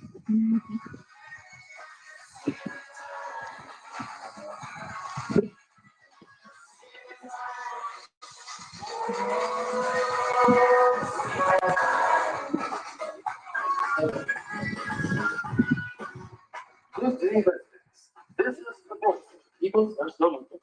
We are in your area today, inviting you to come out, meet, and meet in candidate Marisha Alvarado, a young and vibrant woman of substance, integrity, a people person committed to empowering you and shaping the future of the Tamaki constituency through education and opportunity. The analyst in the Tamaki constituency, Marisha Alvarado says, let's build a better tomorrow together.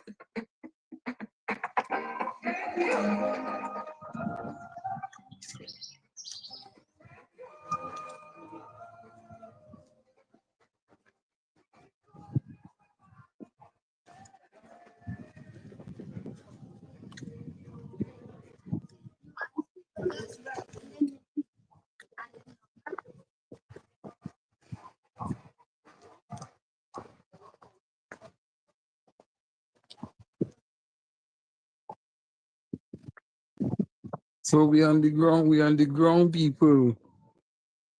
Hectic day today. And tomorrow is gonna be more hectic. Because tomorrow is 0.14.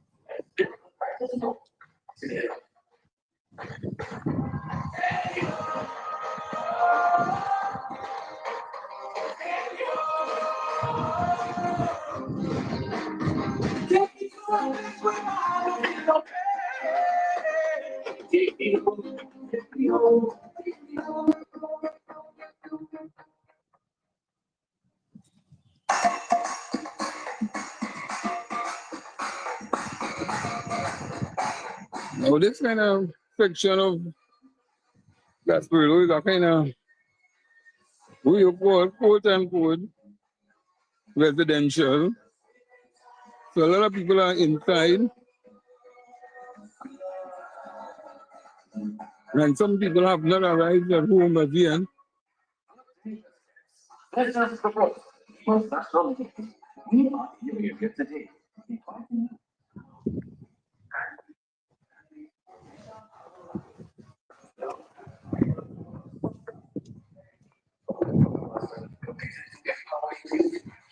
Now let me give you a little history of the Tabaki constituency.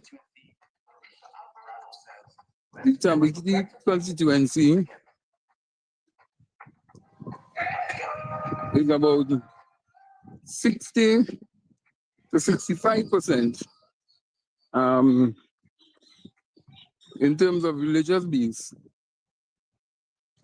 Hinduism and 40%, well, no, 50% is Hindu base, 25%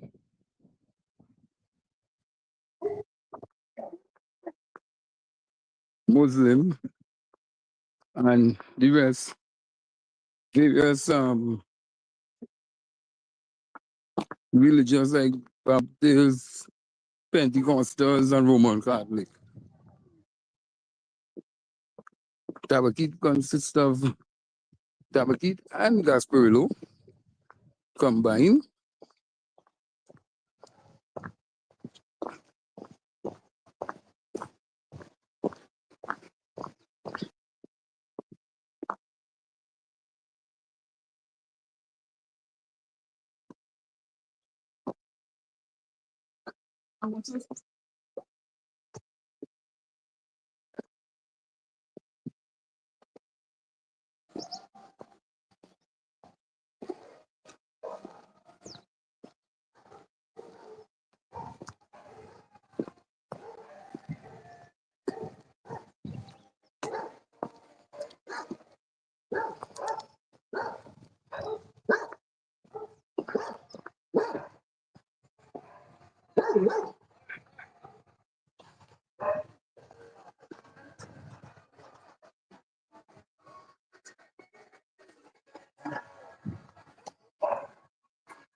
They run pump 24/7, really clean for years. They fix this road here for me. So, you understand, they close on petrol, I lost my work. I lost my medical. Nobody want to give me a pension. I don't get a pension. I don't want to give you over 65. We not get enough. I buy a pension, and we can't get a pension. The state taxes my pension I get in. You will would pay them again. I pay for a pension. Yes. They get taxed 15%. Pardon? They get taxed. No. They taxed me on my pension. I pay tax on my pension still. Which we pay tax when we was pay as you own, and I still pay tax on my pension. How much years? Hey, come. Hello, go home. When you just like go home. Hello. The noise, probably. Yeah, I've been on the street. I'm sorry, but I lost the medical. I got over 200,000 on my wife the other day. Which is medical. Did you not get like a pill? You were put I get pill.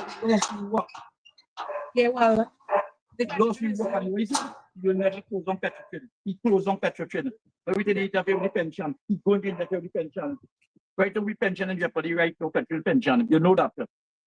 Yes. Your pension is real. Yes. Why I can't get a government pension? I don't get enough pension. Because it will be much less than what you're getting. I buy pension on my years I work. It will be much less if you get the government pension. So why I 500. I not get enough pension? I pay for that every month. Over 2,000 of my salary. So what's your pension? Huh? And over 2,500. Yes. All right. Yeah, but you think I don't get enough pension? I pay for that. I just get the return that I pay every month. And everybody was telling me the same people will get pension. And we'll never get a government pension. That's bad. And I still pay tax on my pension. Because the money was pay as you own, you should know. So they tax my money, they continue tax my pension. I'm sorry, but I could over 200,000 on my right pension medical the other day. Is okay? You're right, but what's showing is cash money to pay because we lost the medical. And what is what? It's lifetime medical. We pay medical, we was getting it free. So I can't vote pay them, I'm sorry. I can't vote them. Can't vote them back.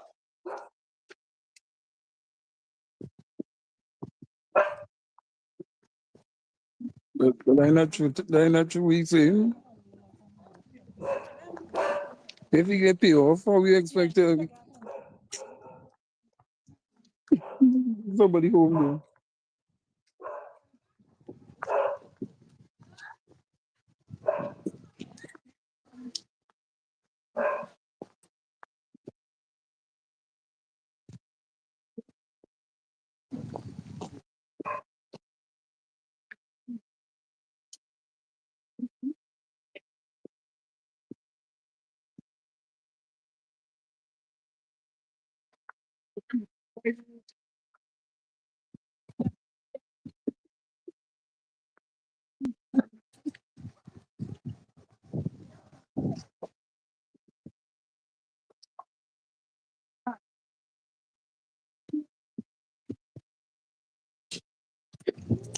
Not fast. Oh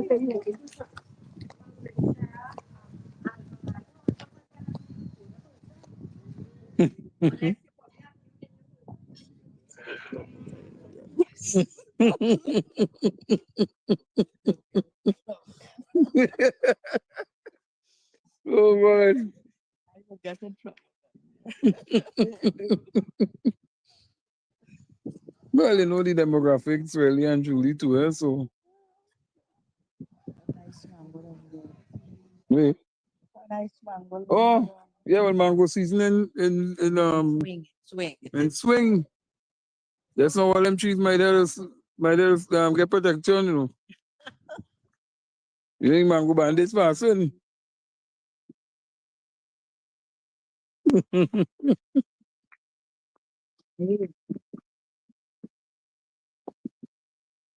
ain't gonna lie, yeah, they're really selling them a dream, you know.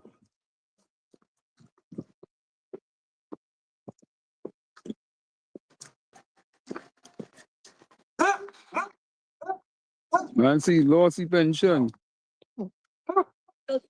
And he get paid off.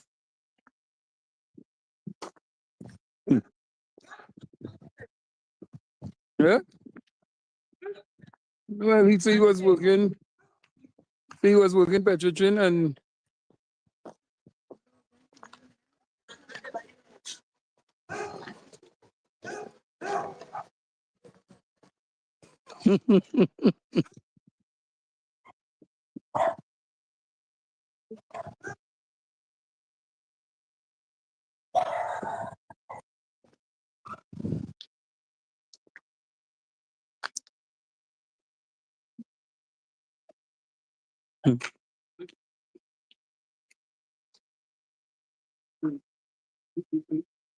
no red.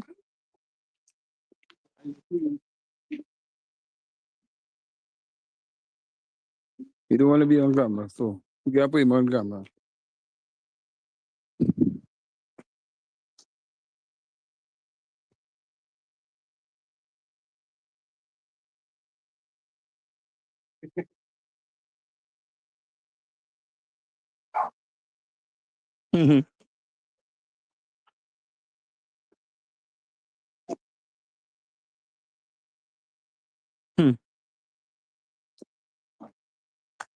Back up the road. Back up the road. You can see, go home. Go home, Cassie, go home. Go home. Go home. Come, go home, Cassie, go home. Cassie run away from home. Go home. Go home. Go home, Cassie. Don't try to run away. Go home. Come. Go home. Shaping the future of Tabaki constituency through education and opportunity. Born and raised in the Tabaki constituency, Marisa Alvarado says, let's build a brighter tomorrow together.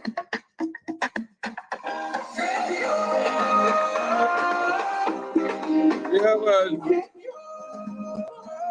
Go. Same thing. Same thing. Same thing. Go. Going. Look, get open the gate for him. Cassie only run away. Go. Go in.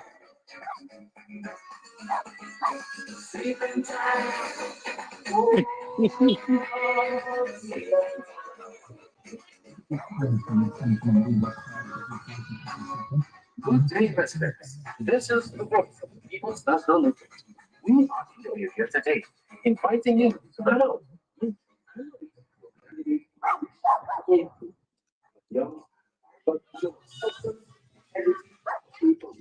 Committed to empowering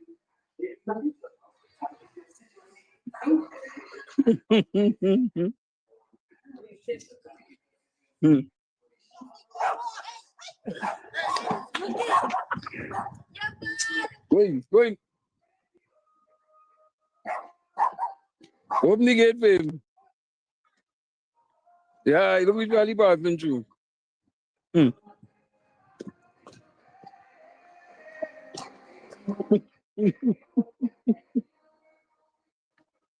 Well, he going back in his ride. He going in the hole. Yeah, man. That mango tree, man, them go be under attack for this mango trees, you know.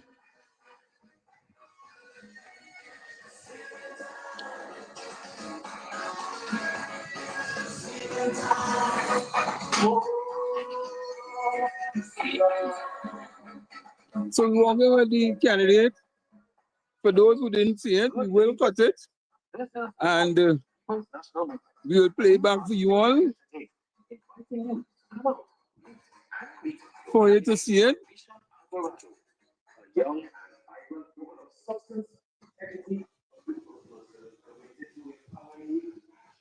So you all will get to see.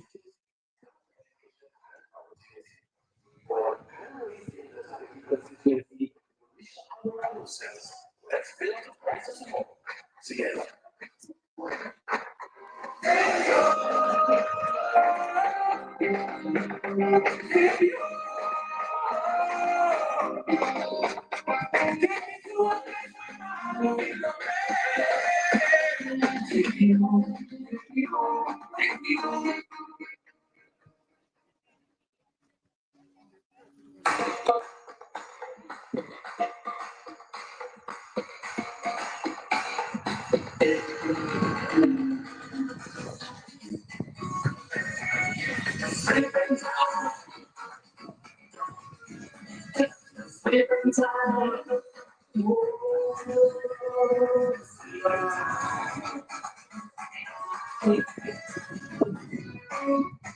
day, residents. This is the People's National Movement. We are in your area today, inviting you to come out, meet, and greet your candidate, Marisha Alvarado, a young and vibrant woman of substance, integrity, a people's mostly committed to empowering you, shaping the future of the Tampa constituency through education and opportunity. Born and raised in the Tampa constituency, Marisha Alvarado says, let's build a practice model together. So we with the candidate, Marissa Alvarado.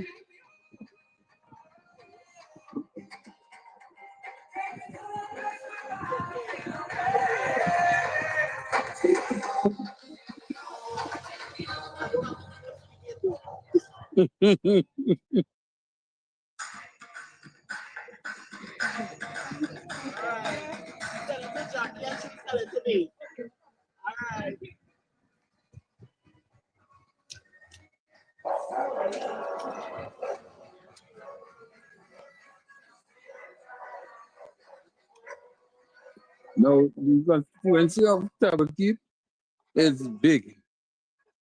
Big in terms of size.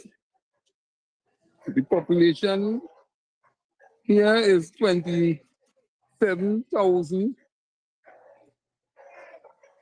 It is consisting of Tabakit,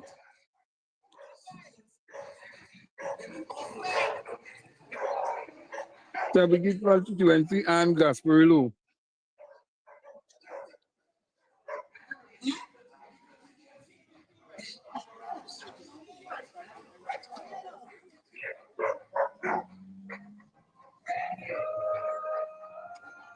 Why is it today is just for kids?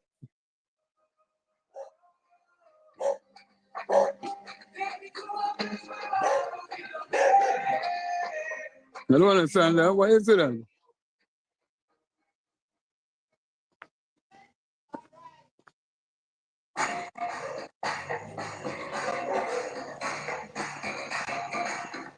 Today, Mr. Alvarado, candidate.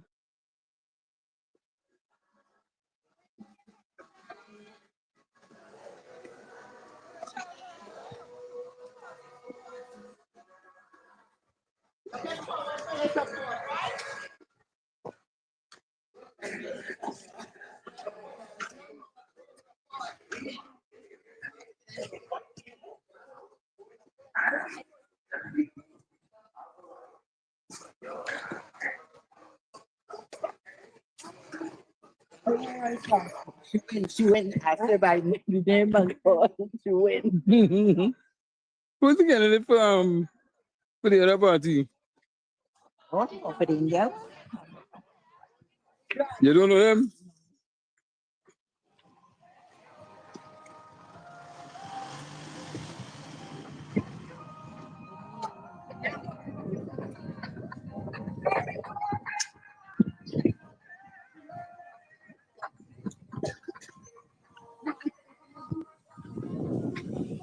Yeah.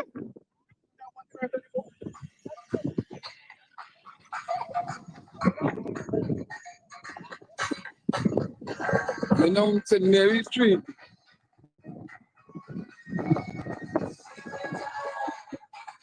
Let me tell you something. This election, why some people may think that some candidates don't have, yeah, the area nice, huh? And they got Spurlow section. Sabagit section is more agriculture based. Here's more the industrial business center and residence area.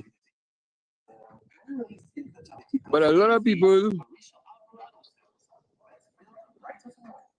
but you know, she still has to pass through people after people come out, people watching through the windows.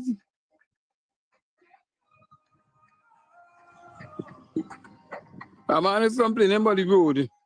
And let me tell you something, eh? This side of the road is good. You understand? This side of the road is good. I haven't seen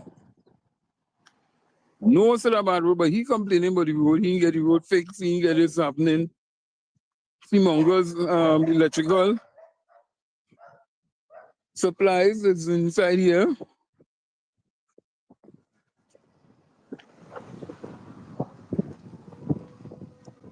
Everybody with about 4 or 5 dogs in the yard.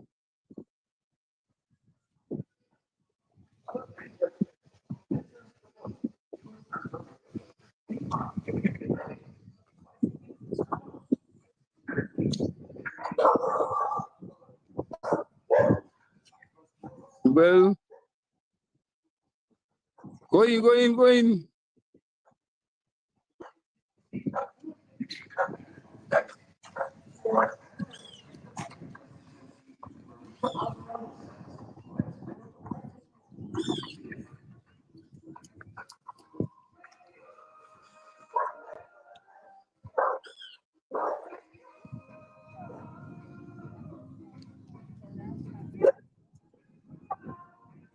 There your dog.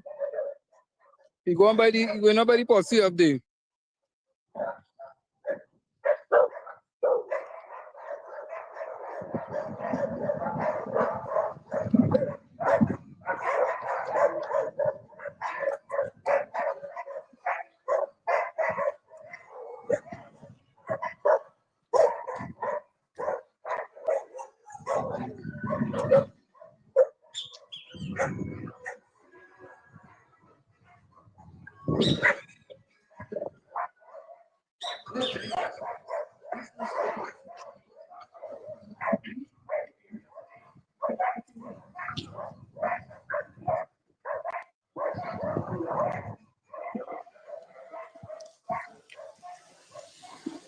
Well, let me tell you, this election could swing any way. Today, I could ask you a little question in terms of Anita Haynes. We live, so I don't want to put you on camera if you don't want to be on camera. But this is the candidate.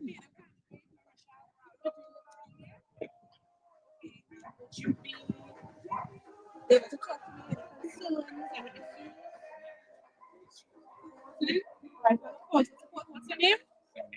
Sammy? Junior Sammy? The man with the money?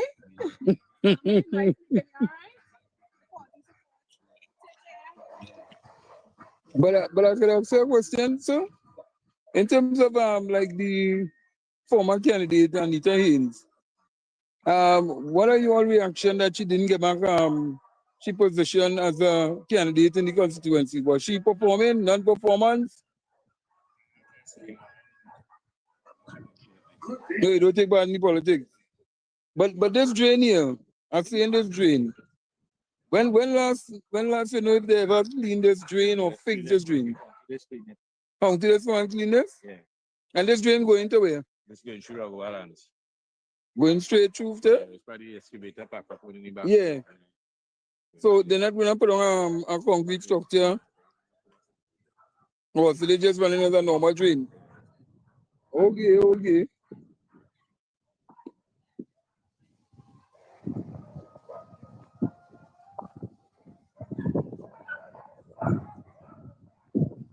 Let me tell you something. Eh?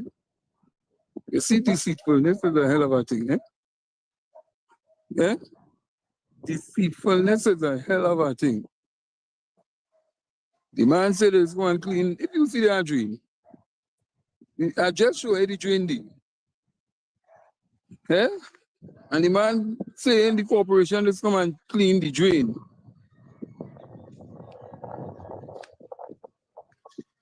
Wicked, you know.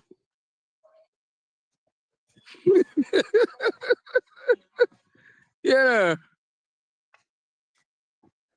The corporation is clean the drain. Right? What you doing? Hey, what you doing? But the corporation is clean the drain. Watch it.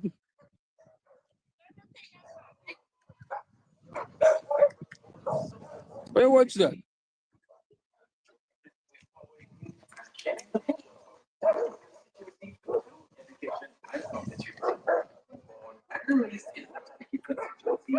Alvarado says, let's build a brighter Watch that. Me know the but the corporation is really training. Yeah, now the dog show down there. Or you get past no the dogs.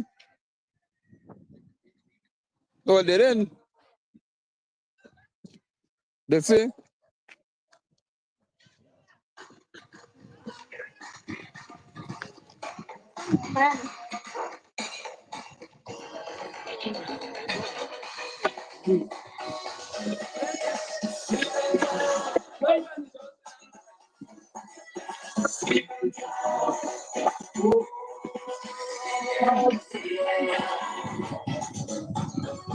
I tell you, man, the man trying to tell me a dream. national movement. We are in your area today, inviting you to come out and meet your candidate, Marisha Alvarado, a young and vibrant woman of substance, integrity, a people person committed to empowering you and shaping the future of the Tabakit constituency through education and opportunity. Born and raised in the Tabakit constituency, Marisha Alvarado says, let's build a brighter tomorrow. Well, you're right to that, eh? You're right to that one. You didn't say but yeah, a lot of bacon lot uncut. Watch this. Watch this. Big trees now. Big trees. A lot of bush. And rainy season started.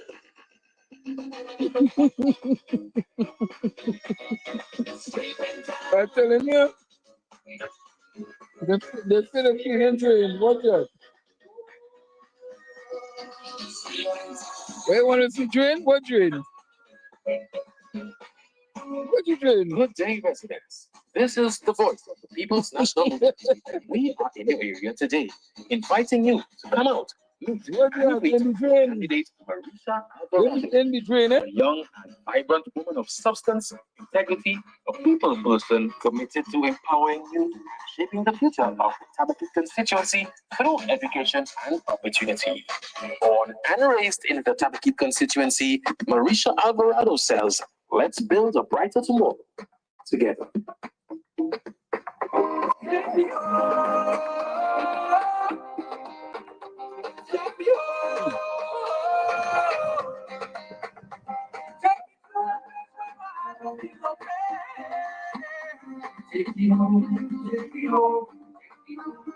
They think it easy. The man said it's clean the train, but the train ain't cleaning. I don't want to clean, but he didn't say how clean true.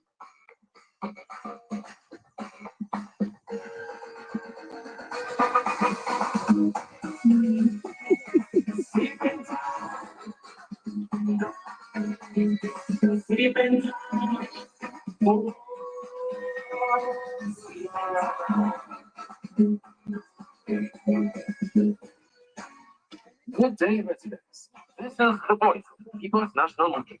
We are in your area today, inviting you to come out, meet and meet your candidate, Marisha Alvarado, a young and vibrant woman of substance, integrity, a people person committed to empowering you and shaping the future of the Tabakit constituency through education and opportunity. Born and raised in the Tabakit constituency, Marisha Alvarado says, well, it does give a little flooding in some parts, eh? In some parts, yes.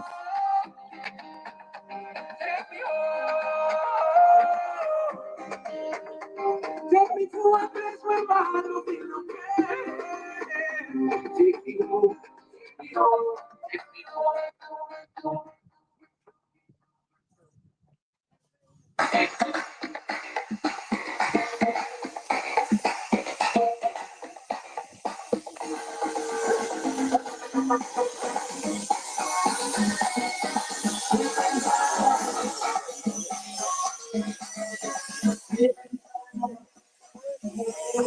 Well, let me tell you something, eh? The corporation don't really do no sort of work down on the field. But you see, people will try to cover up for the corporation. But the corporation don't work in these constituencies. And Anita Haynes, as a MP, was a total failure. You understand? Now, as I told you all, the constituency is predominantly East Indian and Hindu based, Muslim, and the rest is Christians, Baptists, you name it. But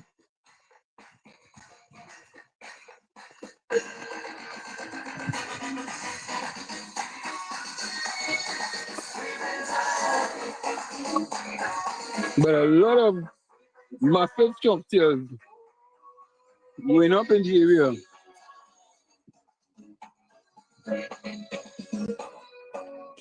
Good day, residents. This is the voice of the People's National Movement.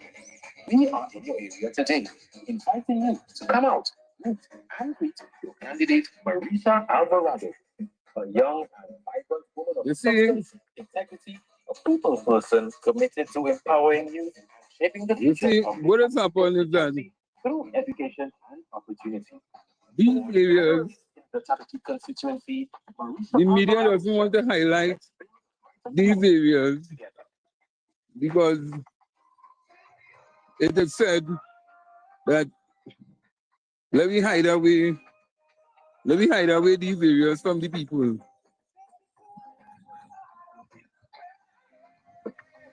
But they will highlight all the areas in the PNM areas, but they don't want to highlight none of the areas really in the UNC areas. Do you ever realize that?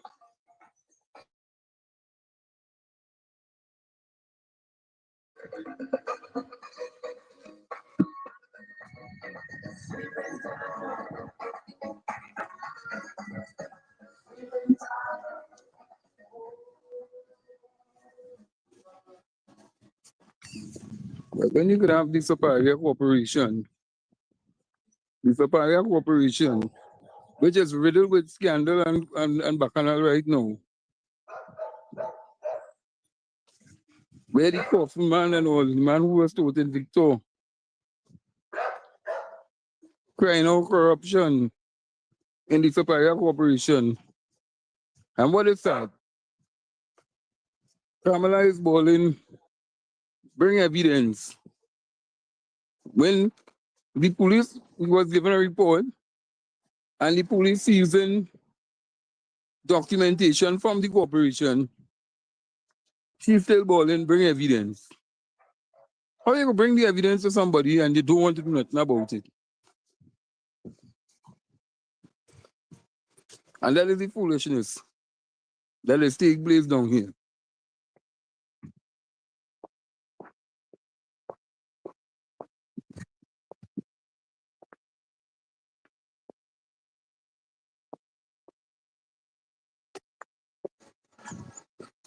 Well, let me tell you, the election is a funny thing. Areas tend to swing. Yeah, the baby now, down to the flood, woodlands especially. And some of them people literally knowing down there's a flooded zone. Go on and building in flood zone area, in flood prone area, and then complaining that the government is doing nothing for them. Yeah, but there's some hills in some little small hills in Gasparilla, yeah. It's not easy when you gotta climb these hills.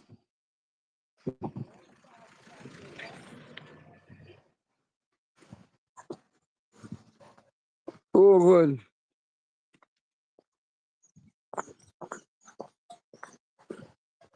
And you have to go in every nook and every cranny.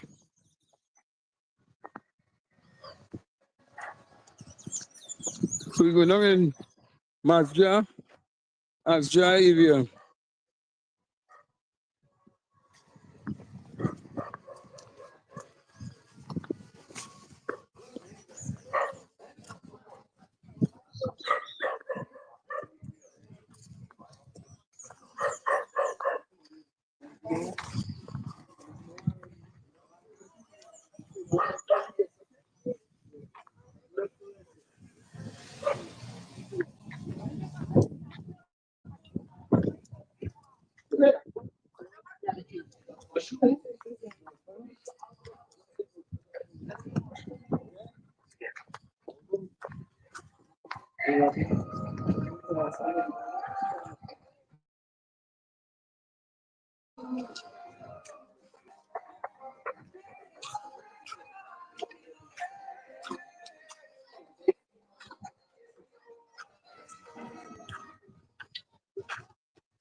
So a lot more people out there and the home.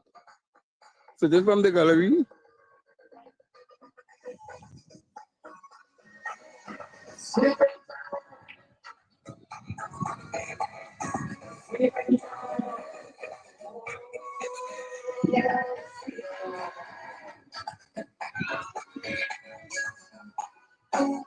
Good day, residents. This is the voice of People's National Movement.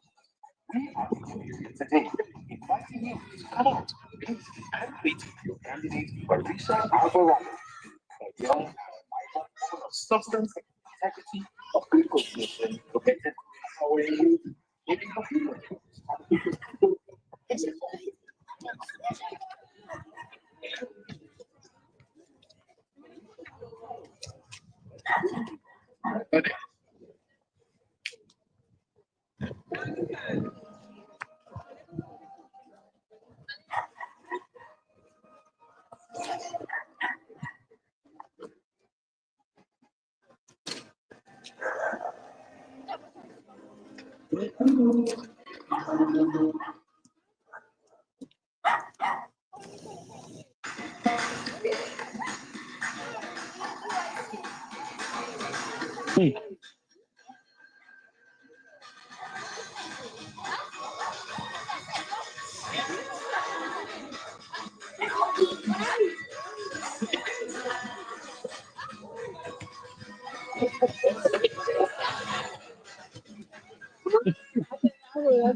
You say it was UNC?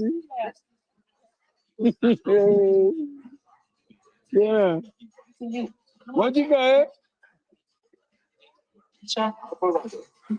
UNC? Yeah. They started indoctrinating the children quick. UNC them is UNC, yeah?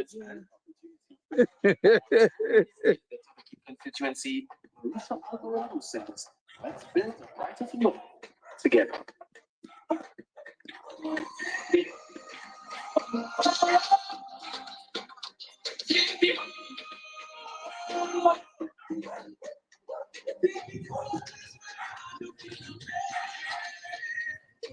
So the corporation don't work down inside of here at all because President Trent been clean in. I tell you, some of the is right.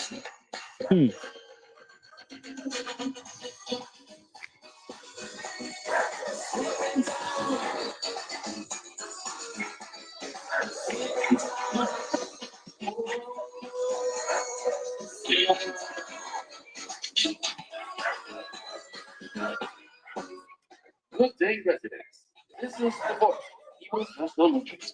We are in your area today, inviting you to come out, meet, and greet the candidate for Risha Alvarado, a young and vibrant woman of substance, integrity, people person, You see, one get 11 and one get 5,200. And if we pull it again, you get at least couple listeners. Let's build a brighter tomorrow together.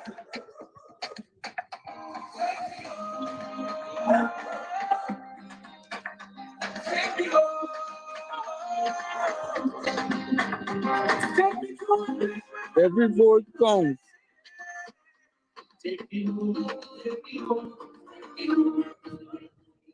Great.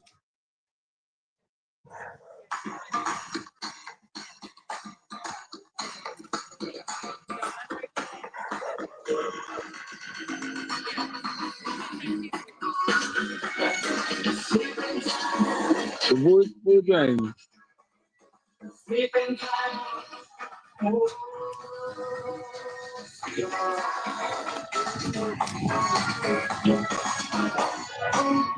Good day, residents. This is the voice, People's National Movement. We are here today, inviting you to come out and meet candidate Marisha Alvarado, a young and vibrant woman of substance, integrity, a people person committed to empowering you and shaping the future of the Tabakit constituency through education and opportunity. Born and raised in the Tabakit constituency, Marisha Alvarado says, let's build a brighter tomorrow together.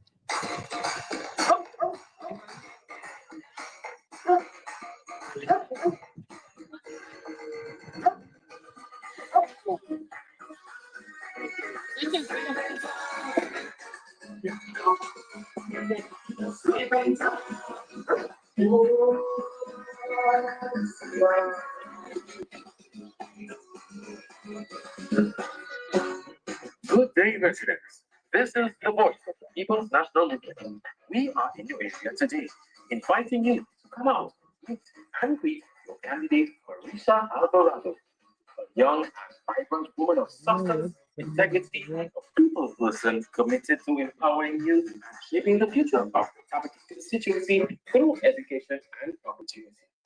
Born and raised in the Tabakit constituency, Marisha Alvarado says, let's build a brighter tomorrow together.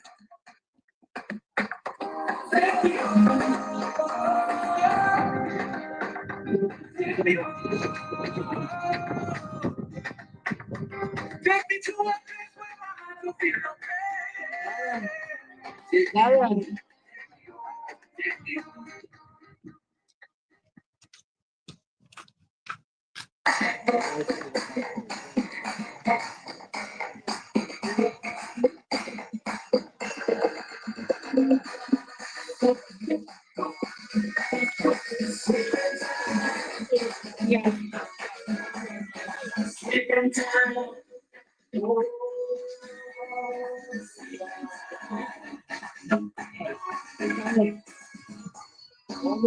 Good day, residents. This is the voice of the People's National Movement. We are in your area today, inviting you to come out, meet and greet candidate Marisha Alvarado, a young and vibrant woman of substance, integrity, a people person committed to empowering youth, shaping the future of the Tabakit constituency through education and opportunity. Born and raised in the Tabakit constituency, Marisha Alvarado says, let's build a brighter tomorrow together.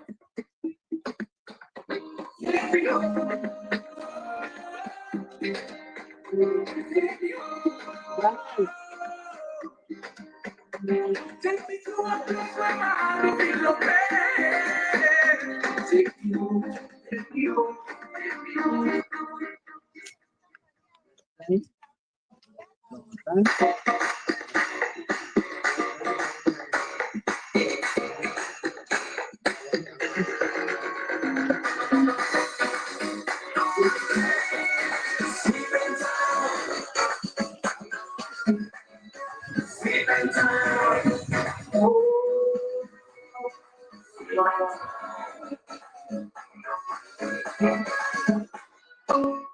Good day, residents. This is the voice of the People's National Movement.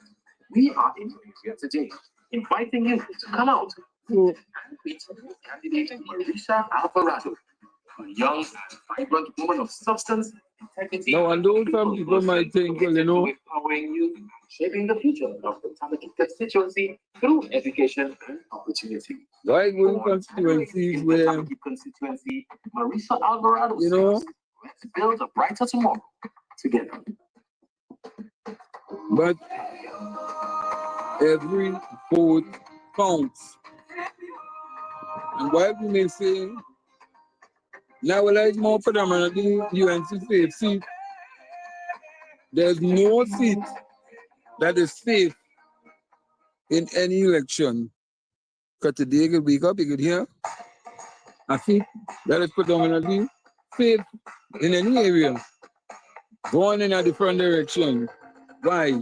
Because everybody tells themselves it's safe, so they're not coming out to vote. By you not coming out to vote, you are literally handing your area to another individual. And that is what you don't want. Good day, residents. This is the voice. Always be, We are in your area today. always be Inviting you to come out. thinking my vote is worth something. It is worth going out there and voting. Because at the end of the day, Shaping the future of the if I don't vote, then what will happen? and raised in the Tabaki constituency. I am allowing somebody else to gain ground in my constituency also. And you don't want people gaining ground in your constituency. You want people to literally come out, support, and vote. So nobody can gain ground in your area, like what went on in some constituencies. And then you know what we would say?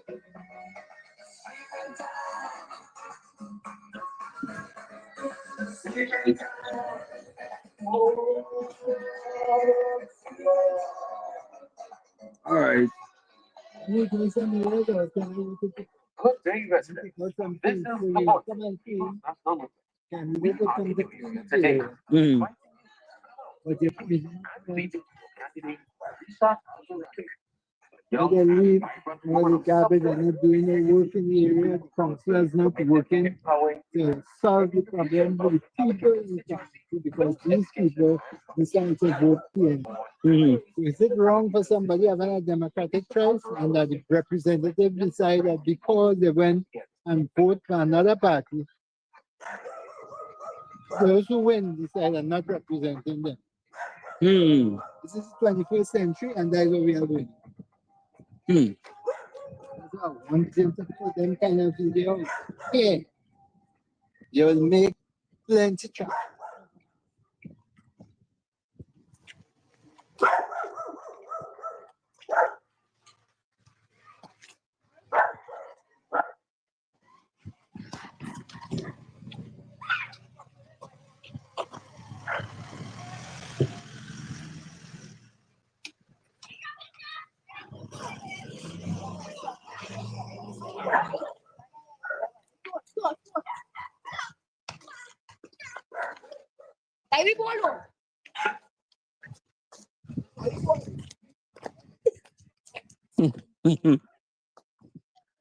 So we a little better now in terms of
Thanks enough.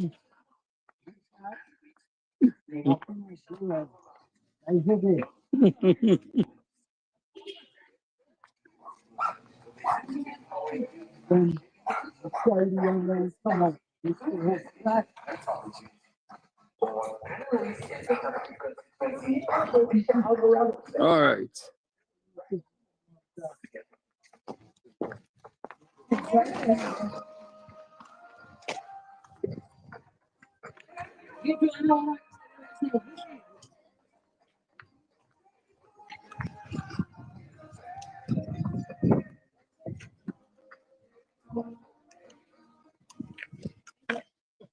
All right. So here what to do. Take a break, and then we come back. Take a break and we'll come back. Go ahead, director.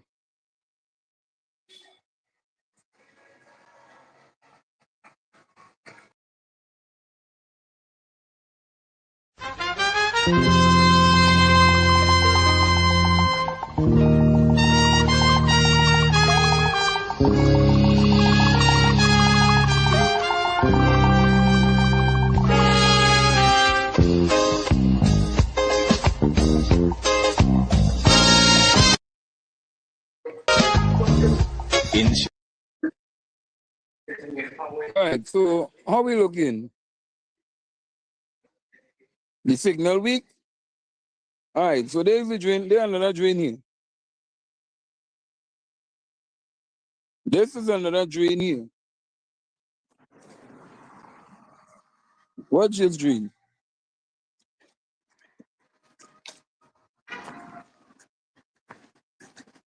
The water is dirty. Watch the drain.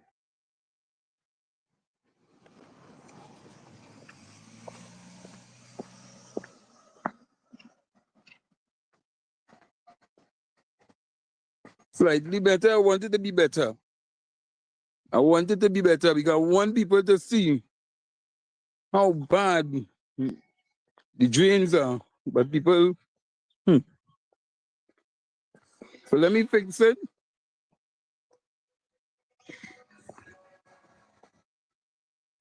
I want you to see it.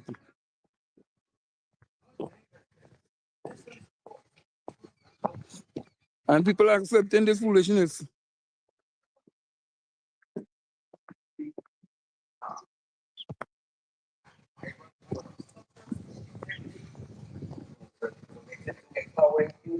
So let me just take a duck out, fix something, and then be right back with you.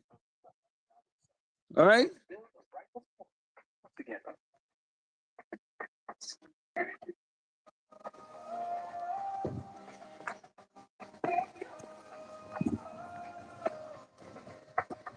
Take the break. Let me just fix it.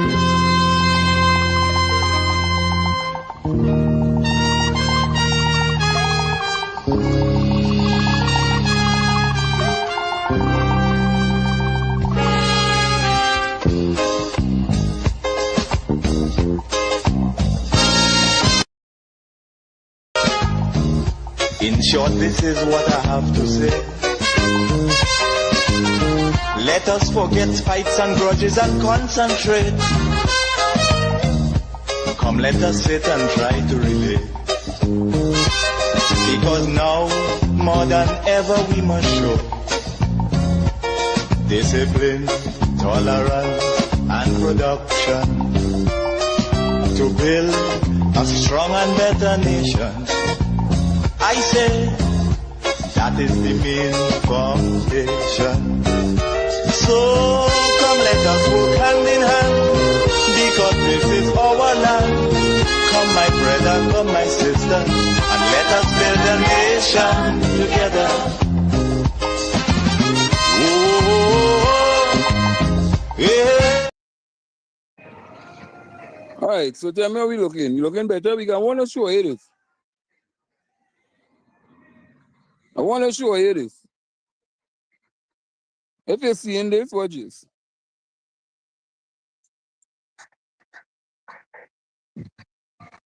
This is Tabakita. Watch this. I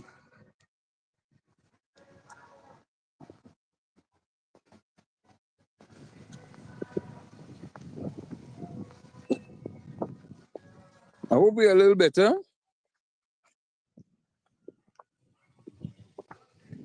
Right. I want to show you the bad roads now. You know, I try not to shake up too much.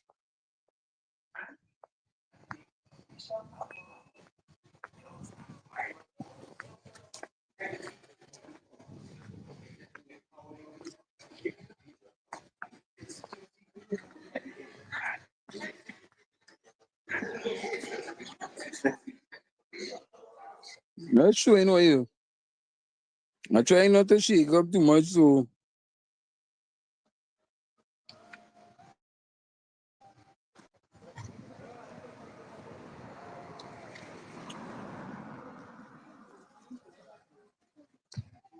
yeah, no, we with the candidate.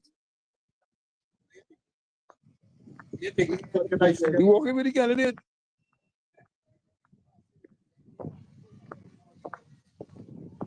But we showing you along the way. Whereby we're ready. We walking with the candidate.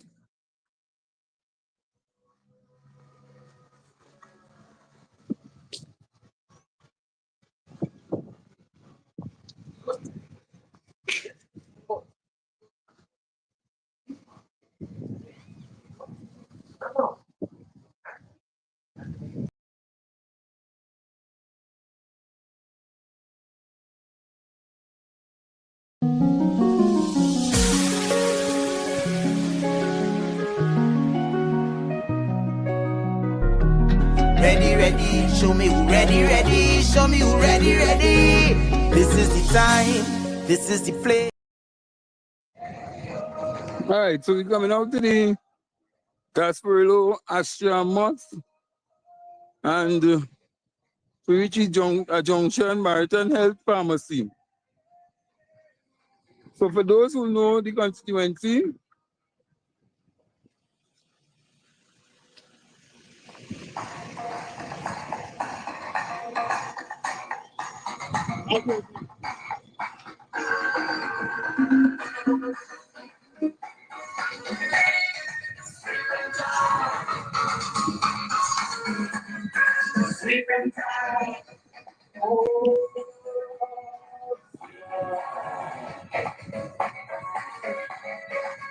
but we want, you see, This is the voice of people's national movement. We are here today. Once again, come out. Meet and greet candidate Marisha Alvarado, a young and vibrant woman of substance, integrity, a people's committed to empowering youth, shaping the future of the Tabakit constituency through dedication and opportunity. Born and raised in the Tabakit constituency, Marisha Alvarado says, let's build a brighter tomorrow together.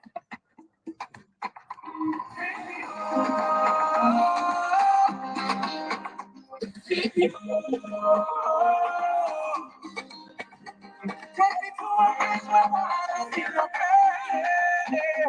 take me home, take me home.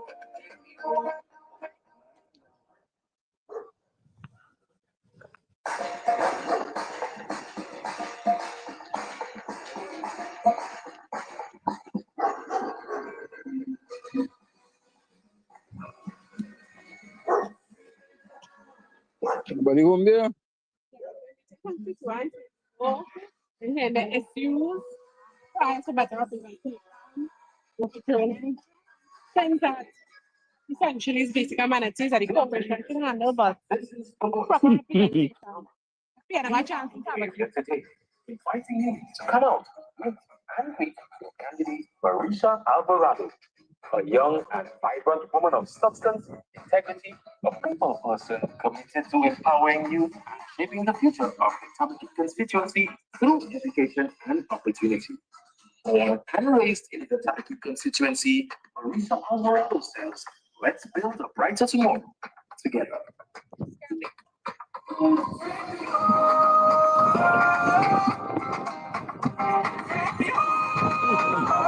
Don't make plans here. Some people are coming out and they meet the candidate.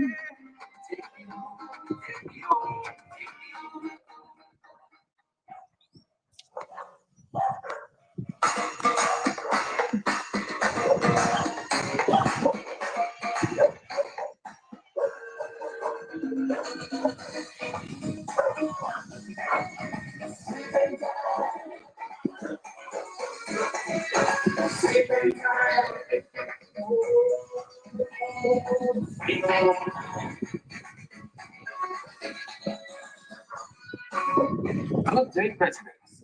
This is the voice of the People's National Movement. We are in your area today, inviting you to come out, meet and greet your candidate, Marisa Alvarado, a young and vibrant woman of substance, integrity, a people person committed to empowering youth and shaping the future of the Tabakit constituency. So you want to be the candidate? Miss Michelle, Miss Marisa Alvarado. Alvarado says, let's build a brighter tomorrow together.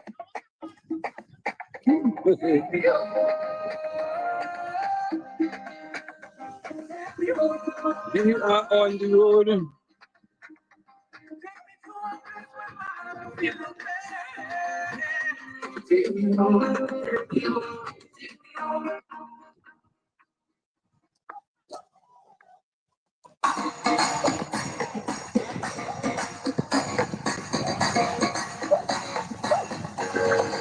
And let me tell you, Kamuto man, we come in.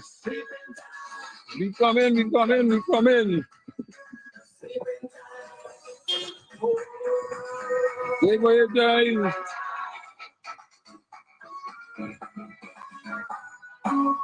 Good day, residents. This is the voice of the People's National Movement. We are in your area today, inviting you to come out, meet and greet your candidate, Marisa Alvarado, a young and vibrant woman of substance, integrity, a people person committed to empowering youth and shaping the future of the Tabakit constituency through education and opportunity. Born and raised in the Tabakit constituency, Marisa Alvarado says, let's build a brighter tomorrow together. Take me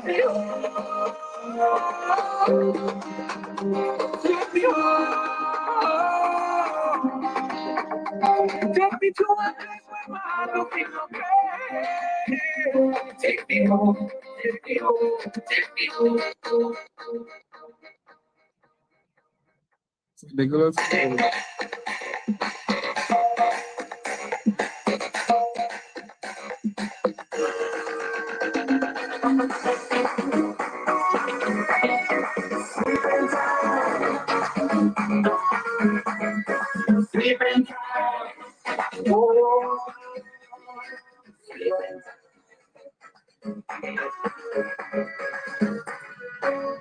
Good day, resident. I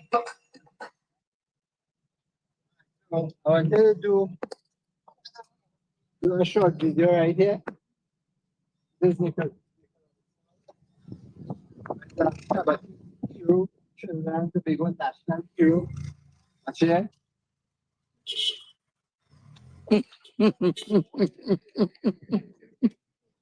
And then the big four was 23.95.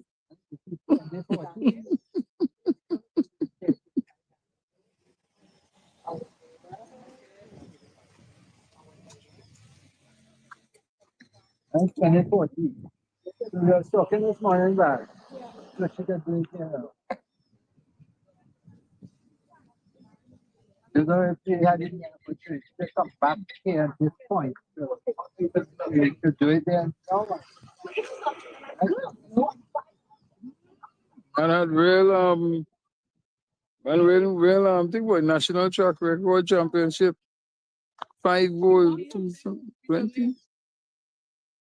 2022? No. That would decide and decide.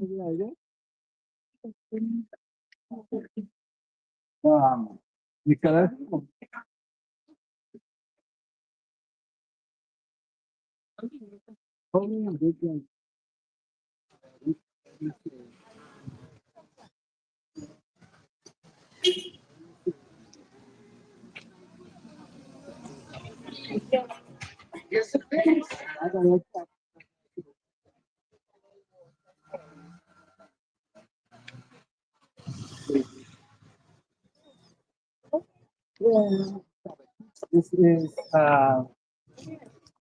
This is something. This is something. Bedu and Dalu. We gonna Bedu and Dalu. No, I didn't know that. I didn't know that. I didn't know that. This is like Paris 2024. Yeah. very dramatic, you know, like yeah, my tabaki. No? And proud of Nicholas. Yeah, yeah.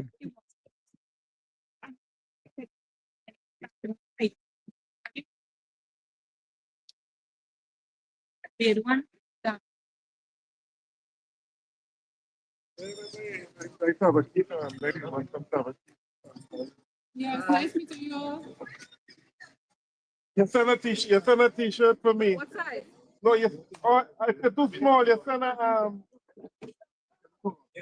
You send one with my wife for me. She bring it Friday for me, but excuse me, it was too small for me though. Most definitely. Right, I don't live here, but I'm coming back to. All right. Okay, I see you on TV. There you go. Yeah, well, yeah, the meetings and stuff, yeah, they go replay it and stuff.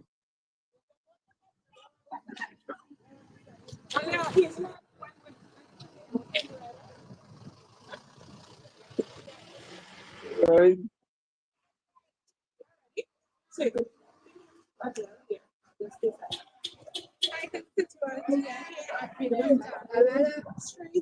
We just want to honor Nicholas Paul once again for all his accomplishments in cycling, for flying the national flag of Trinidad and Tobago high always.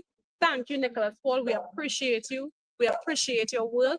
And just as a constituent of this beautiful constituency of Tabaquite, we want to say thank you, thank you, thank you.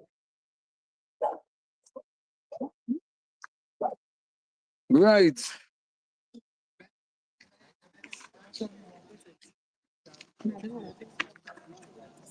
He's our golden boy in cycling, in track cycling.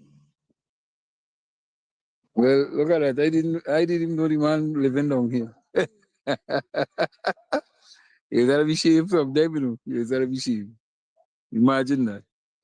Man living right down here and we don't, and I shave.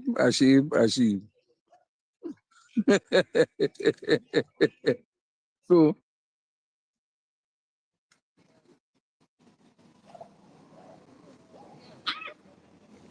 with 21 more days to go, the countdown has started. We have a few young ones, yes, coming up behind. Yeah. So from James Samuel, we have now Nicholas Paul. We have oh,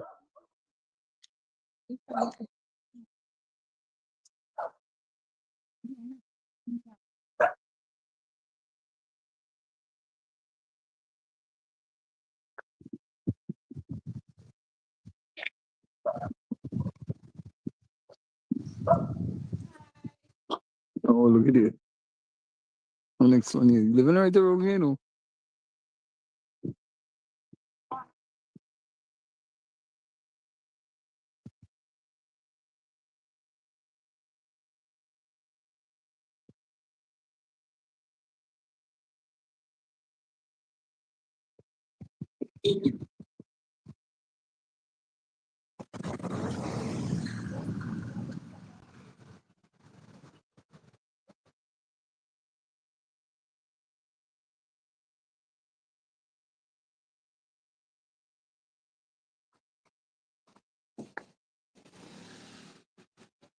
Come up, come up.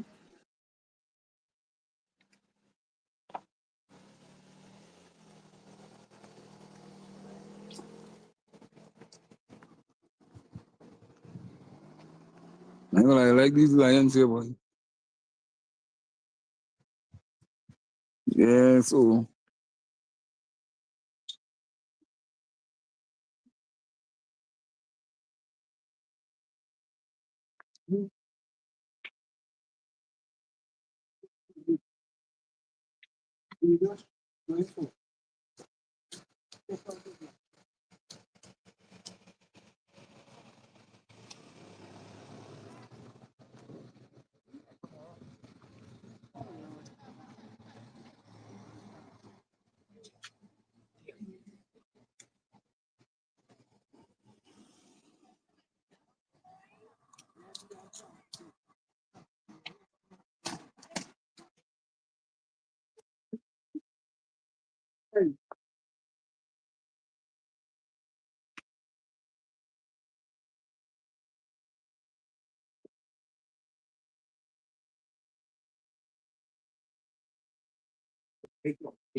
Yes.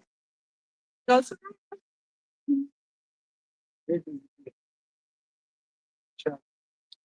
Great as the cheesecake.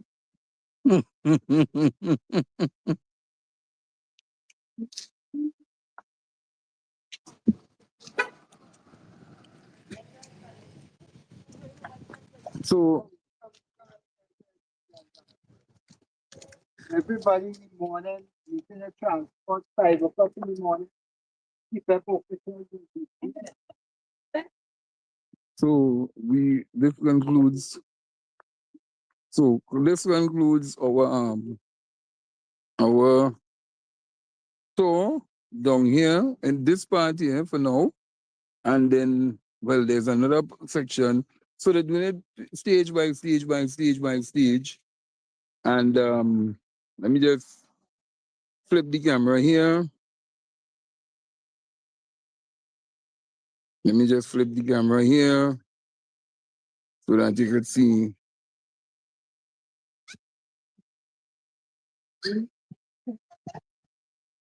Right.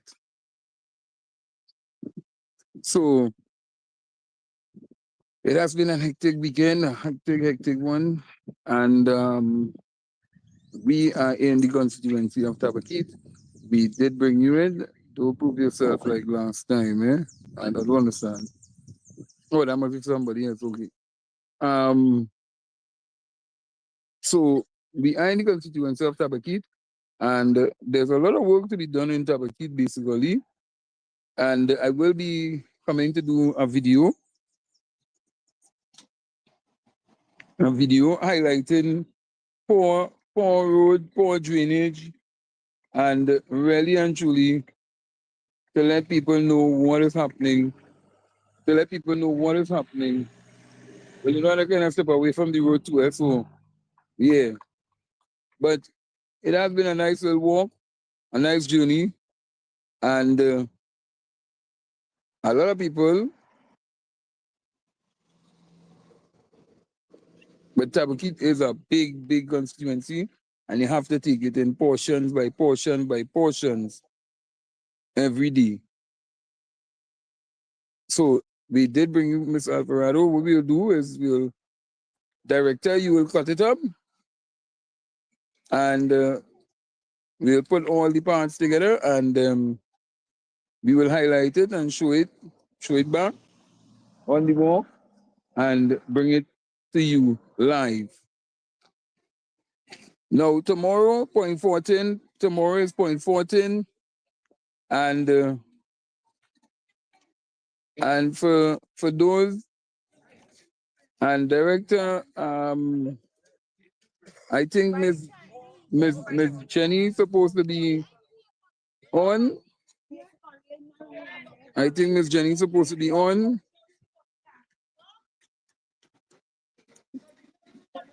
So if we could look to get that link, and we could bring in. That's what's up. So. Road. Mm-hmm. They did not fix it. When it is Remember that? Okay. That's all right. Voice note for you. All right. And tell me if that is AI. I want to know if AI does stomach. Give me a minute. I want to know if AI does stomach. So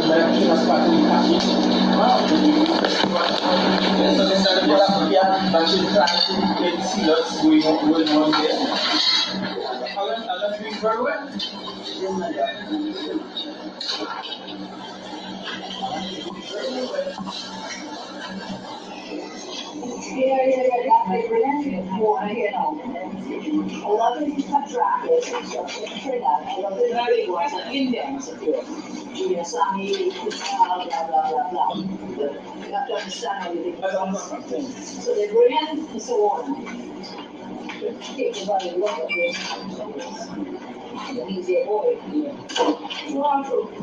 What I said to you personally, that his aim is to become the top black contractor in the country. And he wants to rival all of these and civil contractors. That's his job. And of course, this is a lot. Just a minute, sorry about that. Sorry about that.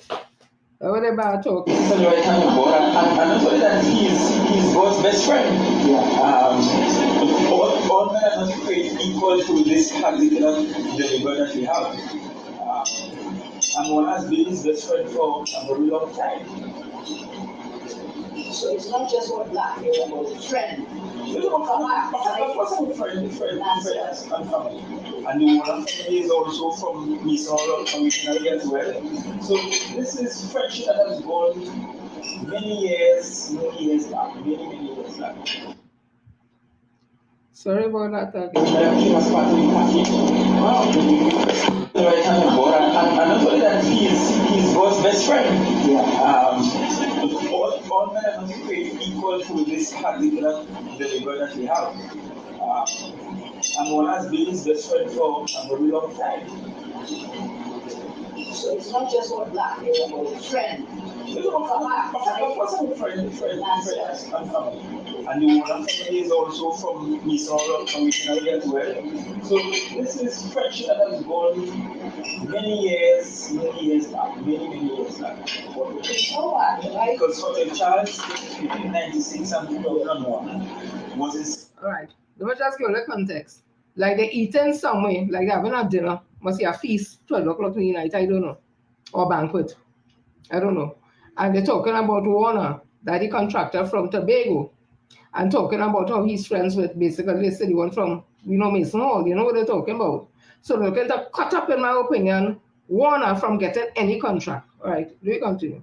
This thing that we facilitate some capacity building among the local contractors again. Prior to 96, every major contract was looked at in the contract. Because we just didn't have the capacity. We have a chief justice from Tobago.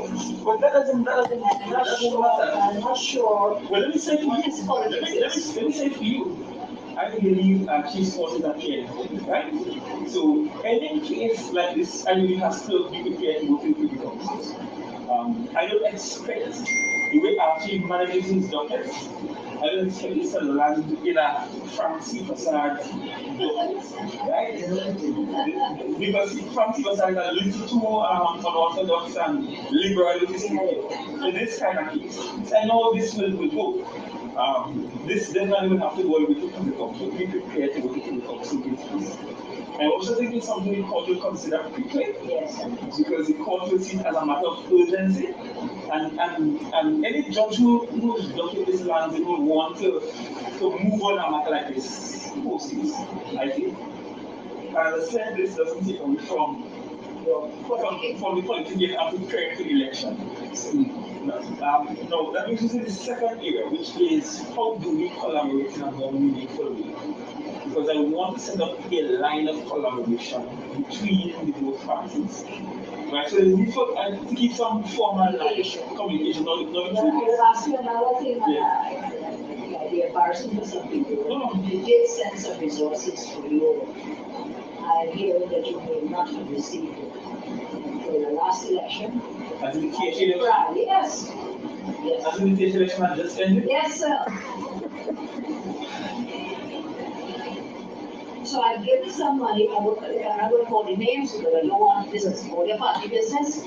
But I send some money. I send some money. No, I won't do that in a way. So if all in here, the woman who sounded like Kamala say she sent resources to Fali and them for the THA election, and if they get it. And he said, this THA election? And she said, yes, she want to call them. And he said, call them. Just now, you go here who get the money. I had sent some money because you all were having some big thing around Christmas or before Christmas, some kind of launch. I think you have to get something happening. Oh, that was 2018. That was 2018. All right, so send some money. Then for this recent THA election, I had also sent some money. And then somebody else called and asked me, they said, oh, why give me the money for me, but we don't get it. So this is 2 occasions. It was not great big deal because we had just come out of our general. Right. So, and then for the general, we sent some money. Right. So let me start with the general. In general, we have no competition, right? We don't have to call it. I know who they So we don't receive any money. Of course. Right. It looked like she sent money twice because they talking about Magdalena when they launch, and that has to be the PDP launch you're talking about. So it appears, based on what I hear in here, my opinion I give you now, the over $500,000 Juke take from PSA, like they get money too. It appears, based on what I hear in here, also from that voice was song like Kamala Pasabi Sessa, and also they get money for THA because the person who song like Kamala say 2 occasions. So monies were spent, different things, but monies were necessarily spent to the party and therefore not accounted for properly and used properly. And then for the THA elections, however, let's go for hold on, the THA elections, however, I think through Christian Moore, yes, I did. $100,000 came. That came to the party, that came safely, and the party used it appropriately. So to notice the difference between I think only talk to I need to stop, to get context, because I don't know if I hear this thing, I don't know. He called name. He said some money come to Crystal Moore. That's in my ear, some 100,000. Whatever. And she says something about more. Hey! It was used. Hey! But the collaboration that I'm talking about is more than this money. I mean, granted, we could do with money, so I'm not going to be shy of that. Sure. The collaboration I'm talking about is the kind that will help us to defeat the PNM. PNM cannot win the general election. And let me tell you why. Number one, the data is trending in such a way that it's clear the PNM needs the 2 Tobago seats to win a general election. If we subtract the 2 Tobago seats from PNM's stock, you know what would have happened? You would have won the election by 1 seat. And then there will be 2, and then PNM. And over 2 definitely would not have joined the PNM because it was and still is our position that we can't join the PNM if we have to give our support to someone to form government. We could not be PNM because there are enemies in Tobago. We can't support each other and then come and campaign against in Tobago. It just doesn't make sense. And so we need to defeat the PNM. But the one caveat that I explained to this is not disrespect, I'm just showing no, sure. Thank you, go ahead. The one caveat that I raised with Ms. John the last time we met is that all our collaboration must be under the table, so to speak. So no. And I did explain why. Because unfortunately, COVID has turned a lot of Togaboners into convenient xenophobes and racists, unfortunately. But as I've said to my team, we wait and we change that. Okay, stop again. All they ever hear AI voice stomach and say and have that type of natural response to a conversation, or ever hear AI voice say that? When the AI voice thing I call you two flow call, you just call it in your account, and your tune is over. You ain't had no conversation with that thing talking as a group. Guys, what it was programmed to do. But them having a conversation, a back and forth conversation, and them want to tell we that is not. Come now, man, let me go again. Change back the conversation. Unfortunately and unfairly, UNC was being given an unnecessary bad name interview. I'll show you a way of that. We were feeling that in 2010. And London would be there before 2010. Well, he took to me, but to me, what people are like that and not just racist, that shouldn't be there. I did not overcome that by beating them. Because the thing is, once you beat them, you can learn to. You can change people's minds. And people's minds are. Come on. She said Tobago people not as racist as Trinidad people. I wonder who she talking about. Hear how them stammering and thinking and want to tell me that AI. Let me go again. They call me and they say Christy won $100,000. I don't know. Okay. Ashamed with success, with actual relatable practical success stories. We win the election, we show meaningful collaboration publicly, and show benefits to Tobagoans in a respectful way, both sides, and Tobagoans all of a sudden have no problem with it. Because the truth is, every time Tobago got any form of autonomy, the support really came, and this might sound racist, came from Indo-Trinidadians more than Afro-Trinidadians. Almost every election, somebody said actually the last general election, Neil Wilson died. Who was in the outstanding chairman of the party, so they got father clear and Tobago. We have to figure out ways to. I was just reminded that 20% of the 4 year old fairly created in an art. I remember when I was talking to the time, we were in pain, and it's only high season, we were afraid that it was become he just a fool, and just a fool. And I woke up and I'm just bringing to the fore to say that we just manage the collaboration, mindful of that. And Tracy is just as terrible. She's a really terrible young woman. Yeah, she has a man. Our next one jump in to the I know no AI just have conversation amongst themselves and laughing and thing and talk Tracy is a nasty one and whatever they're talking about the woman all that, or they listen. Tobago people, I hope all they listening. Because the last time he said it wasn't he, and as Senator Ansel Dennis say, they had a funeral and stand up in this funeral home. I was saying that looked like a funeral home. And then he says I'm not gonna chop this, and then the next dotish one of the James brothers saw, but he see the propaganda machine. Well, remember them thing? Okay. It ended now I wanted to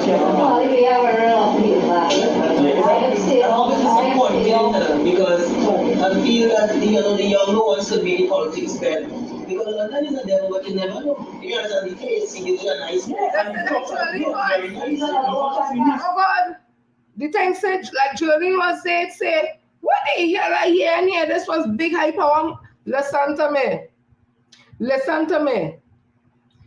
Me, with the little I know, that is no AI voice. And if they're not AI voices, all them voices sung in one song like Jolene, one song like Farley, one song like Kamala, and the blah, blah, blah. Somebody said like she trademark, blah, blah, blah. All of a sudden, like she's saying that long time. They call name who get money. Okay, and then no, Papa. charismatic. Yeah, that's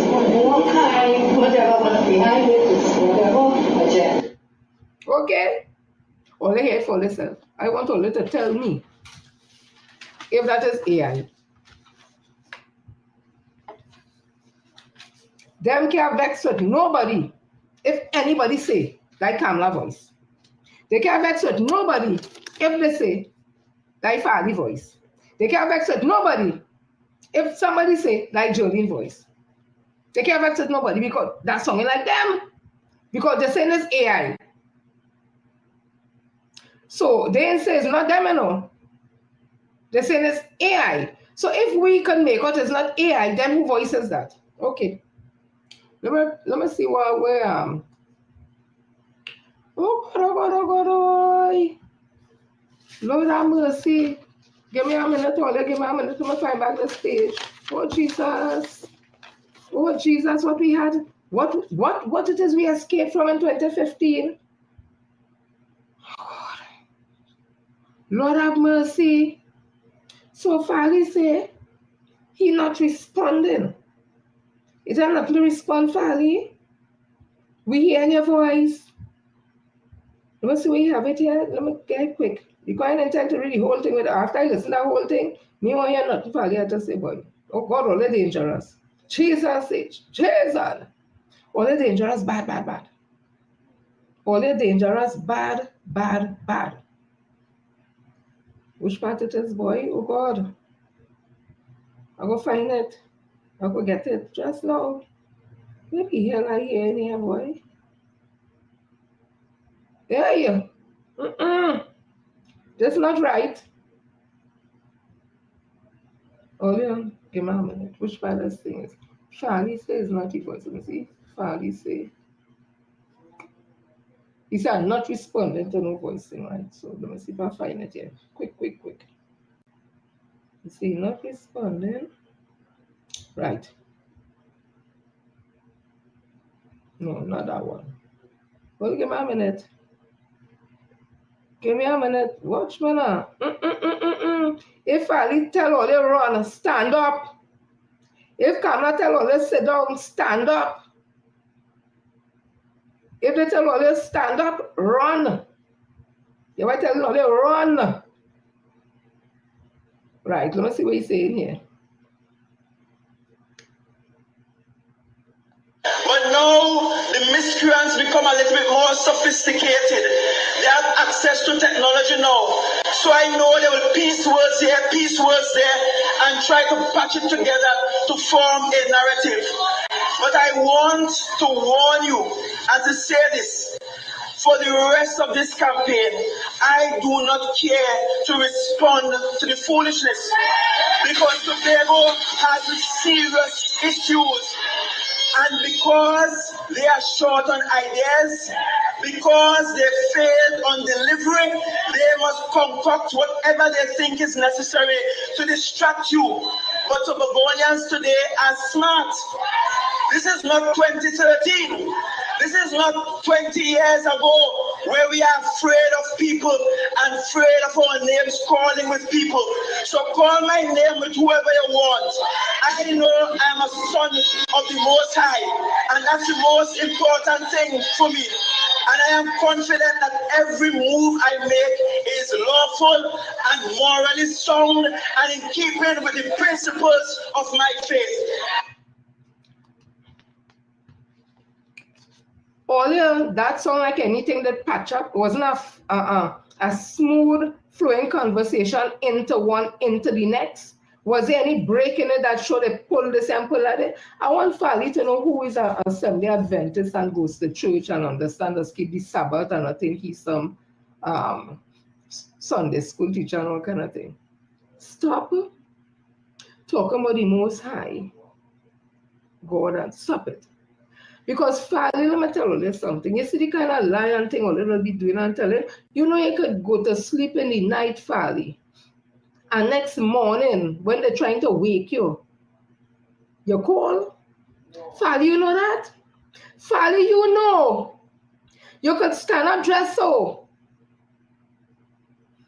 And open your mouth to talk and no words coming out of it, Fally. Fally, you know that? Well, if you don't really know God, and you don't really know the Most High God, and what he could do, Fally will never be lying so.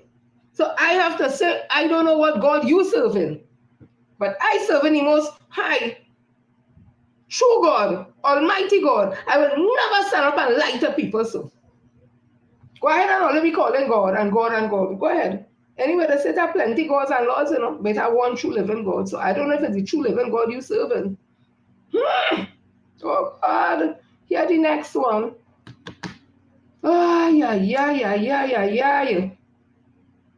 So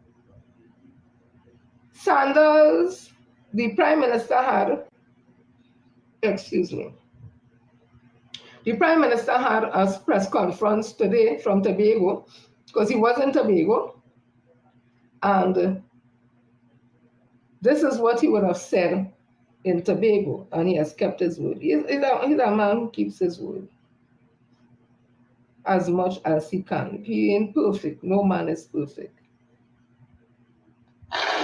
Tomorrow, I will just show an Ansel on my phone. Adam Stewart has arrived from Sandals, and tomorrow, if you tell me to do it, and you tell me to go out on behalf of Tobago, I will lead the team along with Tobago and along with Tobago's stakeholders to fight for the taxi drivers, to fight for the farmers, to fight for the tour operators, to fight for people to get jobs from Tobago, for Tobago. You tell me that is what you want tonight, and I will go and do that for you. People of Tobago, do you want us to ask Sandals to return for Tobago? I will ensure that the jobs are for the people of Tobago. I will ensure that every job that is possible, 99%, will be for the people of Tobago. I will ensure that our fishermen supply the fish, that our farmers supply the produce.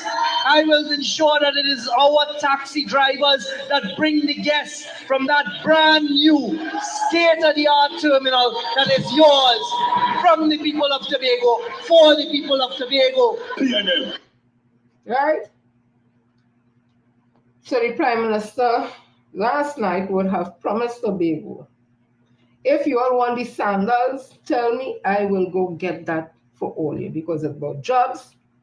It's about the man who's selling the fish, who have all the animals rearing, the vegetables, all that, to sell it to sandals. So the work will be there. Foreign exchange, all those things will be happening in sandals. And I will tell you what, Prime Minister, don't just talk just so. There was a meeting this morning with Mr. Sandals, or Adam Sandals, I can't remember his name proper, you know me her names. And coming out of that meeting, Prime Minister would have said, everybody in that room, and that all stakeholders in that room, right? There was Martin George, Diane Haddad, I think, if I'm not mistaken, Pastor Frank, I think, you had the TPP people, you had the government side of Trinidad and Tobago, and other stakeholders. He said everybody was dressed, but he done no joking because they're talking about joke asking if Prime Minister know about hard time. When Prime Minister, before he was Prime Minister, was lawyer and fighting all them cases for the union.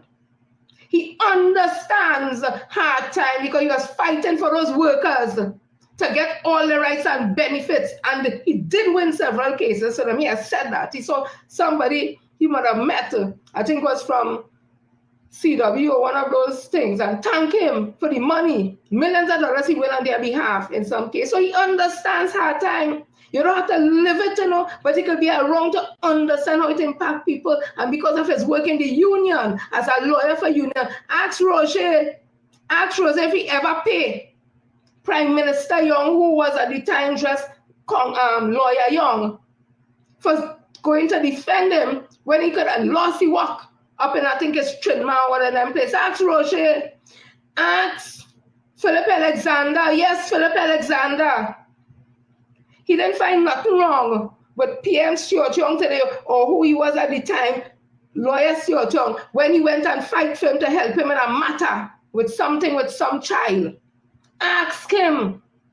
Me saying, so I tell you, ask Philip Alexander if he ever had to get the services of now Prime Minister Stuart Young to help him with some matter relating to, I'm not sure if it's cop tax. Ask him, because I'm not sure if it's that. All of them talking now, but he should be using his services as a lawyer, and sometimes I understand. I could be wrong. He doing it and then get no money for it, but he doing it because he understands what it is not to have when people don't have and they need the help. So let me continue. So as I was saying, so Prime Minister Young would have vowed to fight for the people of Tobago, and he did that today at the meeting. I'm sure other stakeholders would have had to say at the end of the day. He said even Diane, I'm saying it after we Prime Minister in my way, Diane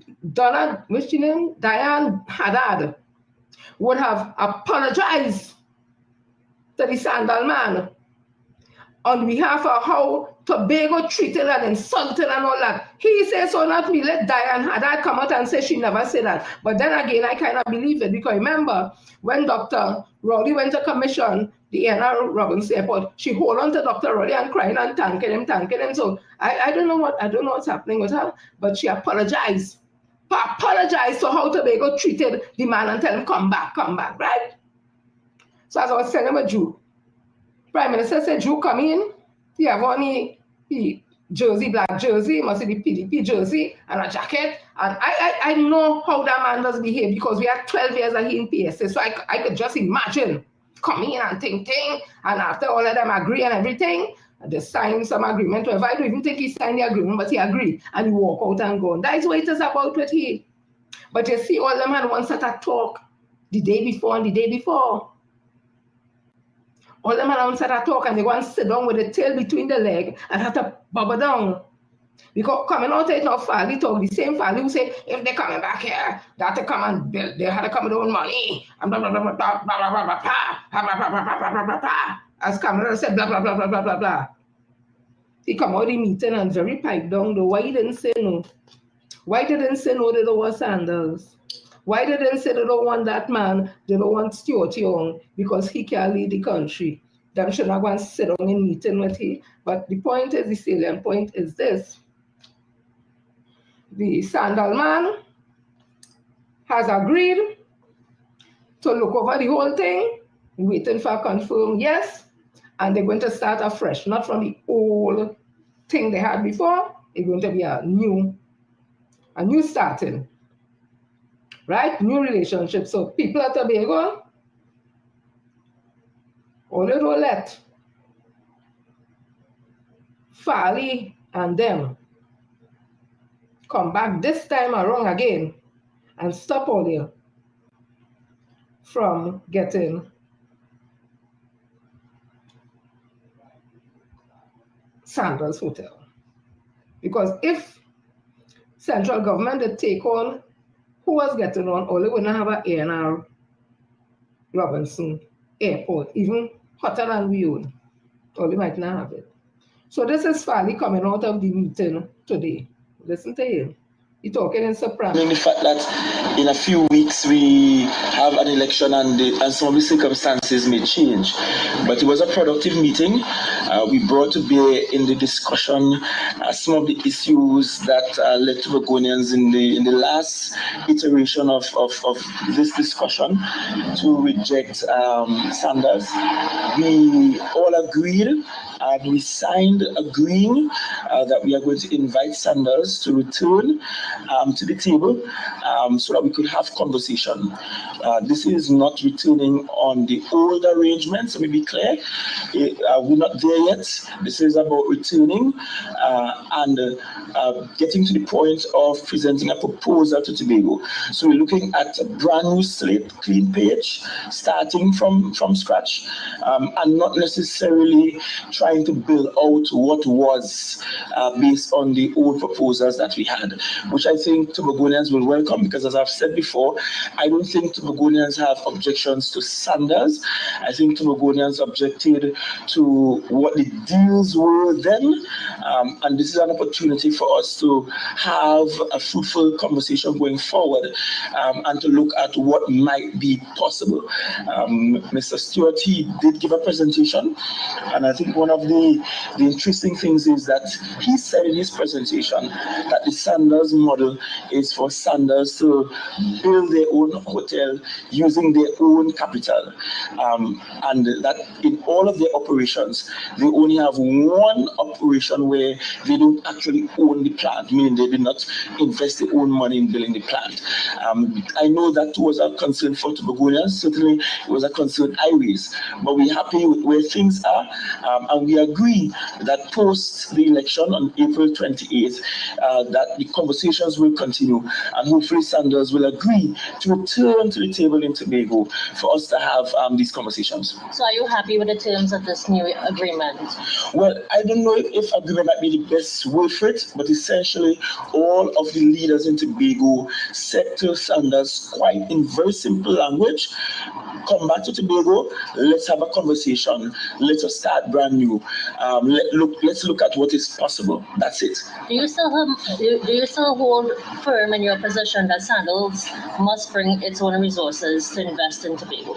Well, it might be premature for me to say that now. When I made that statement, I was going based on what was and what the proposal was the last time. Now that it is abundantly clear that we are not working on the old proposal and we are starting from scratch. Hear how we turn the tongue.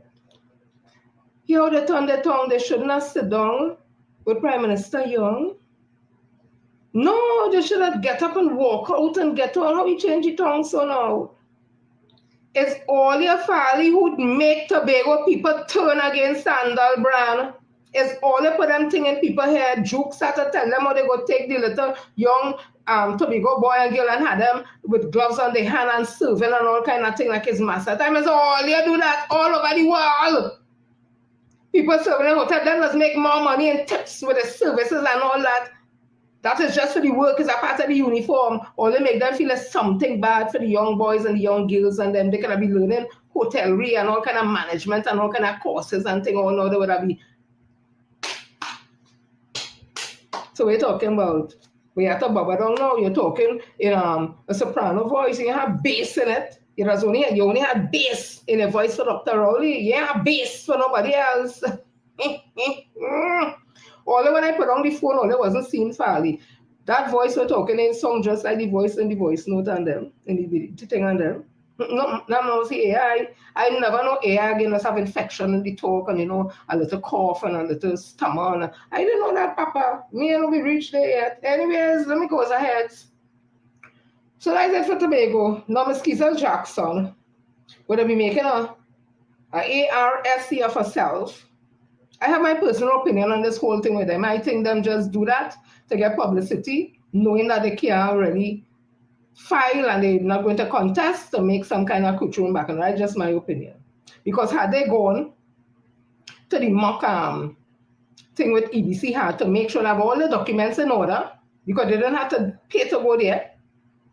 They would have known what form to have, what not to have, and everything in order, and put it back in the envelope, and the morning of nomination, just same envelope, pick up and go with it. But they didn't go that. And there was a reason why it was hard a mock, especially if it's the first time all they getting involved in this thing. It's not like them season one and them who they didn't bound to go because they done all the form and paper, everything, and all the first time all they going, all they go the mock thing. I feel, my opinion, that was deliberate, but it is what it is. So they want to drag in and say it's the EBC. And then they want to drag in a technical way to say something to do with Stewart. Prime Minister. Yeah. So the EBC responded.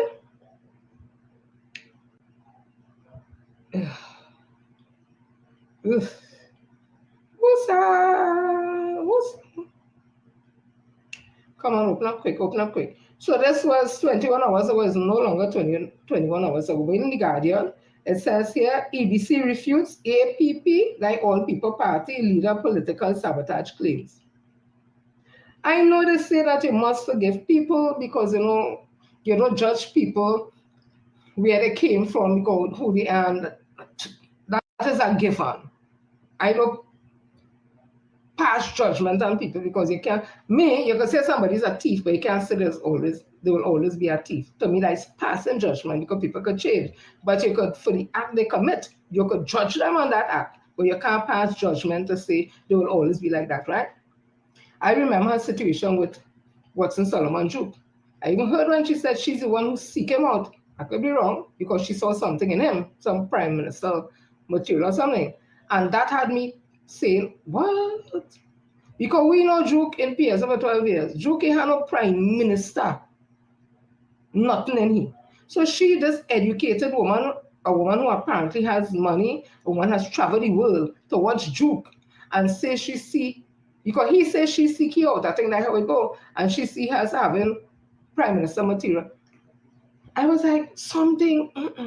So when I see how the whole thing end up with big toe and then and who slap who because who come and see who with the next one who look like he had, I wasn't surprised. And then on the monkey top singing in white and thing, then a snake thing in wrong she and then fighting whoop ha hit ha and I don't know. Anyways, so the Election and Boundaries Commission has refuted claims of political sabotage made by All People Party leader Kizza Jackson. Jackson raised the issue during a Facebook live stream on Saturday, alleging that several of her prospective candidates were unable to file their nomination papers because the EBC failed to provide the necessary documentation. She specifically highlighted that Sherwin Lazarus, her candidate for Malabar Mausika, was denied the opportunity to submit his papers at Mausika Government Primary School despite arriving around 10 a.m. on Friday.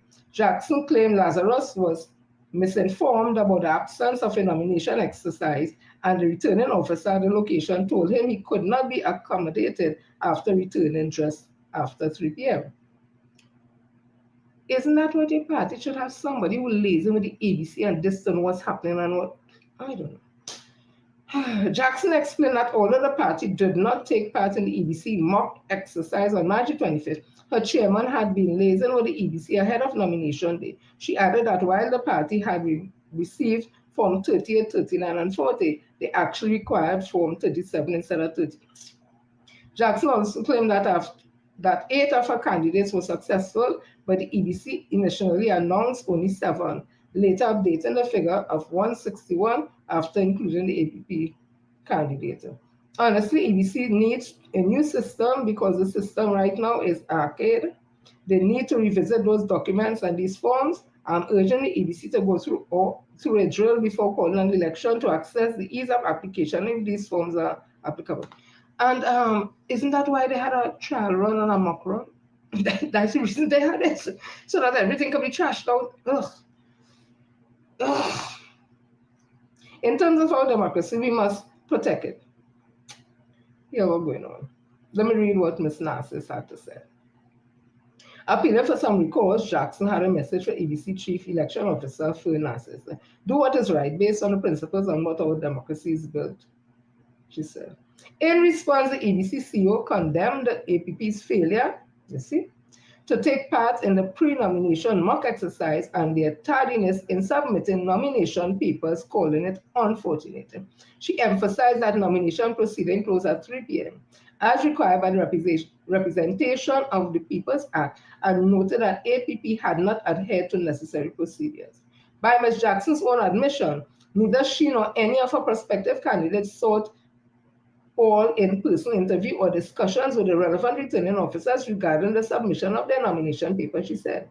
The preliminary examination of nomination papers by returning officers, or dry run, was widely advertised and scheduled for Tuesday, March 25th, 2025, for this very purpose.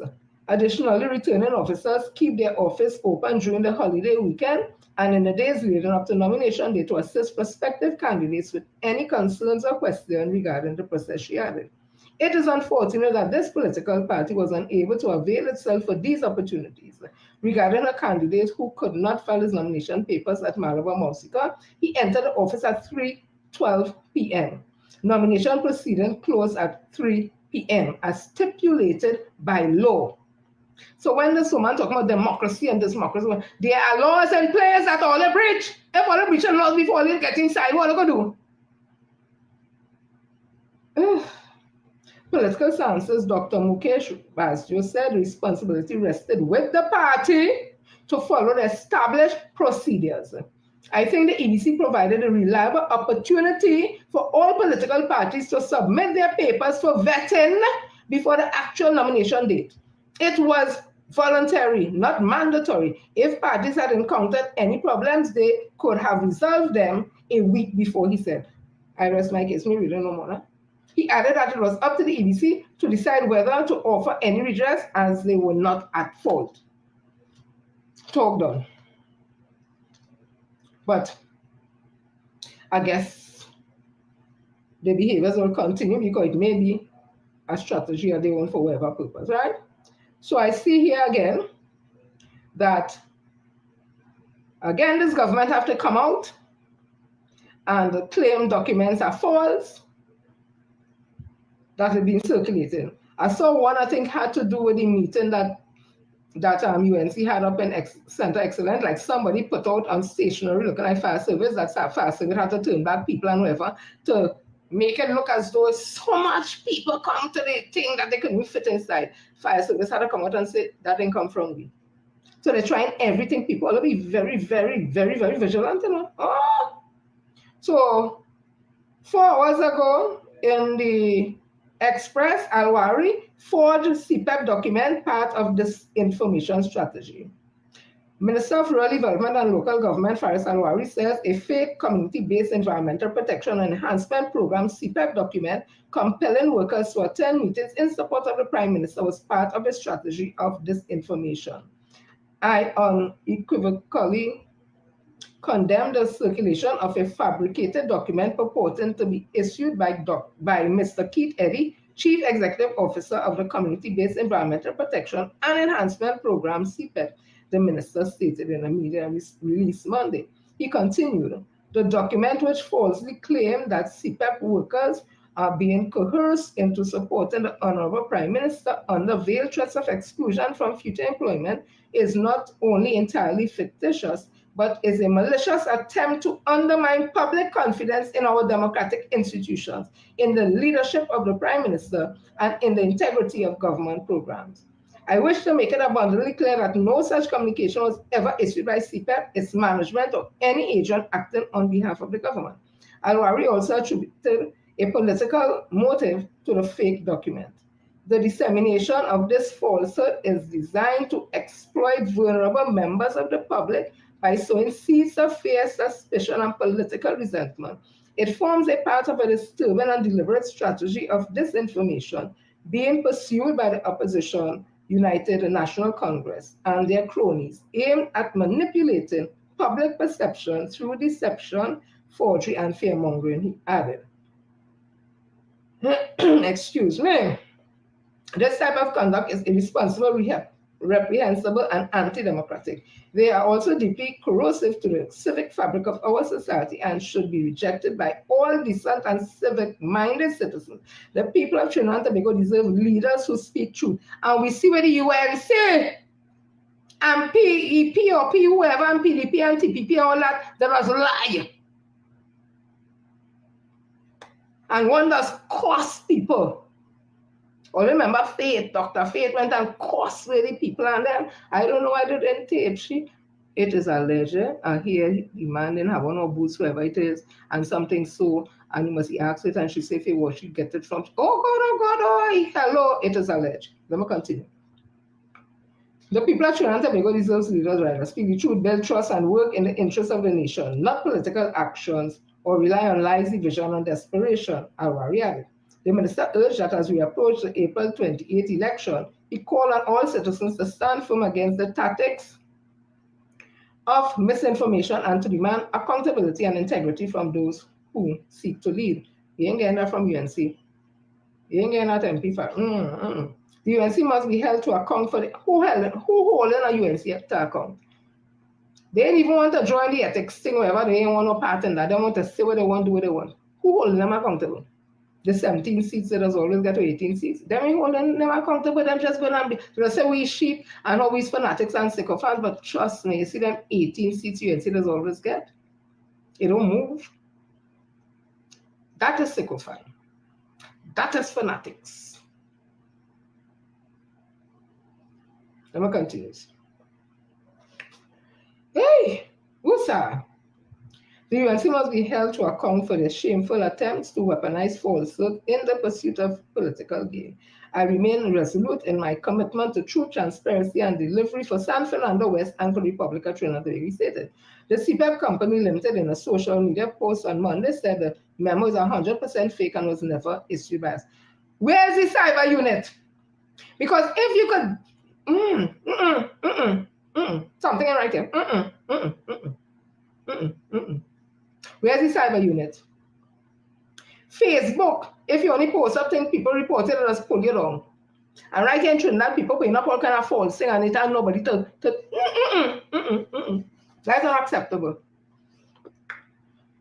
It is disappointing that anyone could go to such lengths to spread misinformation and push political agendas. The CPEP Company Limited is not affiliated with any political party. We remain committed to serving the people of Trinidad and Tobago with integrity, transparency, and love for our country, the post added. The document was published on the Facebook page Kick Out the PNM and shared more than 900 times. You see what has happened to people? The way how they does operate. They feel everybody does operate that way. And let me show you what I'm talking about. I just didn't get time to save it, no, but I hope it here. I see it. I see it. I see it. Oh, God, please be here. Please be here. Please be here. Oh, please, please, please. Oh, Lord, oh. To go and look for that on a page, you know, that will be forever and ever I'll be looking. Excuse me. Why I didn't think of that? Why I didn't think of that? Okay, I think I know I might see that now. Just give me one more minute.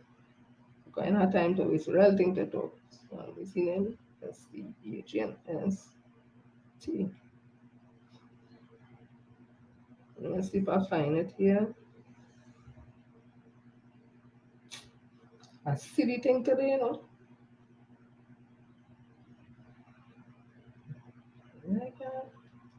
Okay. One more attempt. Just one more attempt. So as I was saying, people just judge you based on how they just operate. So if them just thief, they see you with a bag, they feel you thief. If them just do wrong thing, they see you thinging, them feel you doing it too. Because I remember they're talking about who threatening who to come out. I remember seeing letters being written out to sign your name. Otherwise, if you ain't come out to the meeting, I think I see that on somebody's page. How you'll be dealt with, you ain't gonna get no work. And I remember a crew of people. Oh God, let me find it for you now. It's too juicy. Let me find it for you. A crew of people went down in a place, and if you see the man, right. You see? They feel everybody does do this. Hi, beloved Prime Minister. Do you know what is being debated in Parliament? No, I have no idea. Which constituency are you from? Marco. What did you come out here for today? For the minister. From your office, region 2. Do you know what is being debated today in Parliament? Not really. But everybody representing here with Pamela, but Mr. Y for region 2, our manager. QRP on this Hawaii program, Maclean, and it's nice people. Mr. Y have a second. So you came out to support the Prime Minister? Yes. Only yellow, boy, only yellow. Okay, do you know what is being debated in Parliament today? Well, everything good. Everything good. Everything good. So do you know what's being debated in Parliament? Well, we want to be in the country right now. What is support the Prime Minister? Where are you from? Do you know what is being debated in Parliament today? Yeah. What is being debated?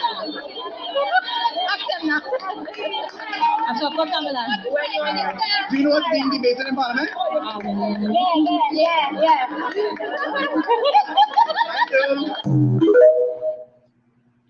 You hear the man say, Miss Hawaii Region 3, you are exactly that. Everything good. Them feel everybody could be judged by them standard. Papa, me, Ebona, oh Jesus, oh Lord, oh. We just call them the waterfront ilk.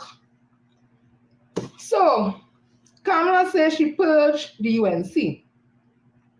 I want to say something. So, Mr. Larry Lala SC would have made a decision, fed up with the UNC, trying his best to get it to go the right way, and he made a decision to come across to the People's National Movement. I ain't nothing. People has always come into the thing. We had Senator Obika, excuse me. So it's nothing new, you know, PNLs are welcoming because it's a national party, all are welcome and all that. Papa. So SC Lala talk on the up at El Dorado, not El Dorado, Exodus Spaniard in St. Augustine. And he mentioned, amongst other things, they call him tar baby because his skin black.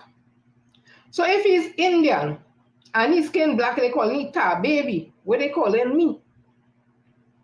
2, well, I see ugly when he case over tonight, they're going to be all over and the thing, they win something. The man who was on the $1 million bail for fraud, whatever, he win. Me ain't blame him if he want to show up himself, whatever the case, in that business. All right? That'll change the price of rice with them. Them still have nothing to present to people. Whether he win, he didn't win, whatever, waste of time. But they're going to have that all on the Monday night thing. They're going to talk about his political victimization. He will swear that Dr. Rowley is the commissioner of police and the Dr. Rowley and the PNM is police who was going to hold people. They're going to have nothing to say about the DPP and the commissioner and the police and them. It's not them fault. It's the government fault. Anywho. So I am seeing, and I hope that's not what I say, that while a headline that's saying, David Lee say, coming now for Lala. What are you coming for Lala for? Because Lala mentioned that you're on this, he was on it. It's not as if you didn't win your case and then he's still talking about it. So he mentioned it, he was still on bail, $1 million bail for fraud. So we're going to, you will deal with Lala to do what? And say what? Now I see they put up a post with a turtle on the head. They have it like it's Lala when and he eating lettuce on the ground, all kind of thing. If them could do that to one of their own,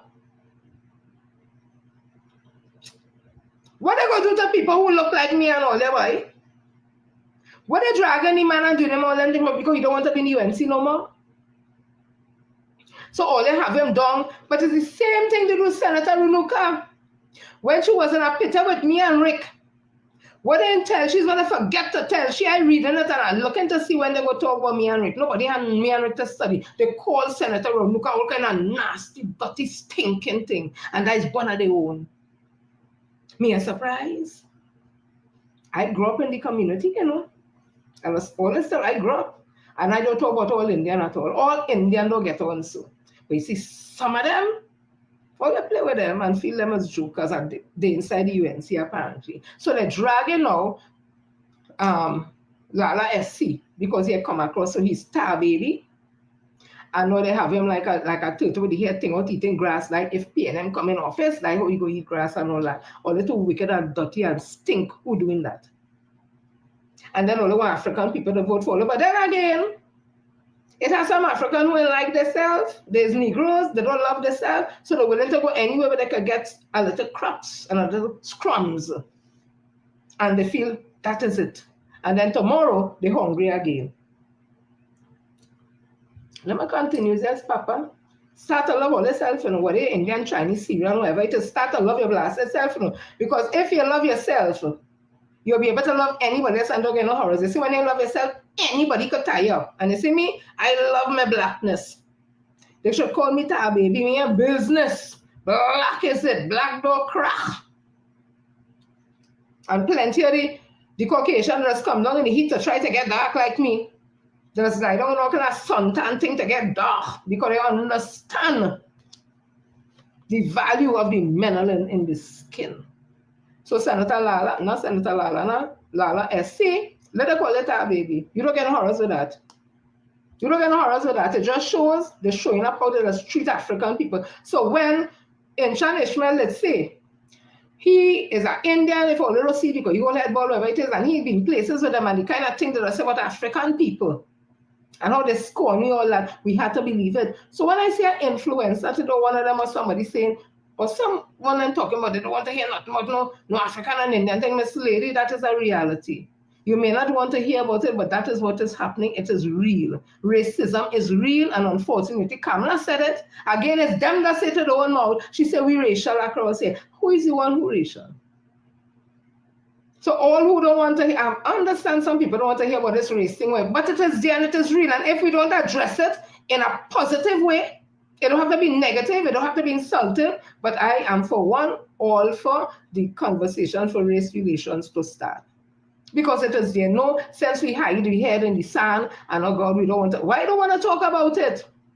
So it's quite okay for people to call you the N-word and all kind of thing. You're hungry, you're ugly, you're monkey, you're this. And it's quite okay. Don't say nothing. But as you say anything about some of them, it's lawyer, it's lawsuit, it's this, it's that, and the victim playing. But you mustn't say, no.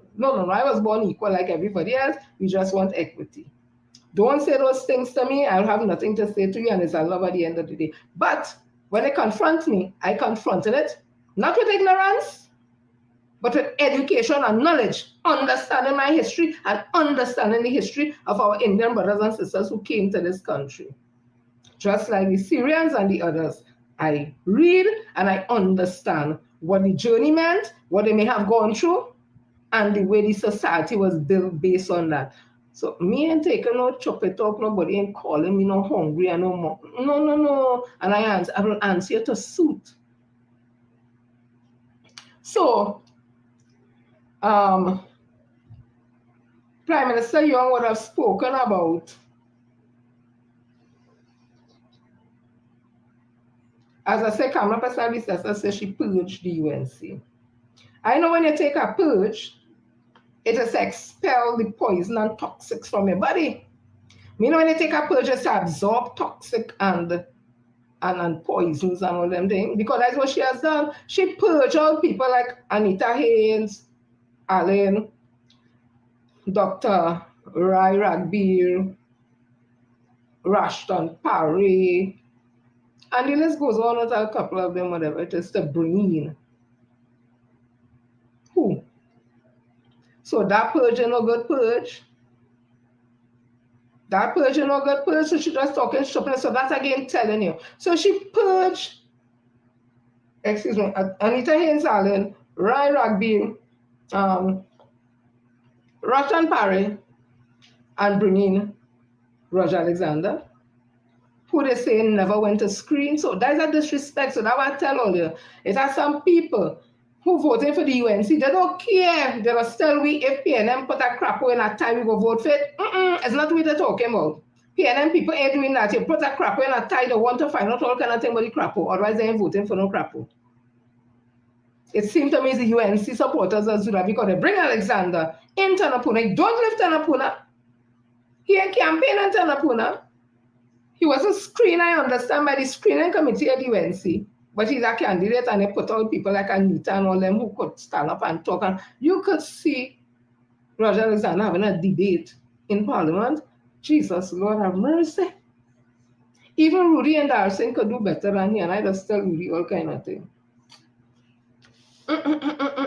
Anywho, so she says she purged UNC, so that to show you how disrespectful Kamala is, and she don't care about all this. She know, all just vote she, and that is it. And the pundit that really says she don't help no Hindu, she don't help no Indian. She does just help herself. And Roger tell me who she does really help. She friends, she finances, and she contractors. Not me say so. Roger says so. So let me continue. So people, hey, only don't know what time it is and get up with these people. Don't know what time it is and get up with these people. And start to feel guilty because all they want to talk about race and whatever. And don't say that now. Don't say that now. When they go low, we must go high. I'll tell all they already. When they go low, I could go low and come out the canal looking very clean because I'm decent like that. You were dragging me and telling me all kind of things, and I go, no. I'm not the one. No. I'm not a violent person. I'm not talking about violence. I'm talking about talk. You give me talk, I go give you back talk. So, let me show you this. Oh, there's so much, I want to hurry up to because, oh God, I have to get through to something here, you know. Oh God, yeah.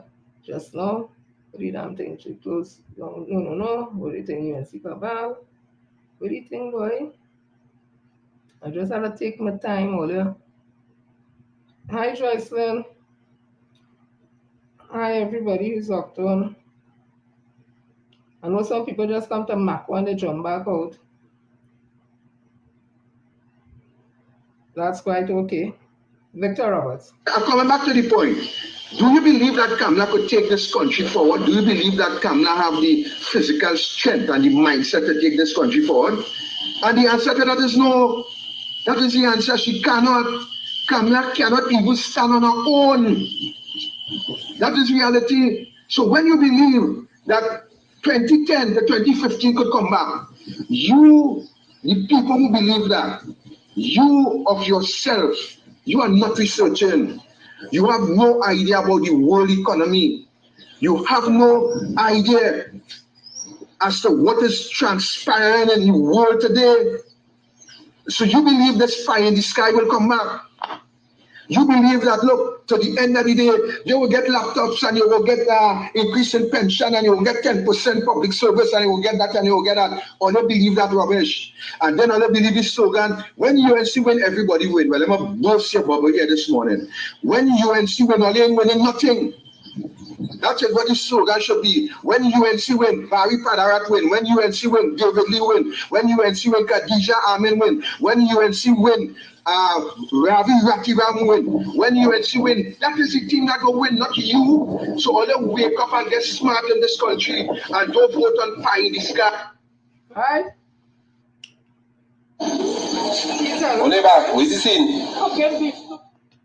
God, Father, all these things are just come on. Excuse me. So that Victor Roberts, let me see if he had finished.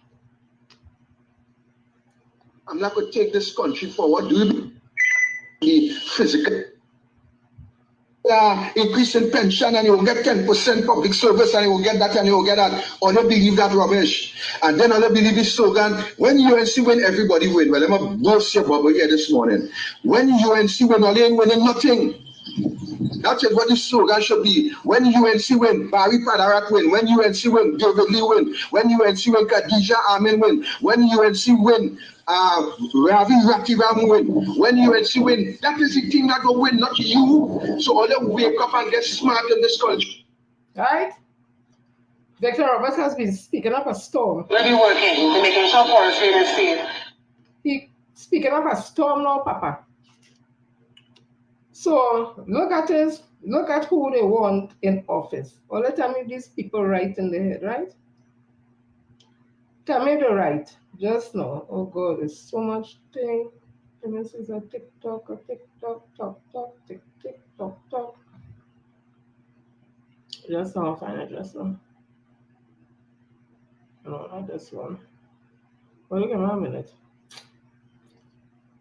Hey, Usa. Look what they, well, they're wicked, yes. Oh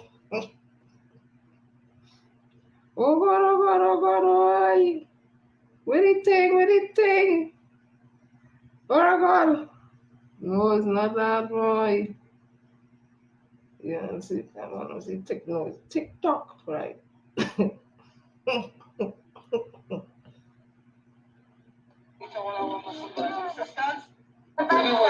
Making sure forest leaders stay. Happy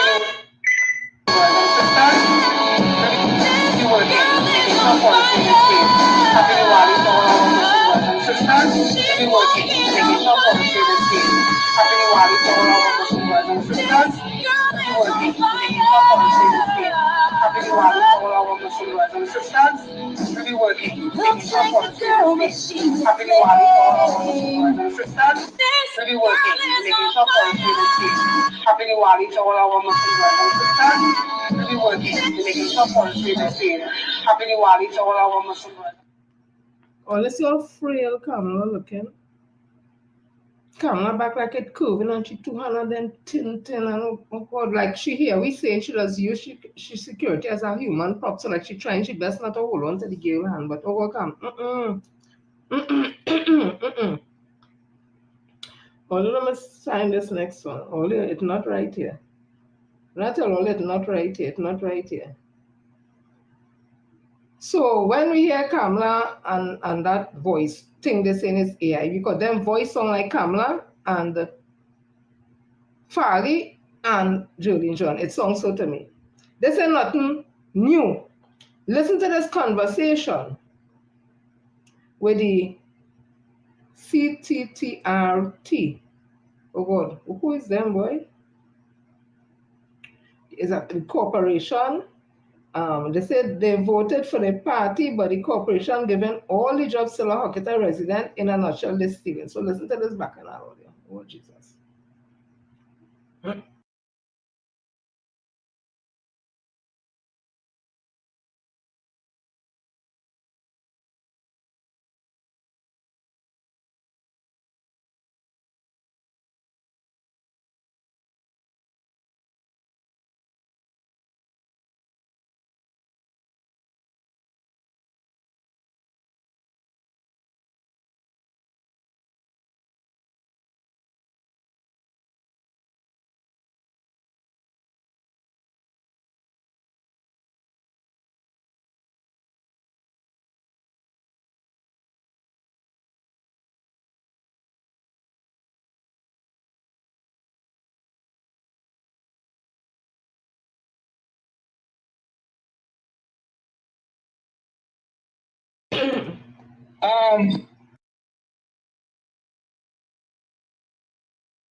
In short, this is what I have to say.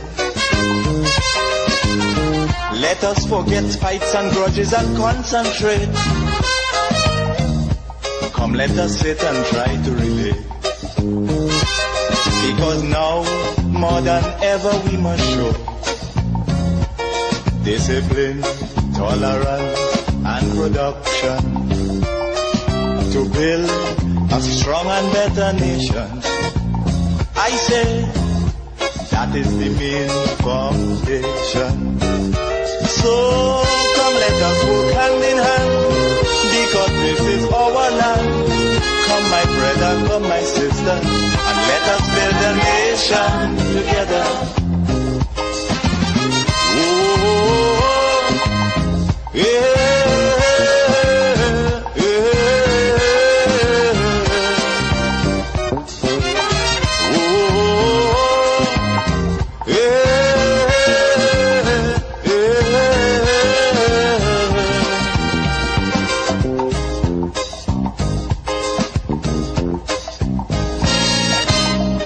Remember, the key to success is working hard. For our country we must have regard. Forget all your differences, let we start to build. And onward to progress we surely will.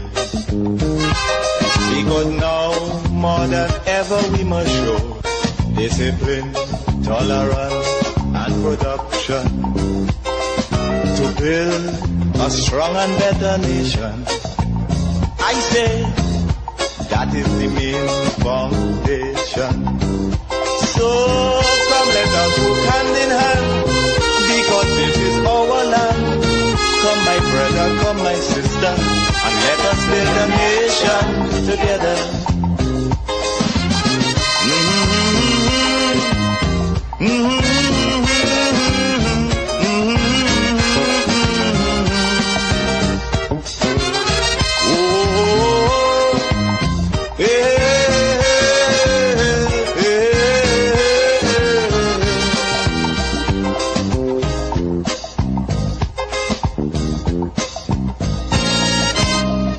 So much of things that we need to see about. Surely I do have to spell them out. Cause you know as well as I do, the only way is put in more effort and less play. Because now, more than ever, we must show discipline, tolerance, and production to build a strong and better nation. I say that is the main foundation. So come let us work hand in hand, because this is our land. Come my brother, come my sister, and let us build a nation together.